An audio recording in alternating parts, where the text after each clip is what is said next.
Ну, окей, я тут пакуль яно раскачыгарваецца, я павітаю гледачоў. У хуткім часе мы пачнем. Так, таму што мы тут ужо ўсе прысутныя. Нам толькі трэба дачакацца, пакуль у нашага шаноўнага суразмоўцы раздупліцца Twitch. Таму што Twitch яму паходу патрэбны некаторы час, каб раздупліцца. Вось.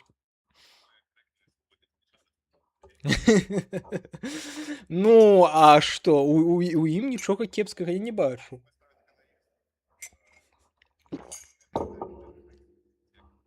Так. Дарэчы, так, окей, мне тут паведамілі, што тут ёсць некаторая затрымачка, але ладно, трансляцыя ідзе. Вось, пакуль гледачы ідуць, я буду маніторыць чацік, у якім пакуль што толькі адзін чалавек. Отар 0331, мы вас вітаем.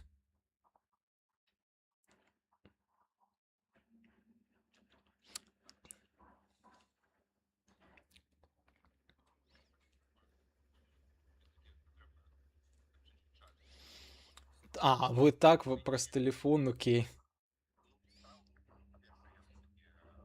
Ну я памятаю. Так.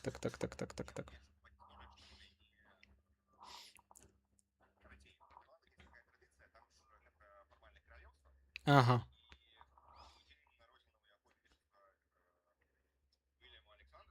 Мгм.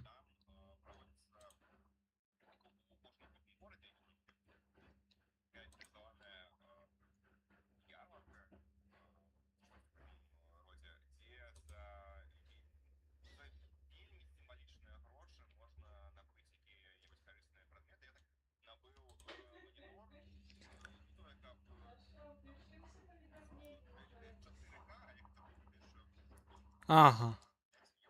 5 евро. Нифига себе монитор. Так. Я не могу.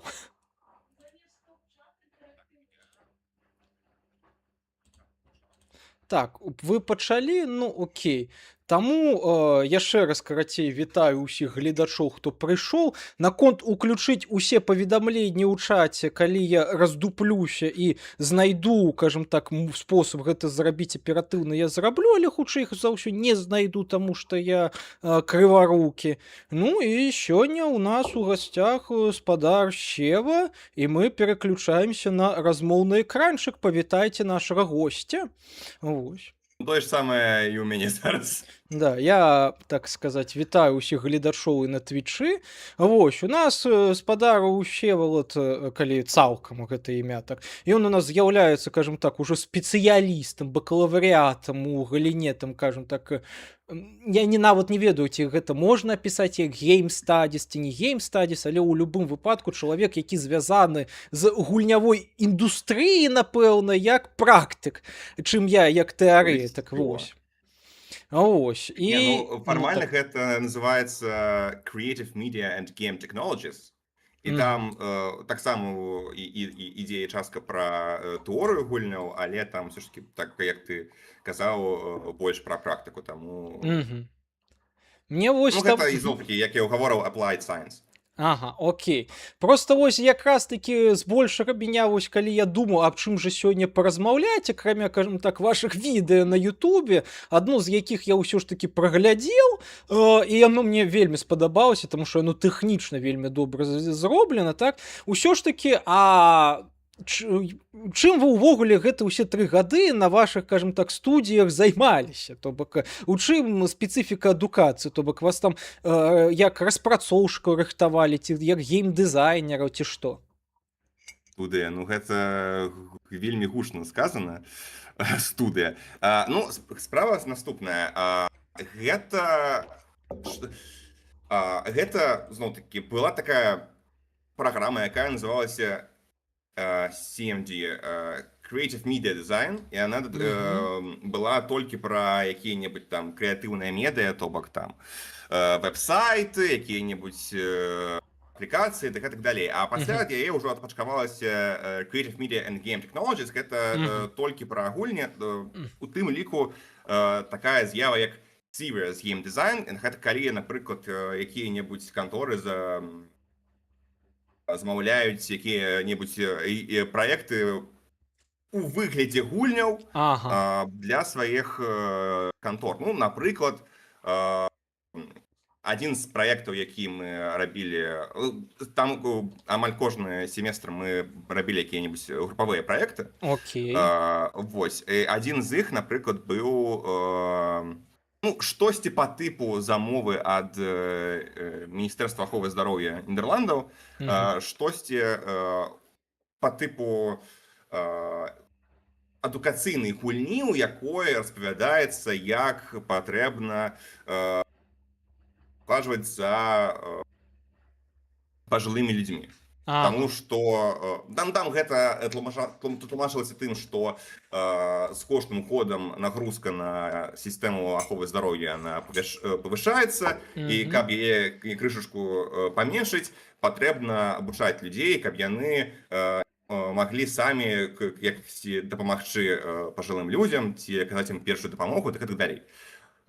Ну і акрамя гэтага таксама былі якія-небудзь электывы, якія удакладнялі тую галіну, якую ты абраў. Я абраў па большай частцы праграміраванне, усю гэтую гісторыю. Але таксама былі электывы, напрыклад, пра наратыўны дызайн, пра больш, яшчэ больш глыбокае пра serious game design, скульптинги, якія-небудзь рыгінгі, гэтак далей, усё зноў-такі залежыць ад таго, якую галіну абраў той ці іншы студэнт. Просто на пачатку гэта так усё гучала, быццам з вас там рыхтавалі спецыялістаў, якія будуць займацца геймівізацыяй усяго і ўсіх, кажам так, сацыяльных працэсаў. Вось мы там прыкладанне для, кажам так, для клопату над дзядкамі мы будзем ствараць, вось яшчэ для чагосьці, каб усё, кажам так, жытуху пераўтварыць, кажам так, у такой падкшталт гульні, ці як штуку, якую мы будзем інтэграваць гульнявыя механікі, каб гэта было, кажам так, цікавей перажыць. Не, ну фармальна так і ёсць, просто хтосьці, хто навучаўся, абраў больш сур'ёзную галіну, то бок зноў-такі гэта самы serious game design. Мне асабіста больш цікавы гульні, ну як бы сказалі мае настаўнікі, больш такую advertisement, ну не advertisement, ну, то бок для часабаўлення, то бок, да, то бок, каб проста пабавіцца і ўсё. Дзеля забавы, штосьці такое, вось. Бо увогуле гэта дае больш прасторы для таго, каб штосьці будаваць тое, што сам будзе цікава. Окей, а вось прыватна для цябе самым цікавым вось за ўсе гэты 3 гады навучання вось па гэтаму кірунку што было? То бок, можа быць там нейкі праект, нейкая дысцыпліна, вось што уелася ў памяць? Ну, ёсць два моманты, самы прыемны і самы непрыемны. Окей. Самае прыемнае, напэўна, гэта былі заняткі датычныя якраз такі праграміраванне, бо гэта тое, што я навучаў у Бдуіры. Я 1,5 гады навучаўся на амаль схожай праграме ў Менску, у Бдуіры. Яна, дарэчы, ўжо зачынілася, калі я добра памятаю. Ну, мне так распавядалі. Вось, самае непрыемнае гэта было, напэўна, увогуле штосьці рабіць для VR. Не штосьці рабіць, а толькі пачынаць знаёміцца з тэхналогіяй VR і рознымі там SDK, бо гэта на самой справе такое гаўно. Я б нават бы запытаўся бы, чаму гэта гавно, але думаю, што я сваім гуманітарным мозгам гэта не здолею зразумець. Не, там на самой справе з пункту гледжання праграміравання і тэхналогій нічога сказанага няма, але справа ў тым, што калі ты працуеш з якім-небудзь SDK, твоя такая біблія, ну, ведаеш, рэлігія, вось, гэта дакументацыя, якая ідзе у наборы з гэтым SDK, каб ты просто разумеў, як ім карыстацца. Дакументацыі для розных SDK для VR яны зроблены так, што чалавек іх просто не можа зразумець. Асабіста, калі мы гаворым пра якія-небудзь кітайскія VR, напрыклад, Pico VR, якую дзесьці пару-тройку гадоў таму набыла ByteDance, гэта тыя, хто TikTok зрабіў. Гэтым просто ўвогуле немагчыма карыстацца. Ну, напэўна, кітайцам гэта ок, бо я не ведаю, мабыць, гэта штосьці, якая такая іх спецыфіка. Але, я паўгады, які я штосьці рабіў на гэты VR, я клянаў кожнага, хто зрабіў гэтую херню. Я спадзяюся, што іх ложак заўсёды будзе гарачым. Не, ну, я просто для меня, скажем так, сама тэматыка VR-гульняў, яна для мяне нават з пункту гледжання карыстання застаецца тэрра інкогніта, таму што я сам ніколі, скажем так, VR нават навочы апранаў адзін раз, так, але так, каб усё ж такім карыстацца больш... Я ў нейкім гандлёвым цэнтры просто паспрабаваў гэта апрануць, там была бясплатная дэманстрацыя нейкага Окулуса, здаецца, так? Ну, такая рэкламная акцыя. Я апрануў, а там давалі нейкую сімуляцыю, дзе тебе давалі літаральна тэрыторыю, як у Майнкрафце, і ты стаяў там з лукам і спрабаваў нейкі там мішэні збіваць, то бок там сам нацягваць гэтую цеціву і там падстрэліць гэта нешта. Максімум такое. А так яна як яны адчуваюцца і гуляюць іншыя VR-гульні, як там, напрыклад, не ведаю, Half-Life Alyx, я нават уявіць сябе не магу. Half-Life Alyx таксама не гуляў, але ў тыя гульні, якія там былі тых VR-ах, з якімі карыстаўся падчас праектаў, я гуляў.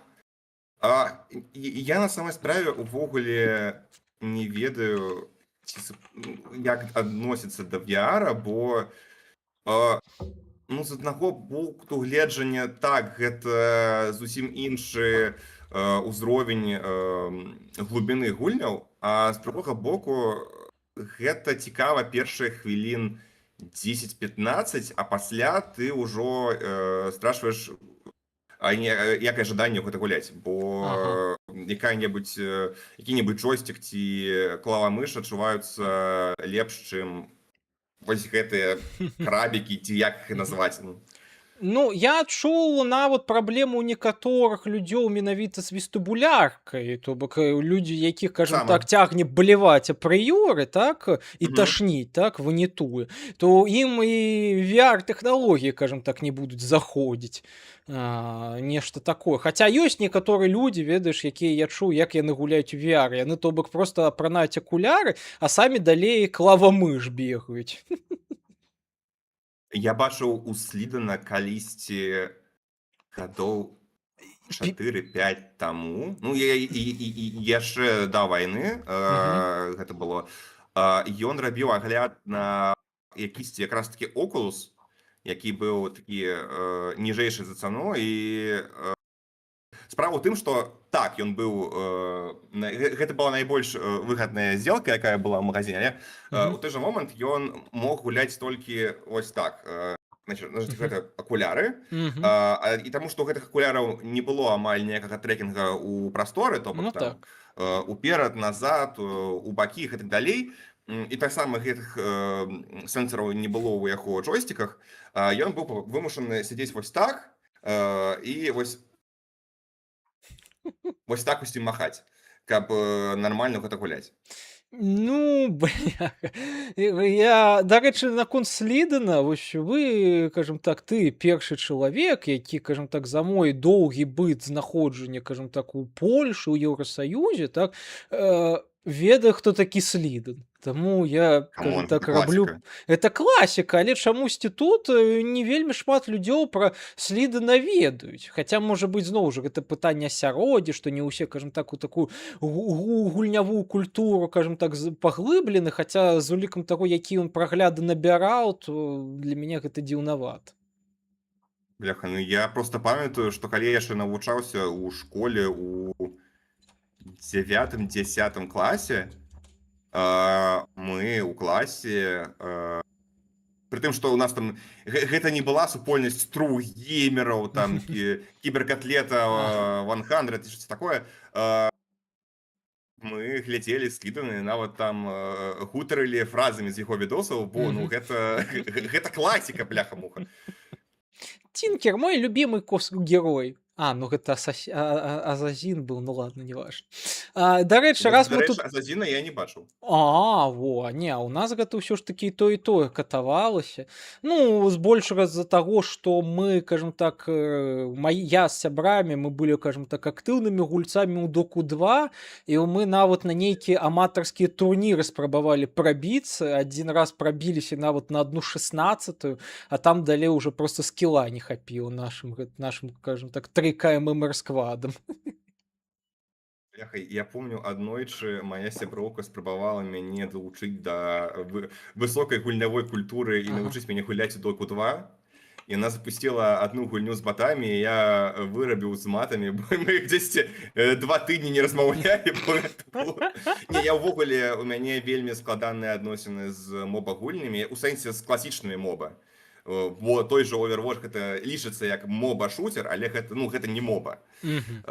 Моба, я маю на ўвазе вось Дота, Ліга Легенд і так далей. Мгм. Бо гэта патрэбна голову ўключаць, а мне не хочацца. Я і так голову уключаў падчас вучобы. Я у гульні прыхажу, каб дэградаваць. І ніхто не мае права мяне за гэта асуджаць. Хто дэградуе, хто заходзіць у гульні, каб пачытаць кніжкі. Не, ну... Справа ў тым, што няма дрэнных гульняў. Усё залежыць ад таго, што ты жадаеш знайсці ў гульнях. Я знайсці ў гульнях, я-то напэўна то, што я хацеў бы для сябе знайсці, я напэўна знайшоў менавіта, кажам так, механізм уплыву, так, то бок на тэарэтычным узроўні я збольшага разумею, як гульні павінны працаваць, так, ну і ўвогуле як яны працуюць як сацыяльныя практыкі, назовем гэта так, да. Не, ну я пабачыў твае відосы, Ага. зараз ужо будуць мае кампліменты ў твой адрас і пра праваслаўе ў гульнях, і пра оркаў і міфалогію. Дарэчы, пра оркаў вельмі Так. спадабалася, бо я да гэтага думаў, што гэта штосьці на ўзроўні украінскіх мемаў. А вось Ну, не. то бок, не, ведаеш, я чуў пра розныя гісторыі пра пападанцаў, зробленыя расійскімі неадэквашамі, па тыпу там пчала-пападанец ці штосьці такое. Ну. У меня нават з'явілася адзін час такое маленькае guilty pleasure, калі я там мне падавалася глядзець розныя агляды на гэтую херню, і ну, гэта цікава, але у нейкім сэнсе, але я не думаў, што гэта якраз такі сапраўдная крыніца ўсіх гэтых гісторый з оркамі. Не, а вось як апынаецца так, хаця зноў жа сама крыніца, гэта ўсё ж такі Толкіна, то, што гэтага Толкіна ўспрынялі занадта блізка да сэрца ў свой час.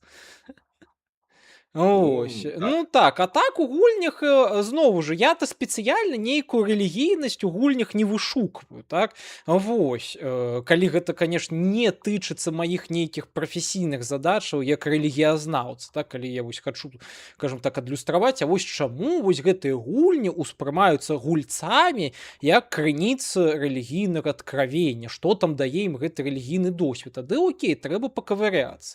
Вось, а так у мяне заўсёды стаўленне было да гульняў такое, то што я туда іду, ну, па-перша, за адпачынкам, а па-другое, ну, можа быць, з чымсьці цікавым для сябе азнаёміцца, то бок не так, то што вось я хачу, я там не ведаю, з Богам праз гэтую гульню паразмаўляць. Не, вось менавіта нешта цікавае. Ну, так, окей, меня заўсёды вось цікавілі нейкі такі магічны фэнтэзійны матывы ў гульнях, хаця я і ў сэнсе гульняў, у сэнсе сеттынгаў заўсёды быў адносна ўсеядным, то бок і калі паглядзець увогуле на то, што я гуляў на працягу жыцця, у меня там напэўна з тых 280 гульняў, што я за жыццё перагуляў, большая частка з них это будуць просто шутаны, ці пра мадэрновыя, ці сайфай, ці трохі гістарычныя. Вось, то бок там без ніякай гэтай містыкі ці, скажем так, прыдумляння нейкіх надсэнсаў. Хаця улюбёныя гульні так ці інакш яны ўсё ж такі з гэтым містыцызмам яны звязаны, як з Elder Scrolls, які я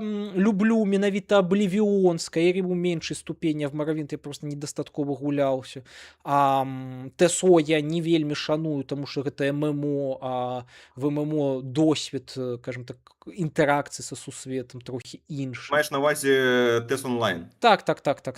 Ага. Бо, ну, у меня там наогул не гісторыя з ТСО такая, то што я спрабаваў яе бегаць як у соло-гульню, ну, яшчэ окей, нармальна ішло, але калі меня ўсё ж такі сябры, скажем так, вымусілі з німі пабегаць, а яны ж бегалі як? Яны просто максімальна хутка прабягалі квесты, скіпы усю наратыўную частку, просто каб пафарміць. І меня гэта асабіста напружвала, таму што, ну, я не люблю так бегаць, я люблю, ну, пастаяць, паўцірваць, пачытаць, а не так просто пабегаць дзеля экспы. Ну, я не ведаю, скажем так, гринт ніколі не быў маёй улюбёнай часткай в геймплеі. Не, ну, слухай, я не памятаю, хто казаў, але напэўна, хтось, я памятаю, што гэта было неяк звязана з Nintendo, што якасна зроблены наратыў, гэта той наратыў, які можна скіпнуць.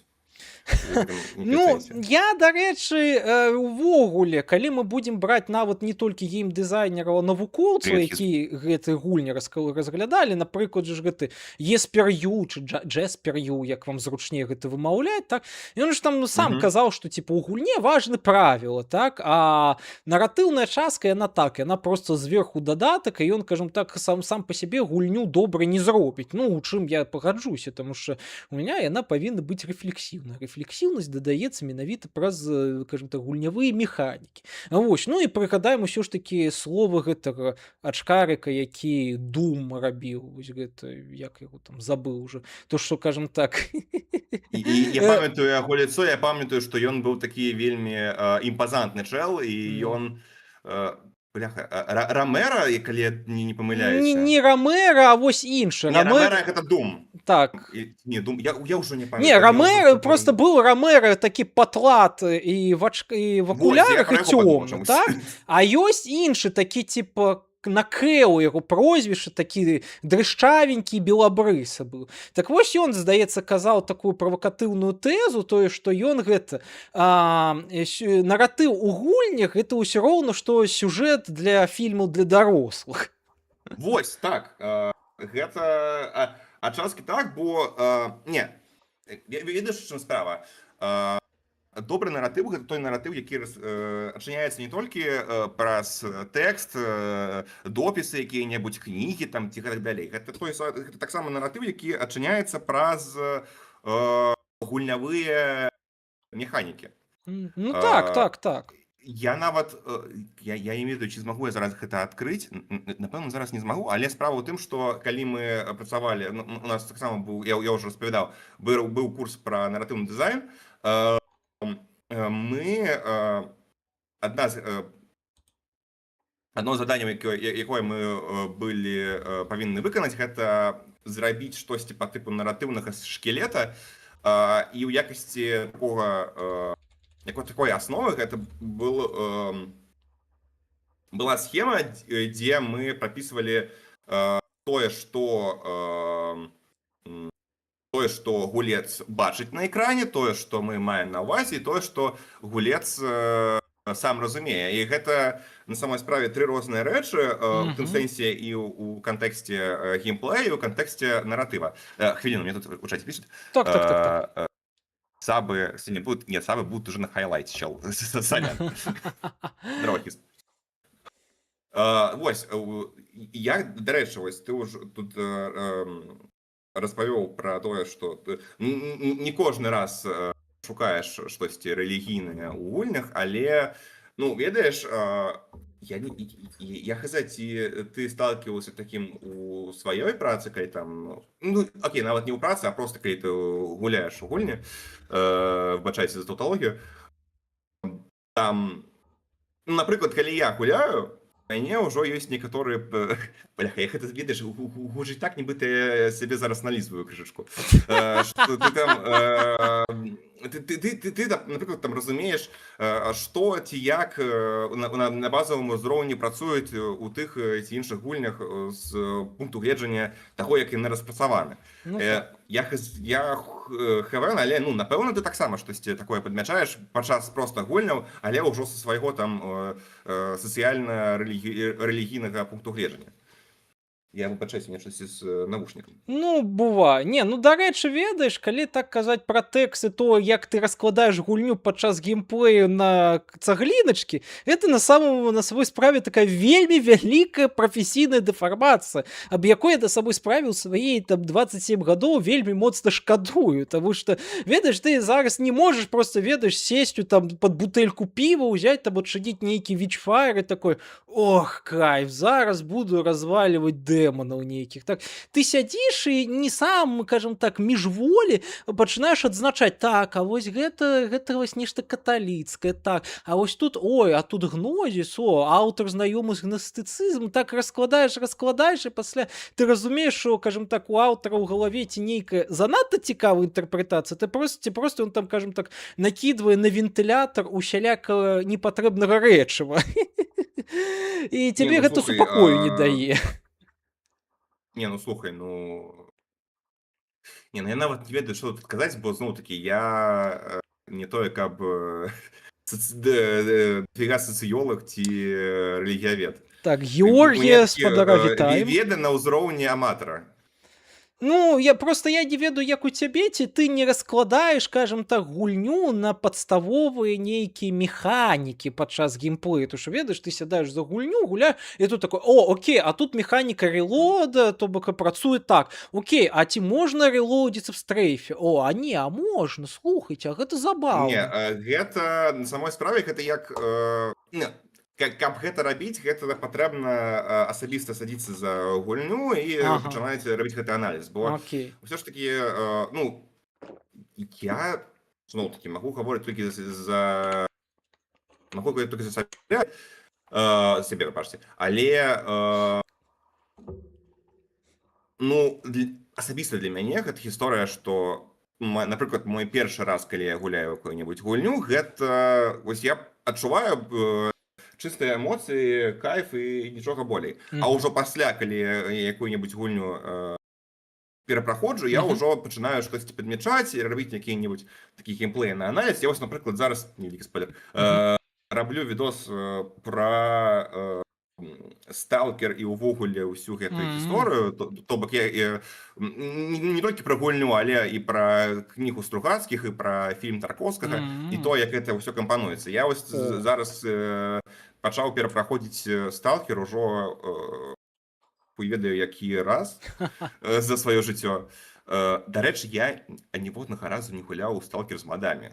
Напэўна, мне патрэбна гэта сорам, але ну я ўвогуле мне складаныя адносіны з мадамі, але гэта іншая размова. І я пра тое, што падчас ужо трэцяга ці чацвёртага перапраходжання гэтай гульні ты бачыш тое, што не бачыш у першы раз. У тым ліку там пра розныя рэлоуды, у тым ліку пра, ну я не ведаю, напрыклад, якія-небудзь цікавыя звязкі там якіх-небудзь, ну калі мы гаворым пра сталкер, не анамалій, а мне ўжо слово артефактаў, якія можна камбінаваць і тым самым рабіць якія-небудзь цікавыя білды. Гэта ўсё атрымліваецца ўжо на маю на ўвазе гэта вось геймдызайны агляд, ён атрымліваецца ўжо падчас далёка не першага праходжання. Я, напэўна, павінен быў гэта пазначыць у пачатку стрыма, што я не той, каб гэта напэўна будзе гучаць сорамна, не той, каб цудоўна размаўляю па-беларуску, але я ў тым сэнсе і пагадзіўся на гэты размову, каб крышачку папрактыкавацца. Та не, нармальна ўсё, я не асабліва, кажам так, памылак шмат заўважаю, нават калі заўважаю, то я не тыкаю пальцам. Ды у нас аўдыторыя тут, кажам так, яна трошачкі інтэрнацыянальная. Дарэчы, тут адзін з нашых украінскіх гледачоў, Регуледон, ён, карацей, напісаў паведамленне адносна вас, што Чак Ревью в гостях. Хуя свол ж Ой, падняўся. бляха! Вось у мяне каментары, якія больш за ўсё бачу сябе пад відосамі, яны падзяляюцца на дзве групы. Гэта ты злой брат, ты злы брат-близнец Чака Ревью, ці ты злы брат гэтага Лебедзева. Хтосьці напісаў бы што-небудзь пра параўнанне з якімі-небудзь беларускімі спікерамі, не ведаю, які-небудзь соевы брат гендерфлюіднага вертасексуала, ці які-небудзь менш адукаваны брат Льва Львовскага. Ну, бляха-муха, ну, у нас таксама ёсць свае аматары крынжа. Так, і яшчэ адзін глядач напісаў, што нехта ён намагаўся гуляць у моды па сталкеру, але не прайшоў поўнасцю, і папярэдняе паведамленне сталкер імба поўнае. Ну так, это... Не, на самой справе сталкер гэта... Бляха, вось у мяне...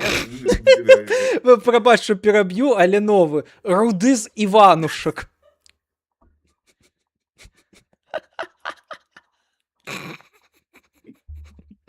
Мне у апісанні майго канала ў Тэлеграме Так. ёсць набор розных рэгаліяў, якія Так. я атрымліваў у розны час у каментарах там пад пастамі ў Тэлеграме ці на Ютубе.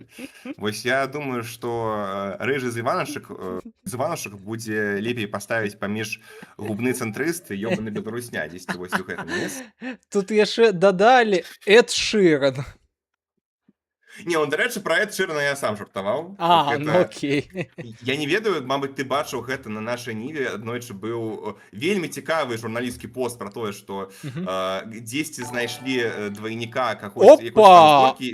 Вау! Донат 5 евро ад Идон Регула на корм для жужа. Дзякуй ад усяго сэрца. Респектую за гэтыя $5. Муа! Ну, я долучаюся. Прыемна. Так вось, Эд Ширан, наша ніва. Ну, нет, там справа ў тым, што наша ніва зрабіла такім вельмі цікавы матэрыял, і тады у Твітары пачалі штосьці па тыпу флэш-мобу ці тренду, як гэта лепей зараз назваць. Калі проста розныя людзі публікавалі свае фота з такім жа допісам, там дзесьці знайшлі двайніка такой ці гэтай зоркі, і вось мы з сяброўкай таксама зрабілі. У Нідерландах знайшлі беларускага двайніка Эда Ширана. Дарэчы, паю таксама дрэнна. Не, я-то не гледзячы на то, што ў мяне было гэта 8 год музычнай адукацыі, але мне я ў музвучылішча хадзіў у свой час, і у меня там быў хор, але мне у хоры забаранілі спяваць прыкладна з класы 5 вучылішча, таму што у меня, карацей, голас занадта рана зламаўся, а ў меня ўсе пішчалі літаральна аднагрупнікі, так? І мне за гэта, каб я не сапсаваў хор, то я гэта, карацей, меня пазбавілі магчымасці спяваць, я 3 гады не спяваў, і, карацей, мне проста аўтаматам там ставілі. Ну, і за гэта у меня дыяпазон голаса вельмі вузкі, таму з мяне таксама пявун такі сябе. На самой справе гэта гучыць сумна, што ты прыходзіш у горад такі «Не пей!» А я сам хор не любіў. Хор, гэта у меня, напэўна, у музыкаўцы, гэта было самае нелюбімае. А ты ўвогуле ў музыкалку сам пайшоў, ці гэта было рашэнне бацькоў? Агулам я сам захацеў, так? Просто у меня як? У меня бацькі, яны заўсёды мяне агітавалі чымсьці займацца, так? Ну, я сам малы быў не супраць, таму што я хацеў чымсьці заўсёды займацца, так? Ну, і мяне пачалі пачалі 7 год вадзіць у музвучылішча. Так, у музвучылішча я там 8 год так адпінаў. Хаця я заўсёды хацеў, ну, разумеў, калі малы, хацеў на гітару, але ў нас па праве музвучылішча на гітару можна было пайсці толькі тады, калі ты адвучышся 5 класаў, таму што занадта малым, без пэўных ведаў тэорыі і пэўнага інструментара, ну, нельга было ісці. Плюс у тебя подушкі пальцаў яшчэ, кажам так, занадта мягенькія, так? Вось, ну і таму я займаўся фартэпіяна, і на самой справе я нават больш удзячны таму, што я займаўся фартэпіянам, таму што мне для кавыряння ў музычных праграмах тых ведаў, што мне дала музыкалка за 8 год у дачыненні да піяніна, да сальфеджо, мне іх хапала, каб, ну, эксперыментаваць у тым жа FL Studio. Я калісьці, да, я там музыкальныя трэкі спрабаваў пісаць, але пасля з-за таго, што, кажам так, побыта на іх не было, водгукаў ад сяброў не было, так я трохі на гэта падзабіў. Хаця пры вялікім жаданні іх да сих пор можна недзе на задворках інтэрнэта знайсці.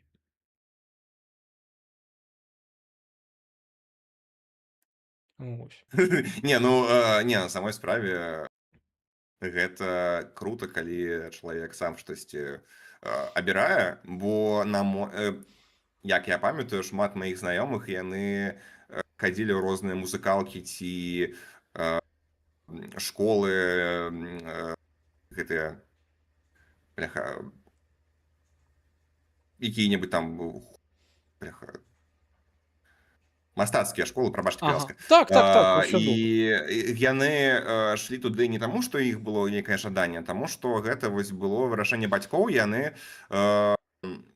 просто хадзілі туды з такім выглядам, нібыта рабы на галерах. У гэтым сэнсе я вельмі удзячны сваім бацькам, бо яны ніколі не прымушалі мяне штосьці рабіць супраць маёй волі. І, ну, напэўна, гэта найлепшае, што можна было зрабіць, бо, на мой погляд, такая дадатковая адукацыя, калі яна робіцца пад прымусам, яна не пашырае светапогляд маленькай дзіцяці там ці штосьці такое, а наадварот, гэта жаданне пашыраць свой светапогляд на карні ўбівае.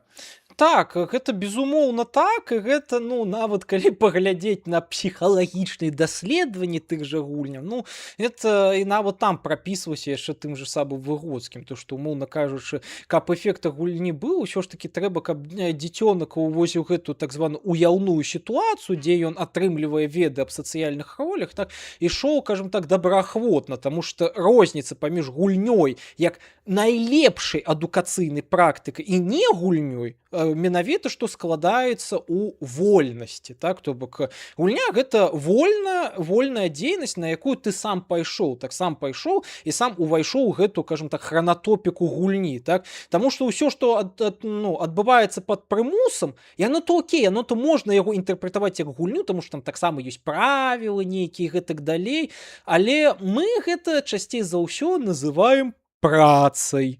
Вось, і гэта, дарэчы, асноўны а праца, яна за гэтай неахвочанасці, яна не выклікае задавальнення, а лепей скілы засвойваюцца, калі яны прыносяць задавальненне, і самадзейнасць прыносіць задавальненне, а не робіцца для таго, то што там цябе типа папрасілі, ці гэта патрэбна, ці проста для галачкі. Вось. Я чамусьці ўзгадаў, ты зразу сказаў гульні працы, мне у той самы час у галаве усплыла частка нечаканая кітайскага лору пра тое, што былі ж цэлыя кампаніі ці штосьці такое, калі, ну, у сэнсе, калі людзі ў Кітаі сапраўды хадзілі там здабываць галду ў якім-небудзь Варкрафце, як на сапраўдную працу, просто каб пасля гандляваць і прадаваць яе заходнім і гульцам. Так. І, дарэчы, вось гэты прыклад, ён, дарэчы, прыклад такой адваротнай геймівізацыі, з-за чаго ў свой час Ян Бораст, якога, напэўна, ты таксама ведаеш, працэдуральная рыторыка і гэтак далей, ён калісьці геймівізацыю і гейміфікацыю назваў, кажам так, такім англійскім тэрмінам, як bullshit. Вось. Чаму ён яе так абазваў? Таму што задума добрая пераўтварыць працу ў гульню, каб яна была эфектыўна і прыносіў задавальненне людзям. Але калі ты знішчаеш вось гэтую мяжу паміж працы і гульнёй, так, пра гэта яшчэ даследчыкі ў імперіі расійскай пісалі, што размыццё гэтых межаў яно прывядзе да чаго? Да таго, што хутчэй у цябе гульня і гульнявая актыўнасць пераўтварыцца на працу з гульнявымі так званымі механікамі, да? Ну і, кажам так, вось прыклад вось Warcraft'ам, калі, кажам так, у тебя гульня пераўтвараецца ў працу, ну да, ты типа гуляеш, типа адпачываеш, хаця якая розніца, ці ты будзеш карпаціцца, гарбаціцца сваім гарбом у лічбавай шахце, вось так за кампом, чы ты будзеш у сапраўднай шахце сядзець з кіркай. Пламеннае прывітанне ўсім, хто зараз здабывае розныя біткоіны ці іншыя крыптавалюты. Не, ну слухай, тут такая гісторыя, што з аднаго боку так, але ўсё ж такі прыклад з Warcraft'ам, ён ўсё ж такі гэта гісторыя пра тое, калі гульня ператварылася ў працу. Так. Але факт у тым, што калі мы якраз такі не робім з працы гульню, а дадаем якія-небудзь ігравыя механікі, так як гэта назовем, Ну так. у прафесійны нейкі такі працоўнічы цыкл, так Ну это, так, напэўна, так. лепей назваць. Ну так. Гэта на самой справе павышае эфектыўнасць працы. Другая размова, што гейміфікацыяй немагчыма замяніць іншыя матывацыі да працы, ну, напрыклад, той же заробак. Так. То бок чалавек не будзе удзельнічаць у гэтай гейміфікацыі, калі яму, прабачце, і есть няма чаго. Так. І вось, ну, тут такая ж гісторыя. Так, гэта, ну... Таму так, у некаторых момантах гэта bullshit, але ў некаторых момантах гэта зусім не bullshit. Не, ну так, але тут яшчэ, ведаеш, і пачынае працаваць тая самая знакамітая піраміда патрэбаў па Маслоу, то што калі, кажам так, твая дзейнасць не забяспечвае базавыя патрэбы, так, то больш духоўнымі, кажам так, ты імі займацца не будзеш. І тут, дарэчы, пытанне ў тэму ад вуліца Вежа. А ў чым тады адрозненне паміж гульнёй, што прыносіць карысць, і працай, што табе падабаецца? Агулам, глядзіце, паколькі, кажам так, ангажаванасць і вось прыемнасць, гэта ўсё ж такі ў некаторым сэнсе гэта, кажам так, невялічкая канструкцыя, якая можа засноўвацца на некаторых фізіялагічных паказчыках, так, ну, разумею, што чалавек, большасці людзей будзе прыемна, кажам так, смачна кушаць, так? Это аб'ектыўная рэчаіснасць, але збольшага, калі мы гэта размаўляем, мы размаўляем менавіта, што пра сацыяльныя катэгорыі, так? То бок, мы самі сябе ў соцыуме, ў сваім штодзённым жыцці канструюем паняццё такое, што нам ёсць прыемна і што нам прыватна падабаецца, то бок што адпавядае нашаму густу, так? І за гэта існавала вельмі вялікая такая антрапалагічная праблема, так? Калі мы кажам, што гульня гэта якая заўгодна дзейнасць, якая, кажам так, нам падабаецца, так? То бок мы яе проста вызначаем сацыяльна як прыемную дзейнасць, так? То тады ўзнікае пытанне, што усялякая дзейнасць можа быць гульнёй. Ну і адзін даследчык, я ўжо, на жаль, прозвішча яго не скажу так на хуткую, так? Здаецца, Лейбавіц, магу памыляцца. Не, памыліўся, гэта Мейерс было яго прозвішча. Ён напісаў такую кніжку, як, кажам так, гульнявая прырода рэлігійнага культа і тэатра. Ён там спрабаваў, типа, знайсці розніцу, а ў чым розніца паміж сузіраннем тэатральнай пастаноўкі і сузіраннем рэлігійнага рытуала. І ён так капаніны прыйшоў рэшце-рэшт да высновы, то што агулам усе творчыя кшталты чалавечай дзейнасці, творчыя гэта значыць, якія накіраваны па-за сябе і змяняюць выгляд знешніх ляжачых ад цябе аб'ектаў такім ці іншым чынам, так, яны ўсе пачыналіся з такой абстракцыі як сакрум людус, то бок святая гульня, так, то бок гэта быў пераважна гульнявы і ў той жа час рэлігійны акт з трансфармацыі знешніх аб'ектаў, але ў часе эвалюцыі развіцця гісторыі гэтак далей гэта сакрум людум яна пачала распачкоўвацца на іншыя кшталты дзейнасці, так, і ў тым ліку, скажем так, на тэатральную, на рэлігійна-культавую і гэтак далей. Вось, а гэтая трансфармацыя адбывалася за кошт чаго? Здабыцця новых сацыяльных акцыдэнцаў, то бок надканструктаў. Вось, і па гэтаму розніца паміж працай і гульнёй яна сацыяльная. І гэта пацверджвае нават, напрыклад, досвед сярэднявечча. Таму што ў сярэднявеччы, калі мы паглядзім, не было розніцы, не існавала паняцця часабаўлення, па-руску дасуга, так? Не існавала гэтага паняцця наогул. Існавала, скажем так, сфера дзейнасці для Бога, то бок для рэлігіі, і сфера, скажем так, прыземістая, светская. І ў той светскай дзейнасці ты мог там, ну, і гуляць, і гэтак далей. Але гэта не асэнсоўвалася як нешта асобна. Яно асэнсоўвалася як асобна пачалося толькі нядаўна, ад стагоддзя 17-18, ад эпохі асветы. І вось гэта якраз такі прыклад, што мы самі вызначаем, што ёсць гульнёй, а што не гульня. На крытэрыі вось гэтай, скажем так, пачуцця прыемнасці. Вось так.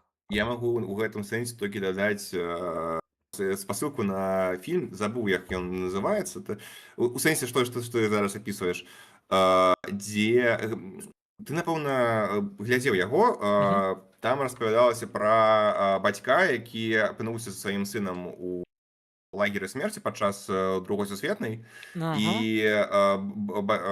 тата, каб не траўмаваць свайго дзіцяці, ён ўсё гэта препадносіў як штосьці па тыпу гульні, у канцы якой ён атрымае танк у якасці ўзнагароды. Вось штосьці... Я ў тым сэнсе, што на самой справе ўсё залежыць ад таго, так, што як чалавек сам адносіцца да той ці іншай з'явы, і як ён сам гэта успрымае, як гульню ці як руціну. Ну так, гэта, дарэчы, вельмі цудоўны прыклад, і ўвогуле, дарэчы, з дзіцямі так цікава, таму што вось пра гэтыя, ну, і савецкія псіхолагі пісалі, што ў дзяцей уся дзейнасць, яна ўспрымаецца як гульнявая збольшага, так, таму што ў дзяцей яшчэ не сфармавана гэтая розніца паміж вось гэтым сусветам працы сур'ёзным і сусветам забавак. Вось, і з-за гэтага ім прасцей, кажам так, прад соусам прыемнасці і гэтак далей, кажам так, нават не вымусіць, а прапанаваць ім займацца чымсьці цікавым з твайго пункту гледжання. Галоўна, каб гэта іх яшчэ зацікаўнасцям адпавядаў, безумоўна. Вось. Успомніў, якім я быў кончаным дзіцём, ёма. Не будзем асуным. Ну так. Тут, дарэчы, пытанне, ну, а тое, што я на занятках англійскай мовы размаўляю пра гульні з вучнямі на англійскі норм, ну, калі гэта заняткі англійскай мовы, то чаму бы не размаўляць пра гэта? Гэта ўсё ж такі вельмі вялікі пласт лексікі, і чаму на гэту тэму не размаўляць? Гэта не гейміфікацыя, тут яшчэ чалавек дадае, гэта гейміфікацыя ці не? Гэта не гейміфікацыя. Гэта не гейміфікацыя, не, гэта проста ўжыванне, кажам так, пэўнага лексікона ў межах занятках і пэўнай тэмы. Гейміфікацыя — это калі ты там, напрыклад, за, я там не веду, правільныя адказы падчас заняткаў даеш сваім вучням нейкія поінты, за якія яны могуць там на сябе, напрыклад, нейкія бафы набываць. Вось, напрыклад, калі я ў ліцэі вучыўся, так, калі мяне глядзяць ліцэісты, вы прыгадаеце, у нас існавала такая штука, як мазгі, то бок такія нашы лакальныя журналы, якія мы вялі згодна з дазволам нашага, кажам так, профільніка, так? Вось, і ён, карацей, калі мы адказвалі цягам занятку на некаторыя, кажам так, пытанні яго, ён нам даваў і казаў запісваць у гэты заняткі плюс балы, якія можна было пасля прыплюсаваць да, кажам так, балу на самастойных працах, так? А калі ты адказваў неправільна ці парушаў, кажам так, нейкія паводзіны, тебе наадварот мінусавалі балы, якія пасля так ці інакш яны адмінусоўваліся ад некаторых тваіх самастоек. Вось, і вось гэта ўжо ў нейкія ступені такой простенькі прыклад гейміфікацыі. Дарэчы, ведаеш, нават калі б у цябе не было магчымасці набываць бафы ці страшваць бафы, гэта ўсё яшчэ б сам рэйтынг ужо быў бы у нейкім сэнсе сапраўднай механікай для гейміфікацыі, і некаторым хапіла бы ўжо адчуванне таго, што ты там на месцы вышэйшым, чым іншы чалавек. Ну, гэта ведаеш, гэта як успрымаць, скажем так, сярэдні школьны бал, як, скажем так, рэйтынг уладары ў межах твайго класа, так, і яшчэ адзін адному глоткі грызць, у каго будзе гэты сярэдні бал найвышэйшы. Зноў-такі, гэта вось размова, якую мы гэта тое, што ты удакладняў некалькі хвілін таму, тое, што гэта твае асабістыя вырашэнні, ці лічыць тое, што з табой адбываецца, як гульню ці як руціну. Ну так. Вось. І тут, дарэчы, удакладняюць, так, я думаю, не, ты там просто тэму выкарыстоўваеш, а не гуляеш, гэта адказ, да, мяркую, не, гэта таксама адказ. То бок гейміфікацыя гэта не пра задавальненне, пра ўзнагароду, а ўзнагарода не прыносіць задавальнення. Узнагарода гэта ў першую чаргу нешта прыемнае. Вось глядзі, вось калі мне, напрыклад, нехта прынясе яшчэ адну бутэлечку вады, як узнагароду, мне ж будзе прыемна, што мне надалі ў такую увагу. Дарэчы, пра ваду я зараз павемусь, Так, окей, канешне, я ў сябе нагазаваў загадзя. Ну, гэта ўсё ж такі пра прыемнасць, слімачкі. Вось. І, дарэчы, вось данат, які нядаўна прыходзіў, гэта таксама пра прыемнасць, і гэта будзе мяне матываваць рабіць для вас кантэнт далей. Так што да, калі вы хочаце пакарміць жужа ці іншых коцікаў маіх, то буду вельмі ўдзячны. Эх, вось бы мне навучанне гейміфікавалі так, каб я за выкананыя заданні атрымліваў дыскі з гульнямі як узнагароду. Ну, слухай, ведаеш, некаторыя бацькі спрабуюць так матываваць сваіх дзяцёў, скажем так, атрымліваюць добрыя адзнакі. Я нават таму прыклад. Я памятаю, калі ліцэнзіі для Стыма былі, ну, на дысках яшчэ, яны былі непад'емнага кошту, так, ну, для мяне асабліва маладога, то мяне часам так матывавалі, то бок перад кожным вялікім святам ты павінен будзеш, скажем так, за чвэрць атрымаць па пэўным прадметам пэўную адзнаку, так, ну, то бок не ніжэй пэўнага ўзроўня, так, і тады мы цябе набываем такую гульню. Так, я вось, напрыклад, цягам свайго жыцця памятаю на 23 лютага, ну да, у сям'і ўсё ж такі гэтае свята было ў пашане ў некаторай ступені, я атрымаў сваю першую онлайн-гульню. Гэта быў Call of Duty Black Ops 1. Я памятаю, што заўсёды тыя дыскі, якія я набываў, гэта былі, атрымліваюцца, пірацкія дыскі, бо гэта былі дыскі з, ведаеш, гэтых пляцовак на рынках, усё па... Тады гэта было ўсё па 10 000. Ну так. Я агулам вось у Мінску быў на станцыі метро Пушкінская, там быў крама такая, ігроманія называлася. Так я памятаю, калі падкопіш там пару там десяткаў тысяч, пойдзеш, купіш сябе там 3-4 гэтых піраткі, і нармальна. У меня ж так-то да майго пераезда, у меня ж было агулам 512 дыскаў з рознымі гульнямі. Ну, разумеў, я не ва ўсе гэты прагуляўся, вось, але у меня было вельмі вялікая колькасць гэтых дыскаў, і я памятаю нават з гэтымі, яны ўсе былі збольшага пірацкія, ліцэнзій у меня было не вельмі шмат, ды у меня нават зараз, калі зайсці ў профіль у Стыме, у меня там гульня ўсяго можа быць штук 35-40, не болей, калі не... Вось, але гэта не перашкаджала, таму што калі я яшчэ быў такім, кажам так, малодшы падлеткавы ўзрост, патрэбу онлайн-гульнях яшчэ не так моцна існавала. Мы маглі гуляць у сола-гульні і абмяркоўваць іх досвед адзін з аднім там па некалькі гадзінаў. Я нават памятаю, як я сябрам там браў тэлю па хатняму тэлефону, і мы просто так на хатнім тэлефоне сядзелі і пілікалі аб лоры герояў пятых, напрыклад, так? Ці калі ўсё ж такі хацелася пагуляцца ў Half-Life 2 Deathmatch, мы ішлі ў камп'ютарны клуб, які быў насупраць маёй школы праз дарогу. Камп'ютарныя клубы, ой. Да. Праўда, ён з Сардэчка крышачку спалохала. Праўда, ён здох у 13 годзе, а нейкі іншы, які быў у мяне на раёне, я так і не разумеў, дзе ён быў. Ён быў недзе ў дварах на вуліцу Жудро, але пра яго легенды хадзілі, што там былі Xboxы, PlayStationы і гэтак далей. А там вось гэта неон, які быў насупраць маёй 128 шкалкі. Мы туды просто хадзілі, я там браў у самым танным кампе вось гэтым яшчэ з пузатым маніторам за 500 рублёў гадзіна, там пару гадзін, звычайна адну ці дзве. Ну і мы маглі рэзацца ў Half-Life 2 Deathmatch. Вось, дарэчы, у такім камп'ютарным клубе я ў першы раз і пагуляў у сталкер, але Ох, гэта быў не класічны сталкер, то бок адзіночная гульня, а гэта быў той самы онлайн-рэжым, які, дарэчы, існуе сёлета, але ён, напэўна, такі жа онлайн, як і, напрыклад, у якім-небудзь Quake 3 Arena, то бок там людзі ўжо прыраслі да сваіх камп'ютарных крэслаў і яны як Картман з таго эпізоду паўднёвага парку пра Warcraft ужо нават у той адходзіць праз спецыяльныя дыркі ў сваіх крэслах, тому што яны просто не могуць адарвацца ад гульняў. мгм. Ну, вось там такая ж гісторыя. Але вось гэта быў мой першы гульнявы опыт менавіта ў сталкер.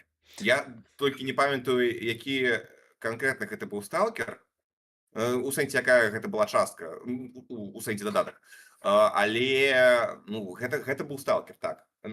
Напэўна, гэта... Я магу памыляцца, але, напэўна, гэта быў Зоў Прыпяці, но я не ўпэўнены. Мгм. І зноў-такі, гэта было так шмат часу, што я ўжо не памятаю. Не, я ў кампах, я кажу, мы гуляліся толькі ў халву Бля, і ці я памыліўся, і ў Зоі Прыпяці не было онлайн-рэжыма. А там у халве быў онлайн-рэжым недзе? Пачакайце, можа гэта мод Не ў быў? халфе, у сталкеры. У сталкер. Я просто у меня ў галаве. Не, ён быў, я памыліўся. Быў. Для меня просто сталкер гэта выключна соло геймплей. Вось і таму што я гуляўся ўсе 3 сталкеры вось гэты, скажем так, нулявых гадоў, і мне гэта вельмі падабалася. Вось толькі да сталкера 2 не дайшоў, але, скажем так, лорнае відэа па яму паглядзеў, да, таму што ўсё ж такі сталкер называлі як крыніцу рэлігійнага досведа. І калісьці выйдзе відэа, дзе я пра сталкер з рэлігійнага пункту гледжання буду распавядаць. Вось, таму што там на самой Там ёсць шмат што. Ну, там сапраўды шмат чаго, але для мяне там збольшага вось гэта, што сама зона, яна як такая, типу, штучны бог, літаральна, які спрабуе гэтых людзёў зразумець, з імі камунікаваць, але атрымліваецца крыва. Гэта мне, дарэчы, вельмі ўсё моцна аддае гэтым Салярысам Лема, таму што, ну, Салярыс у Лема, гэта ж таксама планета, якая мае нейкую тыпа гэта свядомасць, якая спрабуе камунікаваць з гэтымі людзьмі на станцыі, але атрымліваецца з гэтага нешта не вельмі добрае. Не, ну, дарэчы, тут яшчэ ж можна і пра той жа культ Маналіту штосьці распавесці. Так, Ну, можна. так, ужо на паверхнасному ўзроўні, але зноў-такі я гуляў у другі сталкер толькі адзін раз, і самі распрацоўшчыкі гаворылі, што калі вы жадаеце атрымаць сапраўдны гульнявы экспірыенс, вам будзе неабходна пагуляць у другую частку некалькі разоў, бо там сапраўды ад некаторых вырашэнняў залежыць тое, як дзесьці на пры канцы гульні, ну, у сэнсе не на самом пры канцы, а там дзесьці за 2, 3, 4 гадзіны да канца гульні змяняецца напрамак наратыву. Вось, напэўна, пры іншых праходжаннях штосьці зменіцца, але ўвогуле тое, як я прахадзіў, я там скончыў на... Ладно, я не буду тлумачыць, бо гэта, напэўна, будзе спойлер, але суть у тым, што у нейкім сэнсе, так, гэта нават не скрыта пад некалькімі слаямі наратыўнага дызайну, што гэта вось сапраўды так, што зона гэта штосьці па тыпу Месцнага нават не тое, што гэта вось сама зона гэта нейкая міфалагічная істота, а Так. тыя стваральнікі зоны, якія Мгм. ёй кіруюць, гэта вось ёсць тыя самыя нібыта богі ці штосьці такое.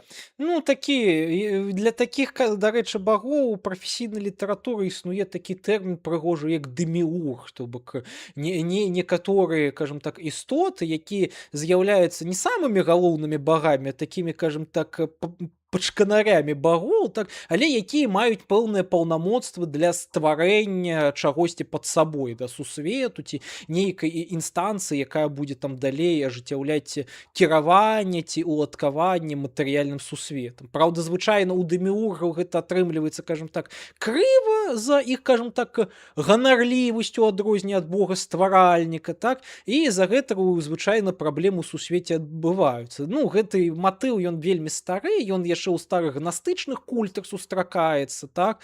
Ну і, дарэчы, нядаўна пост пісаў аб гэтым, як яго там, ультракіле, таму што там цалкам уся гэтая гульня гэта проста інтэрпрэтацыя нейкага хрысціянскага гнастычнага міфу з дадаткамі там з гэтым трэцім тэстаментам і гэтак далей. Не, ну увогуле, бляха, штосьці зараз хацеў адказаць, але ў мяне ўжо мысль Мгм. знікла. Не, ну ў сэнсе, што зноў-такі звяртаюся да таго, што я Мгм. планую таксама зрабіць відос пра увогуле зону Мгм. і тое, як яна ну, у сэнсе ўсё тое, што было прадэманстравана ў фільме таркоўскага кніга стругацкіх і Мгм. CGS World гульне. Мгм. У тым сэнсе, што там на самой справе ў кожнай з гэтых рэчаў шмат адрозненняў, але вось гэтая рэлігійная гісторыя пра зону, яна перадаецца з адной крыніцы у другую і так далей. Напэўна, гэта такая вось адна сапраўдная гісторыя, якая не ўзмацняе якая утрымлівае ўсе гэтыя тры рэчы разам. Таму што на самой справе яны вельмі адзін ад аднаго адрозніваюцца. Тут напэўна патрэбна было ўставіць які-небудзь гэты мем з лицом тонко, очень тонко, А, только так, так, пераловить его так, так, крышечку так, под так, лицо так, так. Тарковского, коли ты истратил 10 килограмм дорогой пленки на незразумелое лайно. Так, дакладна. Потому что Ну, дарэчы, мне фільм спадабаўся. я вось, дарэчы, не памятаю, ці я глядзеў сталкера па выніку, таму што ў меня калісьці быў не то каб марафон, а нейкія фільмы сталкера таркоўскага глядзеў.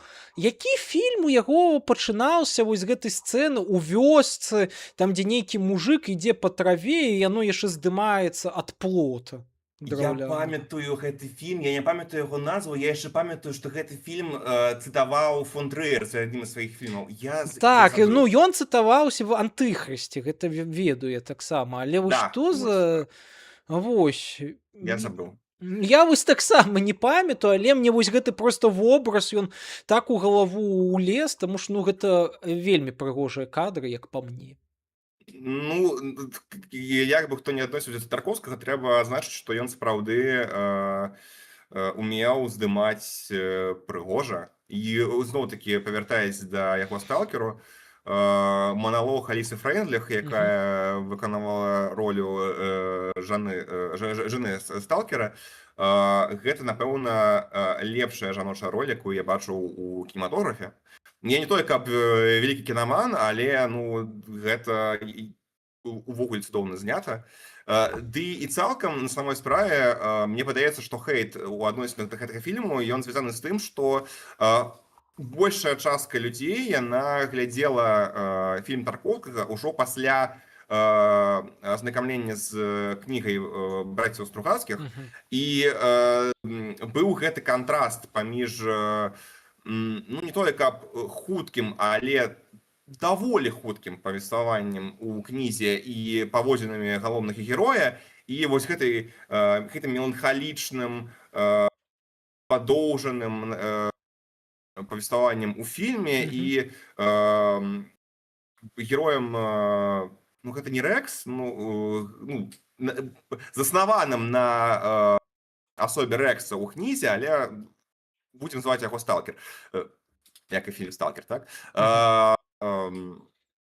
Больш такі романтычны, лірычны герой, які адносіцца да зоны ніяк, да банку з артефактамі, якія можна ператварыць у шмат бенджамінаў, але як да сапраўднай істоты з пачуццямі, якую толькі ён разумее, ніхто болей. І вось, напэўна, з-за гэтага кантрасту шмат людзей адносіцца да гэтага фільму як да прэтэцыёзнага лайнаў, калі глядзець яго асобна як проста інспіраваная гісторыя кнігай, то гэта сапраўды цікавае кіно. І напэўна, мне было лягчэй не параўноўваць кнігу з фільмам, таму што у сэнсе у такім варыянце, як я зараз распавёў, таму што я па-першае паглядзеў фільм, а ўжо пасля пазнаёміўся з... Не, нават не так. Па-першае, я пагуляў у гульню лагічна, як усе. Пасля ўжо быў фільм, а ўжо пасля была кніга, якую я там просто амаль за двое дзён прачытаў, бо я быў на адным уздыханні. Гэта... Не, ну справді, надо пазначыць, што і Стругацкія таксама вельмі таленавітыя. Ну так, хаця я вось, напрыклад, быць крытыкам нейкай мастацкай літаратуры, напэўна, не магу быць, проста таму што, зноў жа, мой фармат медыа гэта ўсё ж такі... Не, я таксама. Я з пункту гледжання аматара, які проста любіць чытаць, не тое, каб чытаў шмат у апошнія часы, бо быў па большай часе занят навучаннем, але ўвогуле, які калі быў падлеткам, шмат чытаў і вось. Я вось калі быў малы, я вось чытаць не любіў ад слова зусім, таму што ў меня, як кажуць, было шыла в дупе, мне не сядзелася на адным месцы, і я не мог наогул, і я таму, калі шчыра, я вельмі шмат кнігаў менавіта што праслухаў, таму што у маіх бацькоў была такая звычка, мне перад сном аж да гадоў 11 ці 12 чытаць проста гіганцкія аб'ёмы кнігаў, і я не ведаю, мне так, напэўна, усю хатнюю бібліятэку яны за маё, кажам так, дзяцінства і пачаткова-падлеткавы ўзрост яны прачыталі.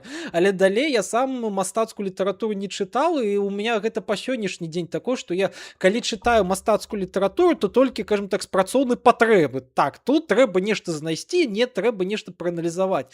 Але такое, каб я атрымліваў задавальненне ад мастацкай літаратуры апошні раз, гэта было вось калі я чытаў Пелевіна «Снав». Вось тады я сапраўды кайфануў. Не, у мяне зусім іншая гісторыя, бо калі я быў падлеткам... Не, тут трэба пазначыць, калі я быў падлеткам, я ўвогуле не прачытаў ні адной кнігі з школьнай літаратуры. Класіка. Мне нават падавалася... Таму што я яе не разумеў. Ведаеце, мне зусім было насраць на ўсіх гэтыя перажыванні герояў 18 і 19 стагоддзя, бо я іх проста не разумеў.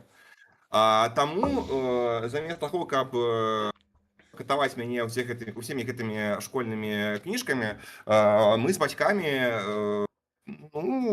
раз у некалькі месяцаў ездзілі на кніжную выстаўку, якая была ля ВДНХ, які быў насупраць дзяржоперы.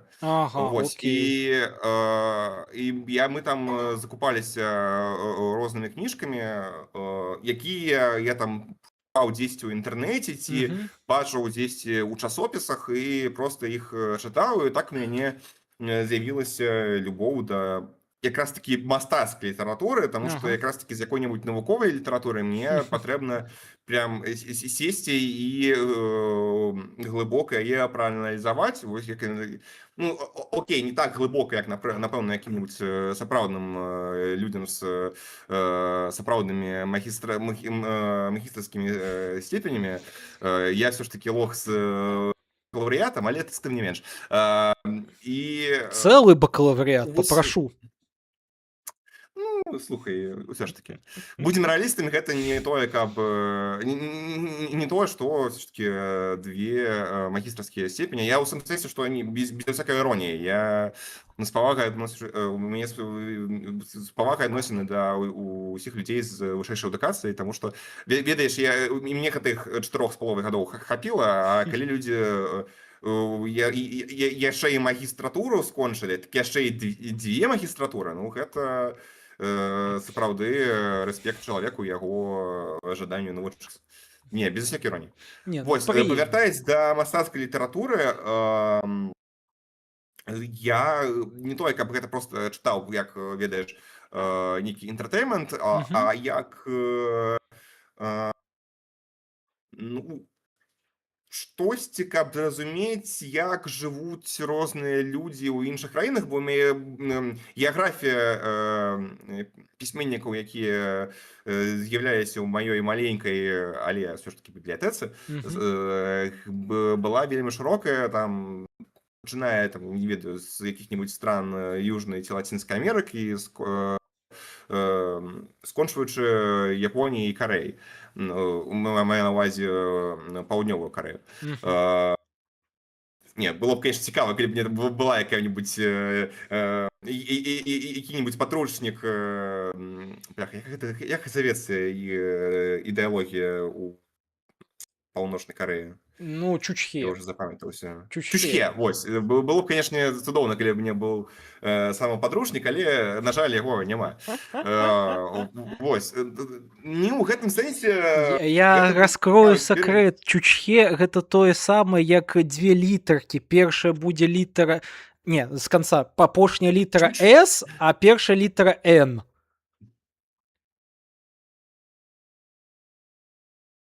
СН. Толькі наадварот. Я не разумею, як гэта... Наадварот.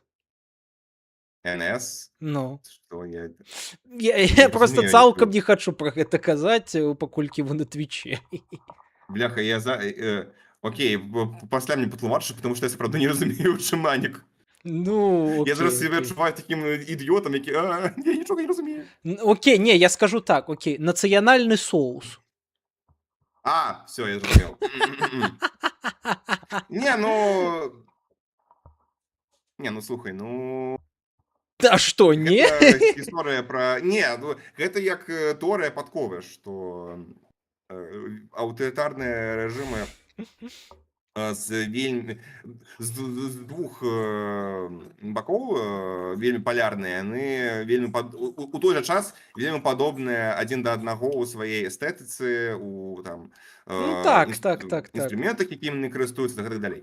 Таму у кожным жарце ёсць доля чагосьці сапраўднага. Ну так, безумоўна.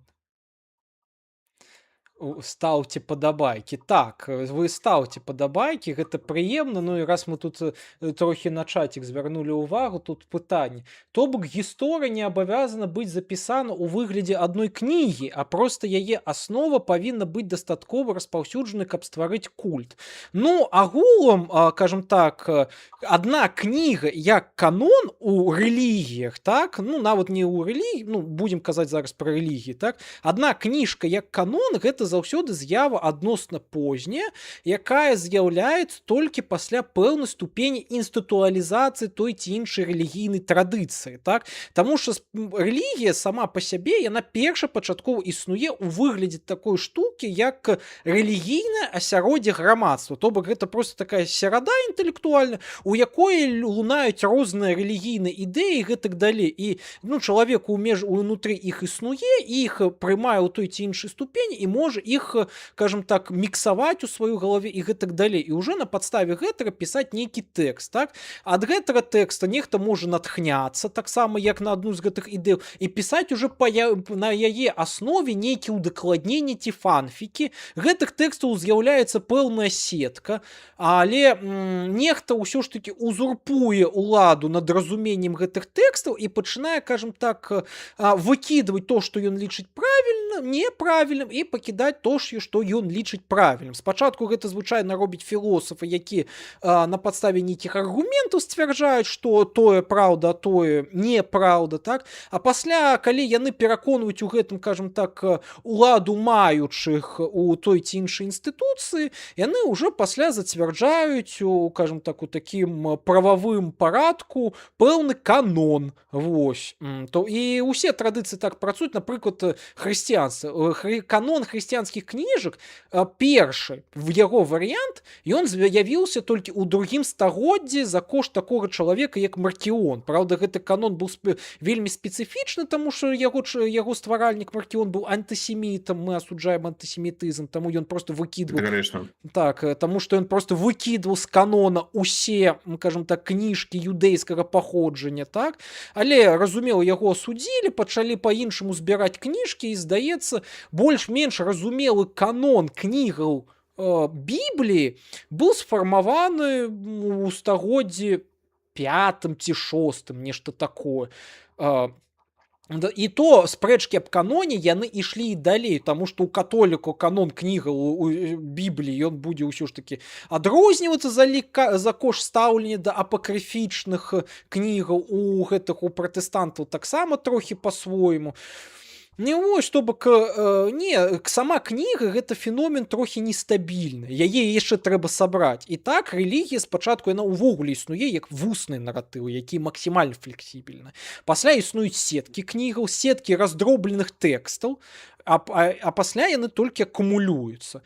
Дарэчы, мы ж не прылічым сёння да хрысціянства такі тэкст, як, напрыклад, там Евангелие ад Фамы ці Евангелие ад Юды.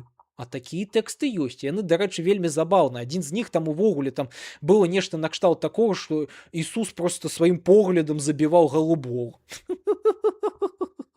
Блін, Евангелие ад Іуды, ты маеш на ўвазе Іуду, які... Менавіта той самы. Все, зразумела. Ну вось, але існавалі.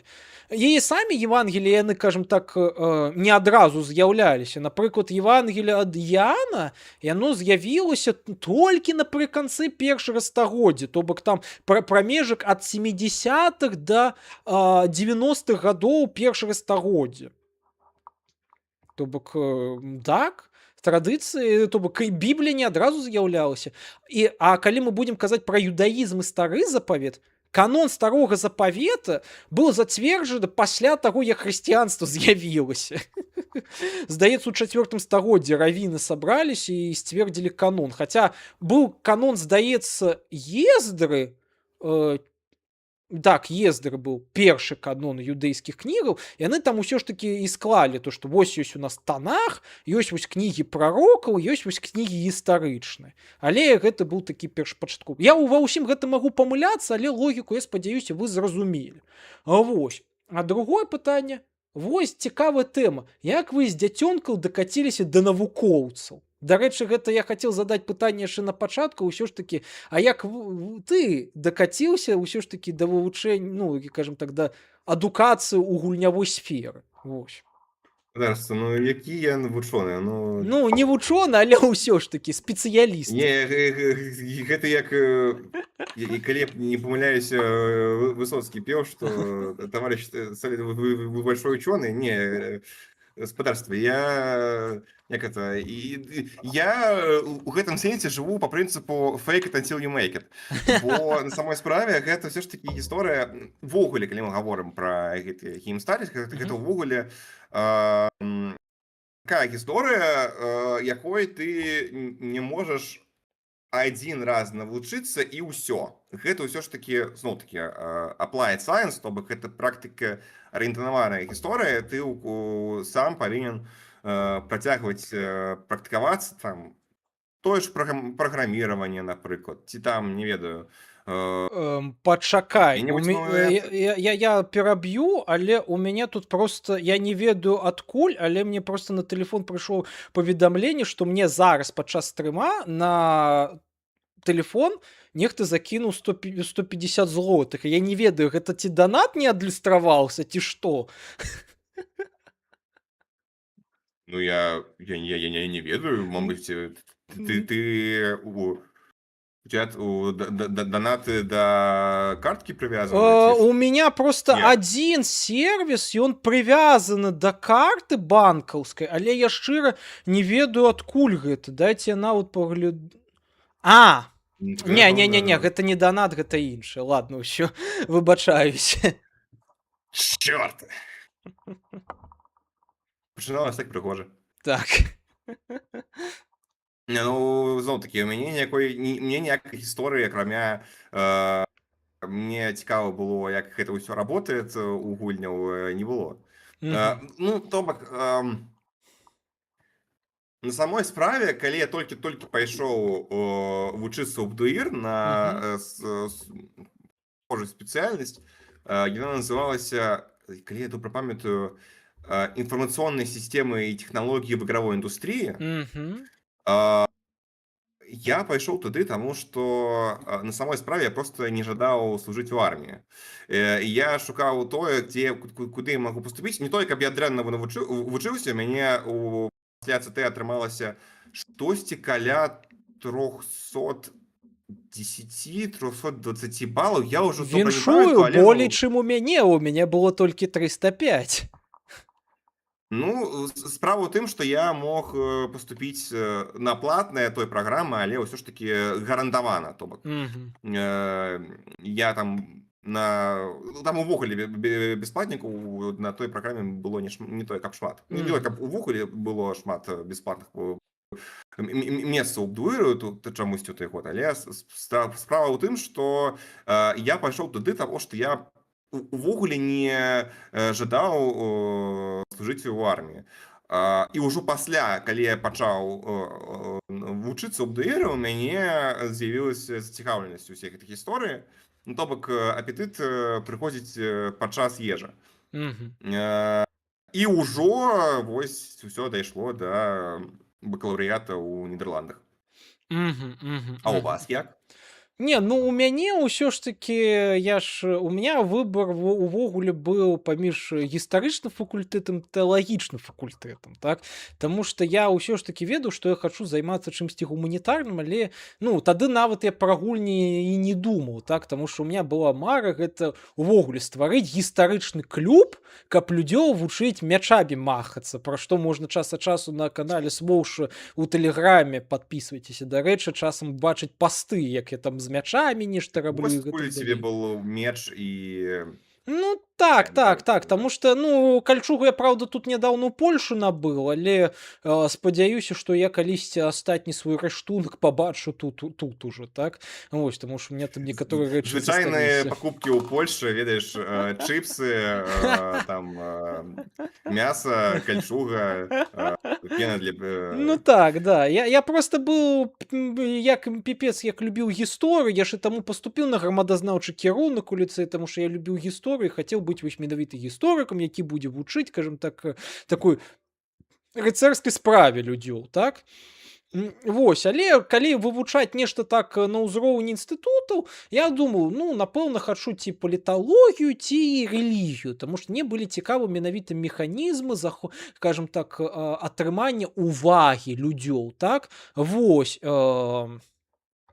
механізмы кантролю нават так свядомасці, чагосьці такога, так, вось ідэалагічнага ўплыву іх і так далей, так. Ну і пасля неяк так вывучала, хто дзе выкладае. Ну і нешта мяне ў свой час запужалі, што на гісфаке, на паліталогіі адні салкі, салковыя дзяды.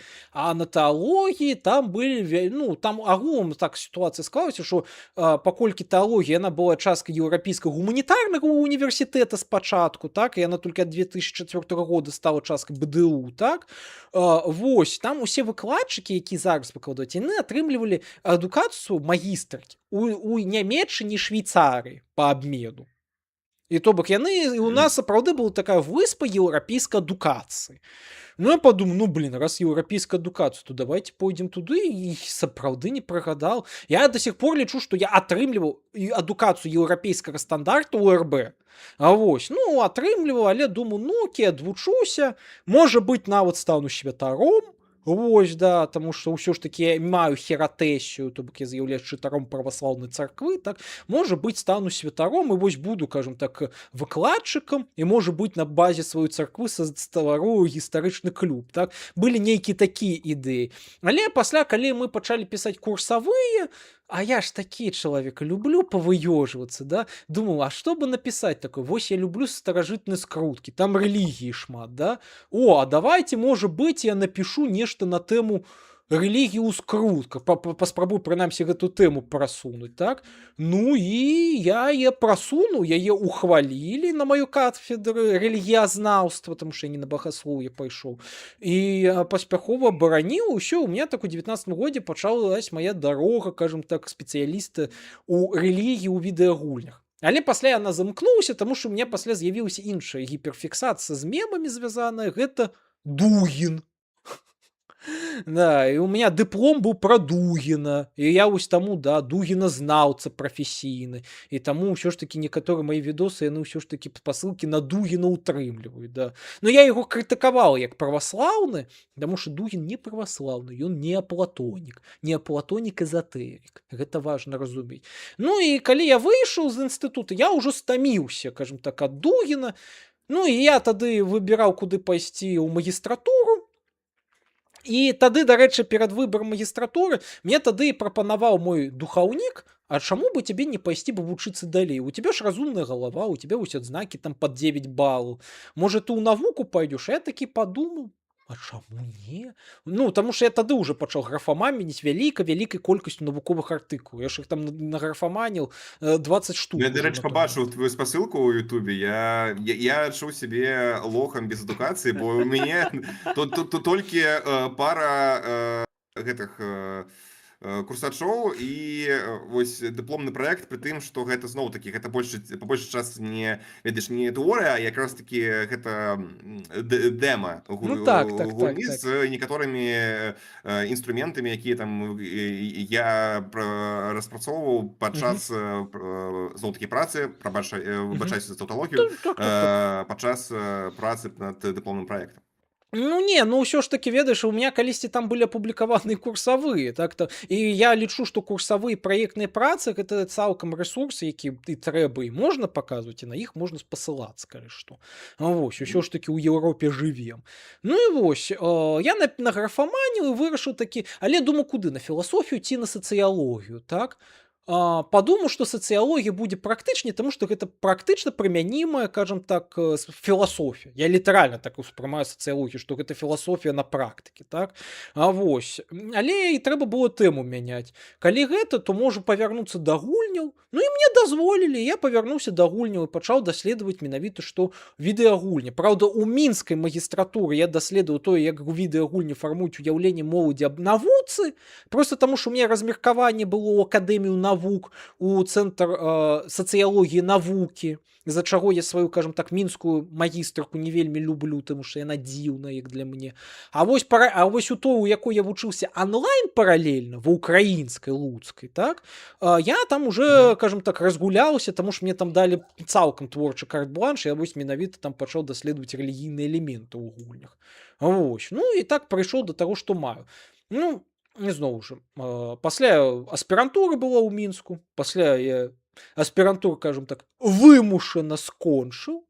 Ну і тут у дактарантуру ўжо пінаю другі год. Трэці ўжо хутка пойдзе. Слухай, ну тут такая гісторыя, што ну, я не упэўнены, ці пагадзішся са мной ці не, але нібыта шмат людзей сёння адносяцца да гуманітарных навук як да чагосьці несур'ёзнага. І з чым я, дарэчы, не згодзен, таму што, на мой погляд, гуманітарныя навукі ўвогуле гэта гісторыя пра этыку. То бок у нас вельмі хутка развіваюцца тэхналогіі, і этыка за імі проста не паспявае. Ну так. І таму гуманітарныя навукі павінны развівацца таксама, як і іншая навука, там, не ведаю, Математика, наприклад. Ну так. І ведаеце філасофская база тэорэма Платона штосьці Ну такое. так, так, так. Не, ну я ў сэнсе, калі без жартаў, ты ніколі не сутыкаўся з такім, што людзі пачыналі з табой размаўляць, типа, пайшоў бы лепей на штосьці больш такое сур'ёзнае. Я з гэтым сутыкаўся ад самага свайго дзяцінства, як я вырашыў, што я буду звязваць сваю гісторыю з гуманітарнымі навукамі, на той момант яшчэ гісторыі, так? А яшчэ да гэтага з музыкай. Хаця музыка, яна ўсё ж такі больш патрабуе тэхнічны, кажам так, склада розуму, таму што гэта ўсё ж такі пра гармоніку, а гармоніка гэта ўсё ж такі больш матэматычная штука. Вось. Але мне маі пацаны, сябры, яны любілі на той момант заўсёды хіханькі-хаханькі пускаць. Лепей бы ты пайшоў бы ў каледж. Вось б навучыўся ты бы на будаўнічага і зарабляў бы бабкі, а не сядзеў бы, кажам так, а то будзеш вось сядзець і на піяніна гуляць у пераходзе. Вось прыкладна такое было. Але калі я ўж, ну і былі калегі, якія, кажам так, мне вось накідвалі сапраўды, што твая гісторыя, гэта наратывы, гэта непрактычныя веды, што яны робяць для грамадства. Але я тады не ведаю асабліва, што казаць, але праблема ў тым, што гуманітарная адукацыя, яна дае веды пра то, як грамадства канструіруецца. Ну, я тут збольшага такі ўсё ж такі сацыяльны канструктывіст і, напэўна, постструктураліст у шмат якіх метадалагічных пытаннях, так? Вось. Напэўна. І я агулам схільны думаць, што калі ты маеш нейкую такую гуманітарную базу, тебе прасцей, кажам так, усе, кажам так, наратывы ідэалагічныя, то есть, што рэлігійныя, што палітычныя, так, тебе іх прасцей раскладваць і за кошт гэтага разумець, што ты хочаш ад жыцця і што ты хочаш у гэтым жыцці ад іншых людзёў, так, то бок гэта пра разуменне таго, як ты павінен з сусветам узаемадзейнічаць. І я заўважаю, што людзі, якія не маюць добрай гуманітарнай базы, яны вельмі часта апынаюцца пад уплывам, кажам так, такіх ідэалагем, якія вельмі часта яны супярэчаць нават ім базавых поглядаў, ад чаго яны пасля, кажам так, пакутуюць самі па сабе, так? І гэта тычыцца не толькі маіх, напрыклад, ідэалагічных ворагаў, але яшчэ і маіх, кажам так, ідэалагічных хаўруснікаў, назовем гэта так, да? Таму што яны могуць там сцвярджаць, што вось мы там за правы чалавека і гэтак далей, але калі яны пачынаюць казаць, што вось мы за правы чалавека, але пэўную катэгорыю людзей просто таму што яна нам не падабаецца, мы будзем гэтых правоў пазбаўляць, у меня адразу пытанне, а чаму? Давай будзем разбіраць, раскладваць гэта. І, ну, і літаральна задаваць гэтае пытанне, ці ты крыжык здымі, так, ці майткі апрані. Ну вось, то бок для мяне гуманітарная адукацыя гэта менавіта збольшага пра тое, каб быць у гармоніі з самім сабой і ведаць, як жыць далей. А астатнія, кажам так, такія прафесійныя скілы, ты іх будзеш так ці інакш цягам жыцця атрымліваць, да? Таму што гуманітаршчына гэта менавіта пра то, каб зразумець жытуху. А вось, кажам так, прыкладныя дысцыпліны і дысцыпліны практычнага характара, гэта ўжо непасрэдна пра тваю творчую дзейнасць, так, пра тое, як ты, кажам так, у гэтым сусвеце сябе праяўляеш і як ты ў гэтым сусвеце, ну, адпачываеш, ну і часам грошы зарабляеш. Я таму, напрыклад, разводжу сваю, кажам так, кар'еру менавіта акадэміка, так, таму што акадэмічная кар'ера гэта ўсё ж такі практычныя скілы, так, ад сваёй адукацыі. Таму што прыўносіць веды гэта практычны скіл. Быць педагогам, да нават быць стрымерам, быць ютуберам, гэта практычныя скілы.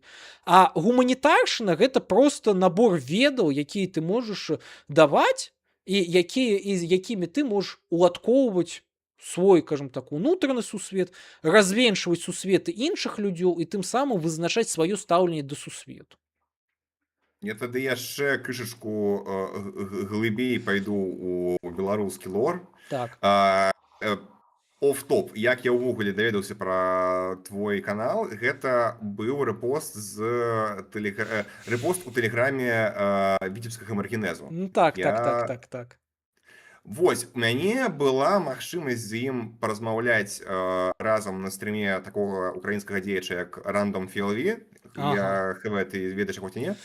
Напэўна, не, таму Дарэчы, што я в мы украінскі інтэрнэт, у мяне, кажам так, сувязі вельмі, кажам так, кепскія. Вось я ведаю Базілевіча, якой нядаўна ну мабілізавалі вось ён таксама. таксама з Базілевічам некалькі разоў Окей. стрыміў. Справа ў тым, што я, дарэчы, жадаў па аналагічнаму пытанню зрабіць дэбаты Маргінеза з адным маім сябрам, але там не атрымалася дзеля нейкіх праблемаў, якія былі ў Нідерландах. Ну, не праблема, а складанасці, якія там былі, Мгм. калі я там атрымліваў новыя дакументы, Ага. не суть. Так, так, так, так. Падчас нашай размовы з Маргінезам і Мгм. вось гэтым самым спадарам рандомам Мгм. ён агучыў такую гісторыю пра я магу памыляцца, але яго меркаванне датычна сацыялогіі, што гэта ўвогуле нібыта псеўданаука.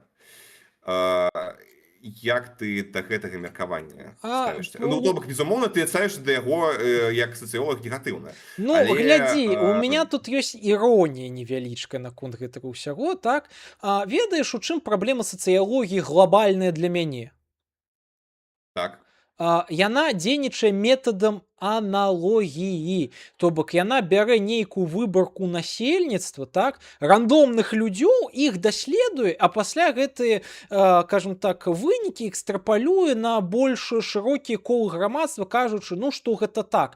Але калі так падумаць, аналогія, яна ў фармальнай логіцы нават не з'яўляецца аргументам. То бок калі мы кажам, што вось у гэтай суполцы людзёў так, гэта яшчэ не будзе азначаць, што ў больш шырокіх кантэкстаў яно будзе працаваць так, да?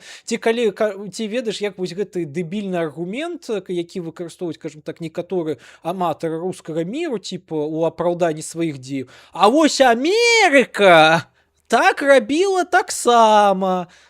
Ну, гэта ж не аргумент фактычна. Так, якая розніца, ці рабіла, ці не рабіла? Вось, і таму у сацыялогіі ёсць глобальная праблема, што яна базуецца на метадзе аналогіі збольшага, так? І ну ты з гэтым нічога, на жаль, не зробіш. Вось. Але якая аргументацыя менавіта у Владзіміра даконт сацыялогіі, я, на жаль, не памятаю, так? Таму што пры ўсім гэтым, акрамя метада аналогіі, яна ўсё ж такі, ну, выкарыстоўвае ўсё ж такі некаторыя метады, кажам так, праверкі ведаў, да, яна іх выкарыстоўвае, і тут з гэтым спрачацца нельга. Я памятаю адзін раз, калі я з Маргінезам нешта такое абмяркоўваў, гэта сацыялагічнае даследаванне рэлігіі, што ён выступоўваў супраць крытэра ад прылічэння пэўных людзёў да пэўнай рэлігійнай традыцыі на падставе крытэра самаідэнтыфікацыі. Таму што ён лічыў, што ну, самаідэнтыфікацыя яна ні на што не ўплывае глобальна. Вось, таму што яна не адлюстроўвае унутранага, кажам так, унутранай светабудовы чалавека, так? Яна не адлюстроўвае таго, як ён успрымае гэты сусвет. Яна ўлічвае проста яго дэкларацыю. Ну, так, гэта праўда. Для гэтага ў сацыялогіі ёсць, кажам так, такія інструменты, як deep search, deep studies. Калі ты бярэш гэтым чалавекам, праводзіш паглыбленае інтэрв'ю, яго кавыряеш і высвятляеш асаблівасці яго светапогляду. Вось, гэта так літаральна фіксіцца. Што могу сказаць? Напэўна. Я не сацыёлог. Ну, Я просто... я зноў-такі... прабач. Просто тут же заўсёды залежыць менавіта што ад мэтаў даследавання. А калі мы хочам і таго, якія магчымасці. Разумеў, што сацыёлог ён не можа правесці, кажам так, паглыбленае інтэрв'ю з гіганцкай выбаркай у межах, напрыклад, той же Рэспублікі Беларусь ці хаця бы адной з яе вобласцяў. Так? Ну, гэта банальна немагчыма, так?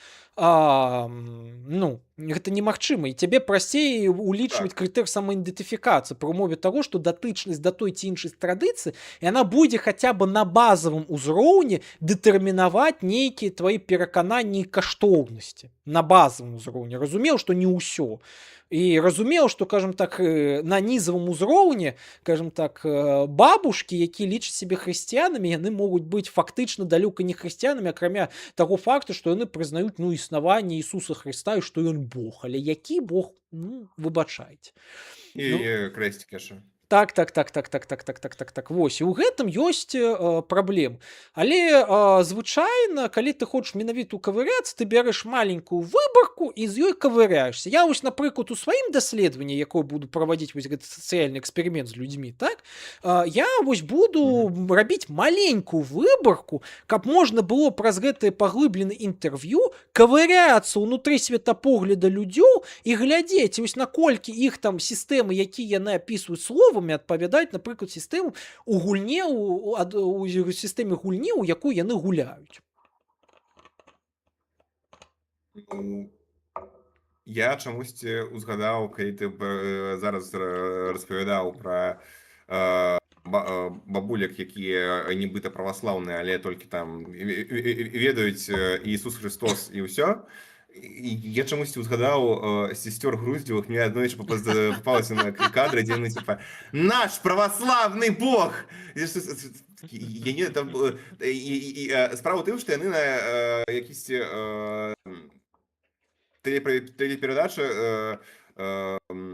яны спорылі з праваслаўным бацюшкай пра тое, што з пункту гледжання рэлігіі рознае чараўніцтва ці штосьці магія ўвогуле гэта лічыцца як ад лукавага. А яны говорили, не, вось наша праваслаўная магія, ці штосьці такое. Я, дарэчы, на тэму магіі чытаў лекцыю, ну і у мяне ўсё ж такі відэа было на гэтую тэму, таму тут паўтарацца не буду. Але пры ўсім гэтым я яшчэ адзін аргумент, ну не аргумент, а просто такой тэзіс, які могуць прыгадваць, скажем так, аматары натуразнаўчых навукаў, крытыку сацыялогіі, гэта тое, што яны ж вельмі часта апелююць, скажем так, вельмі эфемернымі катэгорыямі, так? Але ну гэта ўжо закон сацыялогіі, што сацыялогія яна працуе з фактамі не сапраўднымі, якія існуюць так, ну ведаеш, відавочна, а з фактамі сацыяльнымі. А што такое сацыяльны факт? Калі вельмі проста, во што грамадства верыць, тое і існуе. І ты з гэтым павінен лічыцца, таму што сацыяльны факт, калі ён апынаецца, скажем так, ну атрымлівае дастатковую сацыяльную падтрымку, ён хаця можа быць максімальна эфемерным, але ён можа ўплываць на грамадства. Ну і такімі сацыяльнымі фактарамі з'яўляюцца, напрыклад, ідэалогіі, ці проста ідэі, ці нават паняццё Бога. То бок мы можам бясконца казаць, што Бога няма, але сацыяльна, пакуль ідэя Бога існуе ў грамадстве, яна будзе ўплываць на матывацыю людзёў за гэтага Бога нешта рабіць. Напэўна. Ну вось. І тут Мне на самой справе просто цікава гэта слухаць, бо я такі аматар, і мне просто калі штосьці цікавае умныя людзі распавядаюць, мне ўжо адчуваю нешта крышачку больш нейронаў у маёй галаве з'яўляецца. Ну, гэта такі, то бок я ўпэўнен, што Владзімір з улікам таго, што ён разумны хлопец, ён можа і знайсці на гэта контраргумент, але гэты контраргумент ўжо, напэўна, трэба будзе абмяркоўваць з ім непасрэдна, так, таму што я дадумляць яго аргументы зараз не буду. Вось.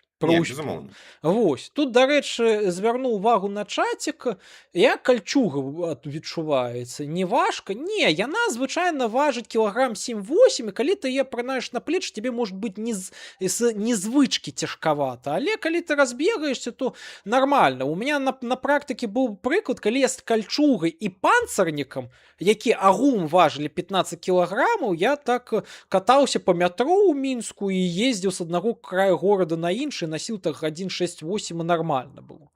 Ось, таму неяк так. До речі, про Дугіна. Ти писав, що потрібно створити православний маніфест, який би показував, що філософія Дугіна не має нічого спільного з православ'ям. Думав, щось таке писати, то вже не цікаво. На самой справі я писав артикули на тему критики Дугіна, і писав їх не тільки як наукові, так? І по-польську, і по-білоруську, і по-руску навіть. Але писав я ще і публічні публікації на порталі «Християне супроть війни». там гэта можна прачытаць, хаця окей, гэта не прям маніфест, але публікацыі такія існуюць. Але нават калі я напішу ад свайго імя гэты маніфест, ён хутчэй за ўсё не будзе мець агульнацаркоўнай рэцэпцыі. Вось, а калі і будзе, то будзе мець, напрыклад, кажам так, рэцэпцыю, кажам так, апазіцыйных хрысціянаў ці хрысціян у выгнанні ці чагосьці такога. То бок, каб дакумент быў значны, гэта сапраўды трэба, каб я яго не проста напісаў, мне то ж напісаць, сам ведаеш, я пасты кожны дзень пішу на 2-3 старонкі, так? Это трэба, каб гэты, кажам так, маніфест расшэрваўся па ўсім СМІ і каб пад ім падпісваліся людзі датычна да царкоўнага дыскурсу. Тады гэта будзе мець вагу. Вось, а пакуль, ну, кажам так, чым багаты, тым мы рады. Вось. Тэхнар в історыі. Ядерная вайна ў 17 столетті між русамі та яшчарамі. Ну, дарэчы ж, не іранічна. Вось у меня выкладчык сектазнаўства з Беларусі, Уладзімір Марціновіч, гэта, дарэчы, найлепшы сектазнаўства, і, дарэчы, такой інсайт. У Беларусі знаходзіцца самы буйны архіў кніжны па сектам. Просто таму, што ў свой час вельмі вялікая частка кнігаў была вывезена з Аўстрыі. 10 000 асобнікаў зараз у Мінску знаходзіцца. Таму, калі вы хочаце даследаваць цікавыя рэлігійныя секты, вам трэба ехаць у Мінскую духоўную акадэмію. Такой цікавы нюанс, да, дзе беларусы менавіта што адлічыліся, што ў нас самы буйны сацыёлог сектаў, ён у Мінску жыве, самы буйным архівам. Так і вось. І ён нам прыводзіў такую цікавую статыстыку па Беларусі, што менавіта па людзям з вучонай ступені, што вучоныя з вучонай ступенню тэхнічных навукаў, яны часцей за гуманітарыяў, яны схільныя верыць, ну, нейкую, кажам так, у нейкае капялюшства і больш схільныя, кажам так, да ўспрыняцця нейкіх сектаў, бліжэй да сэрца. Вось. Слухай, ну гэта напэўна мае рацыю по, ну, зноў-такі з майго пункту гледжання як аматара, што шмат, я не ведаю, ці гэта магчыма пазначыць як менавіта сектанства, але я заўважыў такую гісторыю, што даволі шмат розных канспіралагічных тэорый, штосьці такое, яны з'яўляюцца якраз такі у якім-небудзь такім IT-сферы сярод усіх гэтых праграмістаў, там пра розных дзеячаў. І, ну, зноў-такі, я не ўпэўнены, ці гэта лічыцца як сектанства. Ну, глядзі, ёсць ёсць просто, ведаеш, сектанства ўсё ж такі, хаця Марціновіч сам лічыць, што гэты тэрмін, ён цалкам навуковы, ён эмацыйна не афарбаваны, таму што заходнія даследчыкі, яны яго выкарыстоўваюць менавіта як сектум, то бок адкалоўшаяся частка, так? Я ўсё ж такі часцей ужываю тэрмін, кажам так, рэлігійныя рухі, якія могуць быць для пэўнага рэгіёна традыцыйнымі і могуць быць нетрадыцыйнымі, што вызначаецца, кажам так, сацыяльна, то бок, што людзі лічаць дзіўным, то і вось. А ёсць яшчэ такое паняццё, як, кажам так, духоўнасць. А духоўнасць гэта проста ўсе рэлігійныя ідэі, якія ты так ці інакш падзяляеш, так? Вось, і сучасная рэлігійнасць, яна вось менавіта такая неінстытуцыянальная, міксавана і гэтак далей, так? Чаму яна такая? Таму што традыцыйныя рэлігійныя наратывы, іх яшчэ ў мінулых стагоддзях, кажам так, падверглі такой крытыкі, што сёння яны ў маладых людзей, асабліва тэхнічнага складу розуму, так, яны не выклікаюць даверы. Але ж усё ж такі рэлігійнае пачуццё ў людзей застаецца, яны мусяць у нешта верыць, так? І таму яны будуць ці верыць у нейкі нацыянальны міф, а калі ім тыя, кажам так, дзяржаўныя наратывы, кажам так, светскія рэлігіі не будуць падаваць, яны будуць шукаць нешта для, кажам так, замыкання гэтай дзіркі ўнутры душы, нейкі іншыя ідэі. А гэты іншыя ідэі, яны будуць брацца з тых асяроддзяў, дзе яны тусуюцца. І таму, але яшчэ такі фактар, ну, ён, правда, не заўсёды робіцца, але фактар, кажам так, само ўспрыняццё тэхналогіяў, як, ведаеш, такой нейкай таямніцы. Ну, ведаеш, гэтае паняццё, типа, як тэхначараўнікі і гэтак далей, да? І на падставе гэтага ты можаш там пасля, кажам так, бачыць нейкі тэхнакульт, я там не ведаю, тэхнагаданне, ведаеш, там, кажам так, онлайн-расклады таро, усялякае такое. То бок ты ў гэтую фігню усю пачынаеш верыць проста ад таго, што, ну, кажам так, цябе не ўпіхнулі прымусова во што верыць, так? Наяўныя вялікія наратывы цябе не падабаюцца, таму ты гуляешся ў гульню, бяры наратыў сябе сам. Гэта мне нагадала гісторыю, я не памятаю, дзе я чуў, але гэта была гісторыя датычная штучнага інтэлекту. Мгм. Я не ведаю, ці чуў ты яе ці не, але Мгм. справа ў тым, што нейрасеткі, якія вось па тыпу таго ж чата GPT ці Так. Клода, якія такія тэкставыя агенты, у Так. них ёсць такая праблема, што пасля некалькіх пытанняў і так далей Мгм. яны пачынаюць забываць кантэкст таго, якія былі пытанні ў самым пачатку. Ну, то бок, напрыклад, калі ты задаў якому-небудзь агенту 10 пытанняў і там ужо задаў 11, не факт, што агент успомніць сваё першае пытанне. Мгм. І вось з гэтай гісторыі некаторыя агенты яны галюцынуюць. Ну, Ну то, так. што называюць галюцынацыямі штучнага інтэлекту. Дык вось, ужо зарэгістраваныя выпадкі, калі людзі сапраўды, ну, галавой ехалі таму, што лічылі, што яны нібыта размаўляюць з якім-небудзь штучна інтэлектуальным, як ты казаў на букву Д слова? Дэміургам? Ну так, так, так, так, так, Демиург был так. Вось, што гэта нібыта якая штосьці а-ля штучна інтэлектуальная істота. Мгм. І яны там сапраўды пытались знайсці якія-небудзь ключы, каб іх там асвабадзіць, штосьці такое. Там я калі знайду відос пра гэта, я магу нават скінуць цябе спасылку, але я Можна. ўжо не памятаю, я яго бачыў год таму назад. Я ў тым сэнсе, што гэта нібыта тое, што ты зараз апісваеш.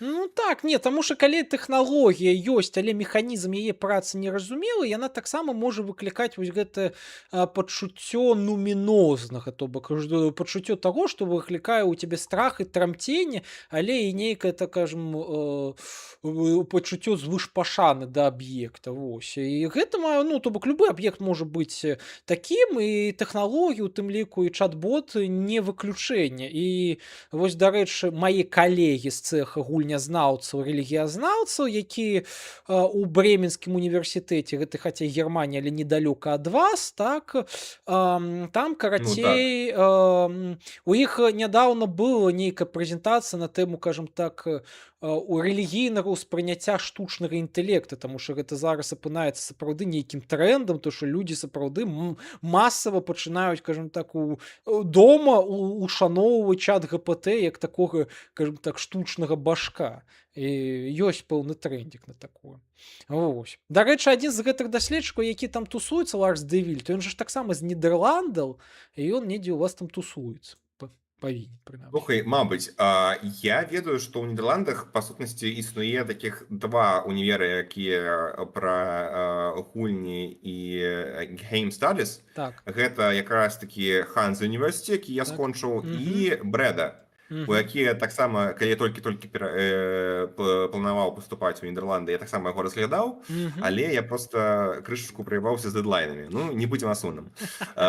Вось гісторыя ў тым, што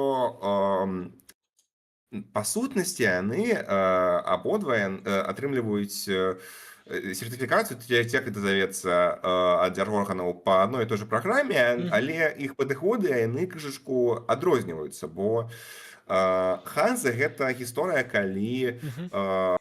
цябе як студэнту даюць магчымасць спрабаваць розныя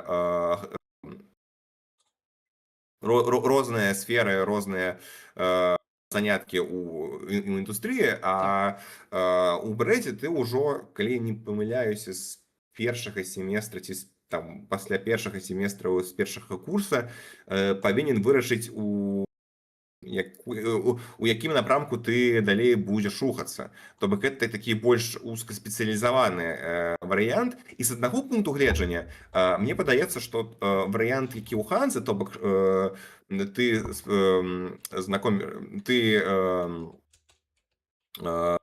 знакомліваешся з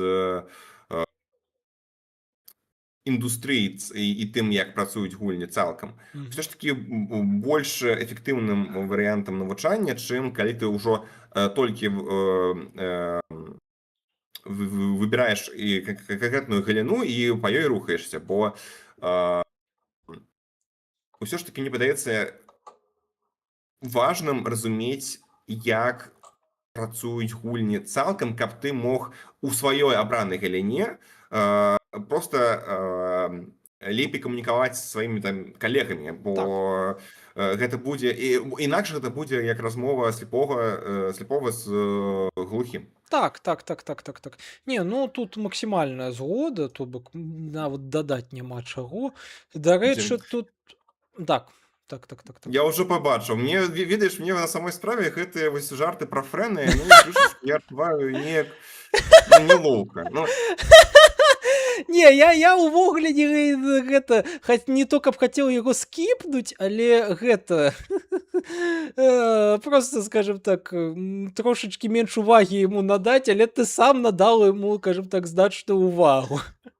Просто таксама бачу ўсе гэтыя жарты ў гэтых чатах і ну я нават крышачку разумею, адкуль яны бяруцца, але я не магу да іх далучыцца, бо ну я адчуваю гэта з майго пункту гледжання крышачку як нейкі кібербулінг у тым сэнсе, што калі я быў падлеткам, я з гэтым сутыкнуўся як сапраўдным, і я заўсёды як крышачку старанюся, баюся кагосьці неяк задзець, штосьці гэтае, але ну ведаеш, я тут так, і я не лезу з сваім Не, я просто ж Олега ведаю асабіста трошачкі, так.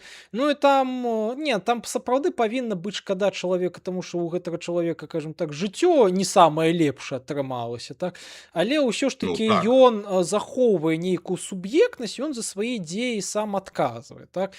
І ён адносна дарослы павінен даваць сваім дзеям справаздачу і заўсёды рабіць зніжку на то, што ён просто, кажам так, пацярпелы, ну нельга, і ну таму што гэта будзе несправядліва нават для яго. Таму напэўна. Таму я заўсёды, калі размовы ідуць пра фрэны, у меня пазіцыя адна, то бок то што чалавек хай ідзе вучыцца і можа быць падчас навучання ён усё ж такі ўпітаў у сябе нейкія дадатковыя веды, таму што там бачна, што чалавек хоча ведаць, ён хоча чытаць і гэтак далей, але яму, кажам так, шыло в жопе не дае, кажам так, нармальна усічыва гэтым пазаймацца, і ад гэтага мы маем контент, які размяшкаецца на яго тэлеграм-канале, вельмі спецыфічны. Ну тое ж маеш рацыю. Ну да, ты ў гэтым сэнсе маеш рацыю. Ну я просто у мяне самого асабіста адчуванне непрыемнае якраз таки наконт самой стылю, што гэта вось Олег Фрэн, гэта гісторыя, то бок на мой погляд можна было неяк больш элегантна да гэтага падысці, таму што ну па сутнасці я згодны з тым, што ну крышачку тое, што посціць Олег, гэта такі гістарычны нейраслоп. Так, так, так, так, так. З гэтым складана спорыць, але все ж таки мяне але зноў такі я не збіраюся зараз і ісці ў чужой агарод за сваім станам. Ну так. Я чую, што маі бацькі ўжо прыходзяць і Так. яны зараз будуць займацца польскім, таму я ўжо крышачку буду скончваць нашу гутарку, калі гэта нікаго не абурыць. Ну окей, цябе вельмі вялікі дзякуй, што завітаў, таму што вельмі лёгка пайшла Дзякуй, што размова. мяне пазваў. Я на самой справе думаў, што я буду тут сидзець пук с рэнькай, але на мой погляд атрымалася ўсё вельмі прыемна і кайфова, і ўвогуле я вельмі удзячны, што ты мяне пазваў. Так, можам калісьці працягнуць, вось, можам працягнуць і нават можна калісьці гульня выступіла. Было цяжкае дзяцінства, ну ё-маё. Не бульце гасцёў нашых. Ой, да ладно ўжо. Вось, то бок буду спадзявацца, што яшчэ паразмаўляем, а можа быць нават пагуляем, хаця калі гульня гэта хутчэй за ўсё будзе ваха. Ну я адчынены для як гэта open for suggestions, як гаворылі ў нас на працягу 4 год. Мгм. Ось, таму вельмі вялікі дзякуй, што завіталі. Ну, а мы пасля кароценькага перапыначку, напэўна, яшчэ паразмаўляем з гледачамі. Вось. І вам усе тут гледачы дзякуй, таму, ну, ўсё, вам добрага дня, ну і смачнай, я там не ведаю, кавы, кавусі, гарбаты, ну і адпачынку ад нашай размовы. І ўсім таксама дзякуй і яшчэ раз дзякуй спадару Смоўжу. Ну, дзякуй, дзякуй. Ну, ўсё, до забачэння. А ў нас пакуль пшэрва.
Так, я павярнуўся. Так, зараз мы ўключым акошачка на прагляд.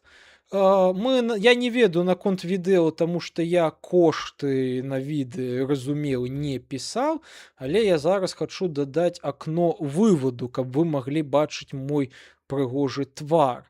Так, захоп экрану. Бэм-бэм. Так, гэта у нас. А, не экран, божа, што я тыкаю. Я просто геній, гэта трэба. О! Так, а я што? А я выдаліў сцэну. Дам, дам, дам, дам, дам, дам, дам, дам. Я выдаліў сцэну. Я вельмі разумны чалавек. Адбыўся момант Алега. Ладно, давайте тады я хаця бы зраблю гэта так. І сябе перамяшкаю трохі ў іншы бок. Тык, тык, тык, тык, тык, тык, тык. І сваё акешка, таму што, напэўна, будзем пакуль глядзець відэа трохі па-дэбільнаму, калі будзем глядзець, а не проста размаўляць. А можа нават пагуляць нешта зможам. Я не ведаю, як вы захаціце, чацік. Вось, значыць, гэта ў нас што? Гэта ў нас на альт трэба. О, фігася я здаровы. Пельмень! Пельмень здаровы. Так, так, так, так. Шифтик. Угу. Так, шифтик. Що, карацей, я з вами пакуль што. Пакуль невядома, што мы будзем з вами робити, але пачытаю паведамленне. А наскільки світські політичні ідеології можна назвати світськими релігіями? Чи це лише поверхнева ідеологія? Агулам, ведаеш, я тут, напэўна, пабуду трошачкі марксістам, але у марксісцкім дыскурсе сапраўды розніца паміж рэлігіяй і ідэалогіяй, яна невялікая. Яна проста розніца ў тым, чым з'яўляецца, кажам так, аб'ект твайго рэлігійнага ушаноўвання і ідэалагічнага ушаноўвання. Так? Ну, гэтым сапраўды праўда, таму што нават такі даследчык, які даследаваў з'яву нацыяналізма, Андерсон, так, і ён называў нацыяналізм таксама свецкай рэлігіяй, таму што ты просто, кажам так, абагаўляў не Бога як нейкую абстракцыю, а нацыю, якая таксама з'яўляецца просто рэч саму ў сябе, то бок нейкай абстракцыі. І опа, у меня, дарэчы, гэта зачыніўся гэты. Окей, значыць, гэта трэба мне будзе выводзіць ужо непасрэдна камеру. Так, значыць, гэта у меня што павінна быць? Захват слайд-шоу. Прылада захопу відэа павінна быць. Ага. Вось, только вы не павінны гэтага бачыць пакуль што. Ну ладно. мне ўсё роўна. Пакуль гэта ўсё ідзе.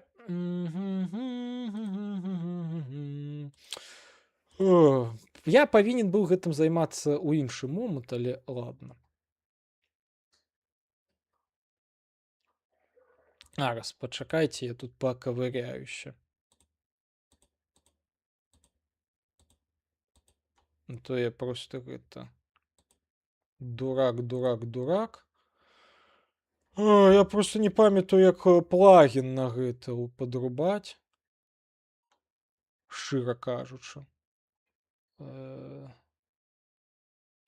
і вось, да, Андерсон казаў, што гэта, кажам так, такая рэлігія і ўсё. То бок нават самая павярхновая ідэалогія, калі чалавек у яе верыць як у нешта рэлігійнае, так, то бок адзначае там, што вось гэта ўсё з'яўляецца, кажам так, безумоўнай ісцінай, яно будзе рэлігійнай.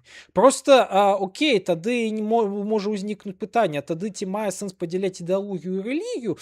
Усё ж такі, напэўна, метадалагічна ёсць, таму што будзем называць рэлігіяй менавіта ідэалогіі, якія, кажам так, у якасці безумоўнай ісціны уяўляюць менавіта, кажам так, трансцэндаваных істотаў. То бок багоў, духаў і гэтак далей, якія знаходзяцца на ўзроўні іерархіі вышэй за нас. Вось. Ну і тут, дарэчы, да, вось нацыяналізм як рэлігія фрэнавага чалавека. Ну так, ну як фрэнавага чалавека. Ну для Олега гэта сапраўды нацыяналізм, ён вельмі шмат у чым замяняе, кажам так, рэлігію па сваім, таму што ён некаторы, кажам так, цэглінкі нацыянальнага міфа беларускага, ён іх узводзіць у статус такіх прям безумоўных ісцінаў. Вось. Так, далей пачытаю, што там атрымаўся чмурынчык. Ну, дзякую вам, прыемна вельмі. Так, цяпер чакаем батл рэпорту па 40-тысячнай Васе. Ну, калісьці будзе. Смачнэго. Я кушаць не збіраюся, але, напэўна, госць нас будзе. Без негатыву, але я мяркую, што Фрэн да уніка не дойдзе. Ну, мы паглядзім, таму што яго ўсё ж такі на сумоўе выклікалі у межах, кажам так, яго праграмы універсітэцкай, так? Вось. Можна параўнаць, калі ідэалогіі замяняюць саму рэлігію і на рэлігійныя інстытуцыі паўстаюць адміністрацыйна, як бы ў выпадку з Ленінам і камунізмам, але гэта больш пра фармаванне пал, палітычнай культуры праз ідэалагічны ўплыў. Ну, дарэчы, тут чалавек, вось Отар, ён з'яўляецца палітолагам, таму тут можна яму таксама даверыцца ў гэтых пытаннях. Габэлас Маўжа 2 расцягнуў хлапчука. Ну да, бывае. Так, факты. Дык што ж з'яўляецца Богам, духамі ў нацыяналізме? Нацыя. Ну, то бок, нацыя, яна сапраўды, гэта ўсё ж такі канструкцыянісцкае паняццё, таму што мы можам размаўляць пра этнасы, то бок, як нейкія родаплямённыя, кажам так, абшчыны, якія яшчэ і маюць агульную мову. Мы можам казаць пра моўныя групы, такія як славяне, заходні, ўсходні і гэтак далей, і казаць, што вось існуюць як факт, то бок носьбіты гэтай мовы. А палітычная нацыя гэта ўсё ж такі канструкт 19 стагоддзя, які з'явіўся ў часы рамантызму. То бок, калі, кажам так, гістарычная спадчына, яна пачала ўяўляцца як крыніца сваёй тоеснасці. Таму што раней людзі, яны, кажам так, у гісторыю не глядзелі, а калі і глядзелі, то ў якасці аргументацыі, напрыклад, сваёй іншай канструкцыйнай формы ідэнтычнасці. Напрыклад, шляхта ВКЛ, яна праводзіў сваю гістарычную, кажам так, спадкаемнасць ад каго? Ад рымскай знаці ўвогуле, ад патрыцыяў. То што вось мы спадкаемцы вось гэтай рымскай арыстакратычнай культуры. Яны сябе не адчувалі аднім народам з мяшчанамі і сялянамі. Вось. А духі, партыйныя дзеячы, ну, партыйныя дзеячы, яны могуць быць святымі. А святыя, яны могуць узносіцца і ў ранг духа, ў ранг багоў, гэтак далей. Тут уже залежыць, кажам так, ад спецыфікі нацыянальнага дыскурса. А што є багамі в лібералізме? Права людзіны? Права людыны гэта безумоўна каштоўнасць і права каштоўнасці яны ў той ці іншай ідэалагічнай сістэмы яны існуюць у лібералізме. Лібералізм гэта ўсё ж такі, кажам так, ідэалогія, напэўна, у межах якой могуць быць свае святы і гэтак далей, так? Але богам лібералізма, напэўна, з'яўляецца сам чалавек, я бы так бы гэта характарызаваў бы, а не самі яго правы, таму што правы гэта хутчэй як каштоўнасць вынікаючы з ідэалагізацыі чалавека, як чагосьці такога святога. Вось. Хаця цалкам і хрысціянства яно робіць, кажам так, чалавека святым, як юдаізм, таму што чалавек ён мае перавагу над усімі іншымі стварэннямі. У іудаізме, у хрысціянстве, але ў хрысціянстве яшчэ трэба адзначыць, што Христос увасобіўся ў матэрыяльным сусвеце, іпастазаваўшы менавіта чалавечую прыроду. І таму чалавек, ён з'яўляецца ў гэтай сістэме хрысціянскай, ну, вышэйшым за ўсіх іншых матэрыяльных істотаў. Вышэй чалавека толькі Бог стаіць у хрысціянстве.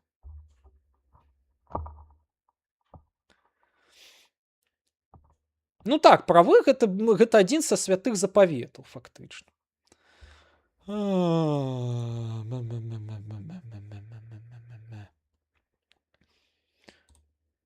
Так, нет, ну гэта не тыя параметры. Кросбар гэта не тыя.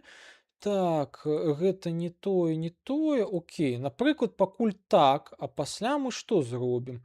Парядак. Фильтры, боже мой, гэта праз фильтры накладаецца. Боже мой, я...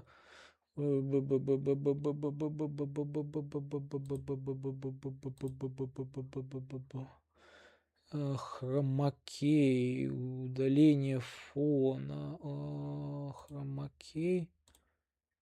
Не, гэта не тое. Вы тут пакуль пішыце, калі ласка, я зараз пагляжу. Гэта удаление фона.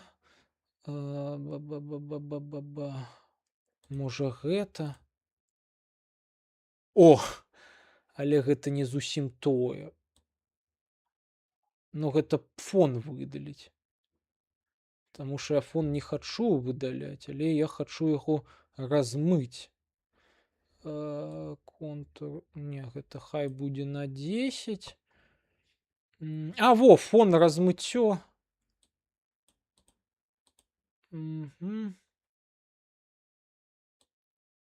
Так, гэта фокус-поінт. Я-то павінен быў уже бы размыць гэта, але... Нет, гэта не тое. Медиапайп. А гэта што? Боже. Всё, зразумел. Всё. Зразумел налады гэтыя. Всё, давайте порог повышэй поставим. Фактор размытия у меня, здаецца, стаяў гэта. Усё, замкнуть. Давайте я гэта поменьшу. О, божачки.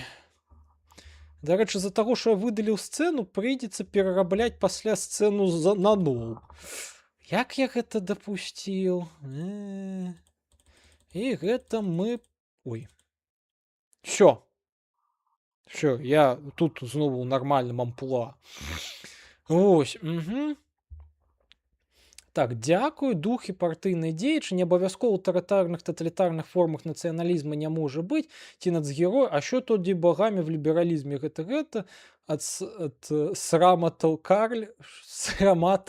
карлікаў.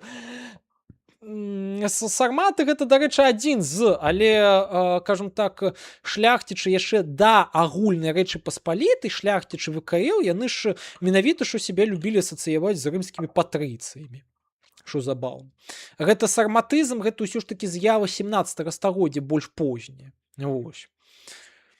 Правы гэта нешта з гэтага бліжэй да святых запаветаў. Так, гэта ў хрысціянскай дэмакратыі лібералізм не раўно хры-дэмакраты. Ну, безумоўна так, але просто я спасылку зрабіў на хрысціянства для параўнання. Вось, хаця хры-дм можа мець у сабе лібералізм. Ну, так можа мець. А ўвогуле ідэалогіі фігня, угавуха, ну, ідэалогіі свецкія рэлігіі. Чалавек павінен у нешта верыць. Калі так паразважаць, што тады з'яўляецца ідэал у ліберальнай ідэалогіі? Архітэктурныя пабудовы, грамадская інфраструктура, бюракратыя. Ну, проста ведаеш, і лібералізм як агульны прынцып, ён і як камунізм, ён мае, кажам так, шэраг запаветаў, якія будуюцца вакол чагосьці такога абагаўлёнай адной інстанцыі. Для лібералізма гэта чалавек, індывід нават, я бы так бы сказаў бы, асоба, індывід, так? Для, кажам так, для сацыялізма і камунізма гэта ўсё ж такі, кажам так, соцыум, скажем так, да, соцыум. Некаторы могуць гэта атаясамляць з народам, але катэгорыя народа вельмі часта яна датычыць нацыі, а нацыя як каштоўнасць, яна ўсё ж такі тычыцца нацыяналістычных ідэалогій. Вось. То бок гэта адна такая, кажам так, бог кожнай з гэтых, кажам так, падкшталту ідэалогію, але яны ўжо ў лакальным прымяненні яны могуць абрастаць сваімі пантэонамі святых. Ну, то бок, умоўна кажучы, беларускі нацыянальны рух, ён мае сваіх святых. Як сказаў Олег Фрэн, такім святым з'яўляецца Зянон Пазняк, напрыклад.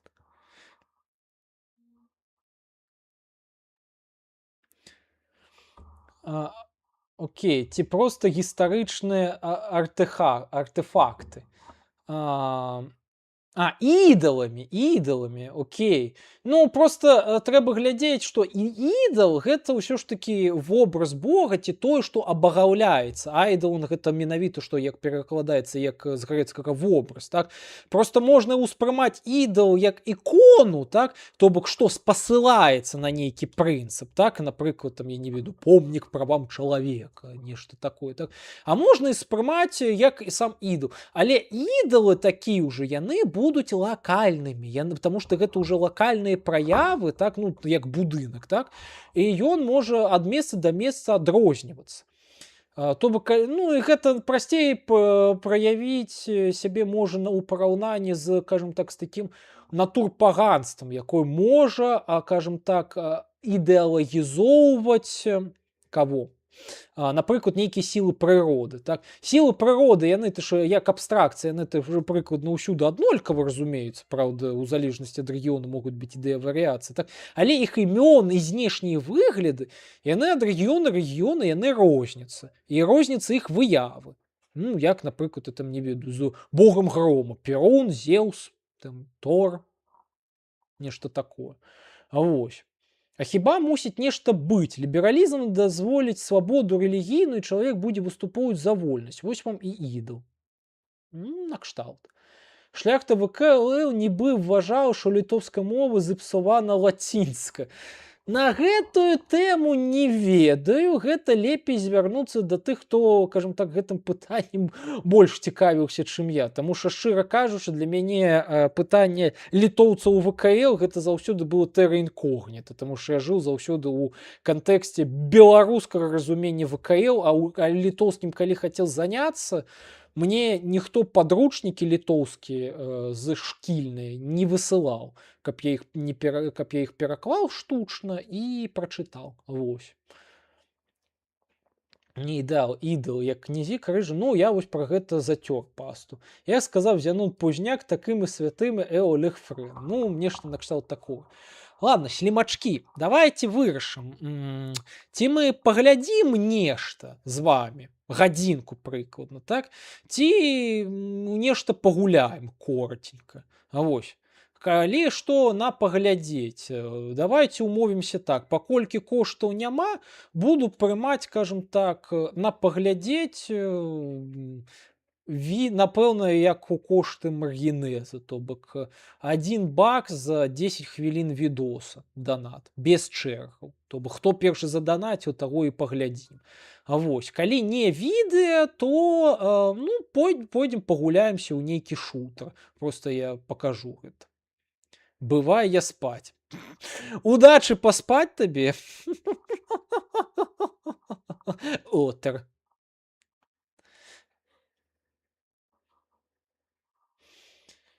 Да, калі, скажем так, на ваш выбар, дам вам прынамсі хвілін 5-10. Калі не вырашым, ну то пабегаем, можа, хвілін 50 у нейкай гульне. Вось. Ну і я пасля скончу гэту трансляцыю. Вось так. А пакуль можаце яшчэ нешта папісаць, а я тут пакуль зайду, праверу чацікі.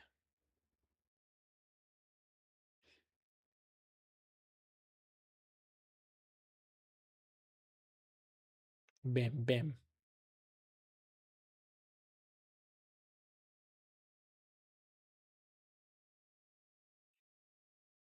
Дарэчы, увогуле, у нас тут просто так размова зайшла на гэты ўсе, скажем так, ідэалагічныя тэмы. Я ўвогуле там хацеў, калі яшчэ наш спадар Усевалад быў з намі, да, паразважаць сапраўды на тэму чаго? На тэму таго, што хацеў бы ён бы чым бы ён бы займацца далей. А то я, дарэчы, нешта забыўся ўсё ж такі напрыканцы гэта запытацца, але пакінем гэта ўсё ж такі як гачык на будучыню, калі ён будзе з намі катаць во нешта. Вось. А калі не, на ней суда няма. У меня на прикметі відео, яке, думаю, тобі було б цікаво. Принаймні, було б, якщо коментувати. Why fictional religions feel so fake? 20 хвилин. Можем поглядеть, можем поглядеть. Чому ні?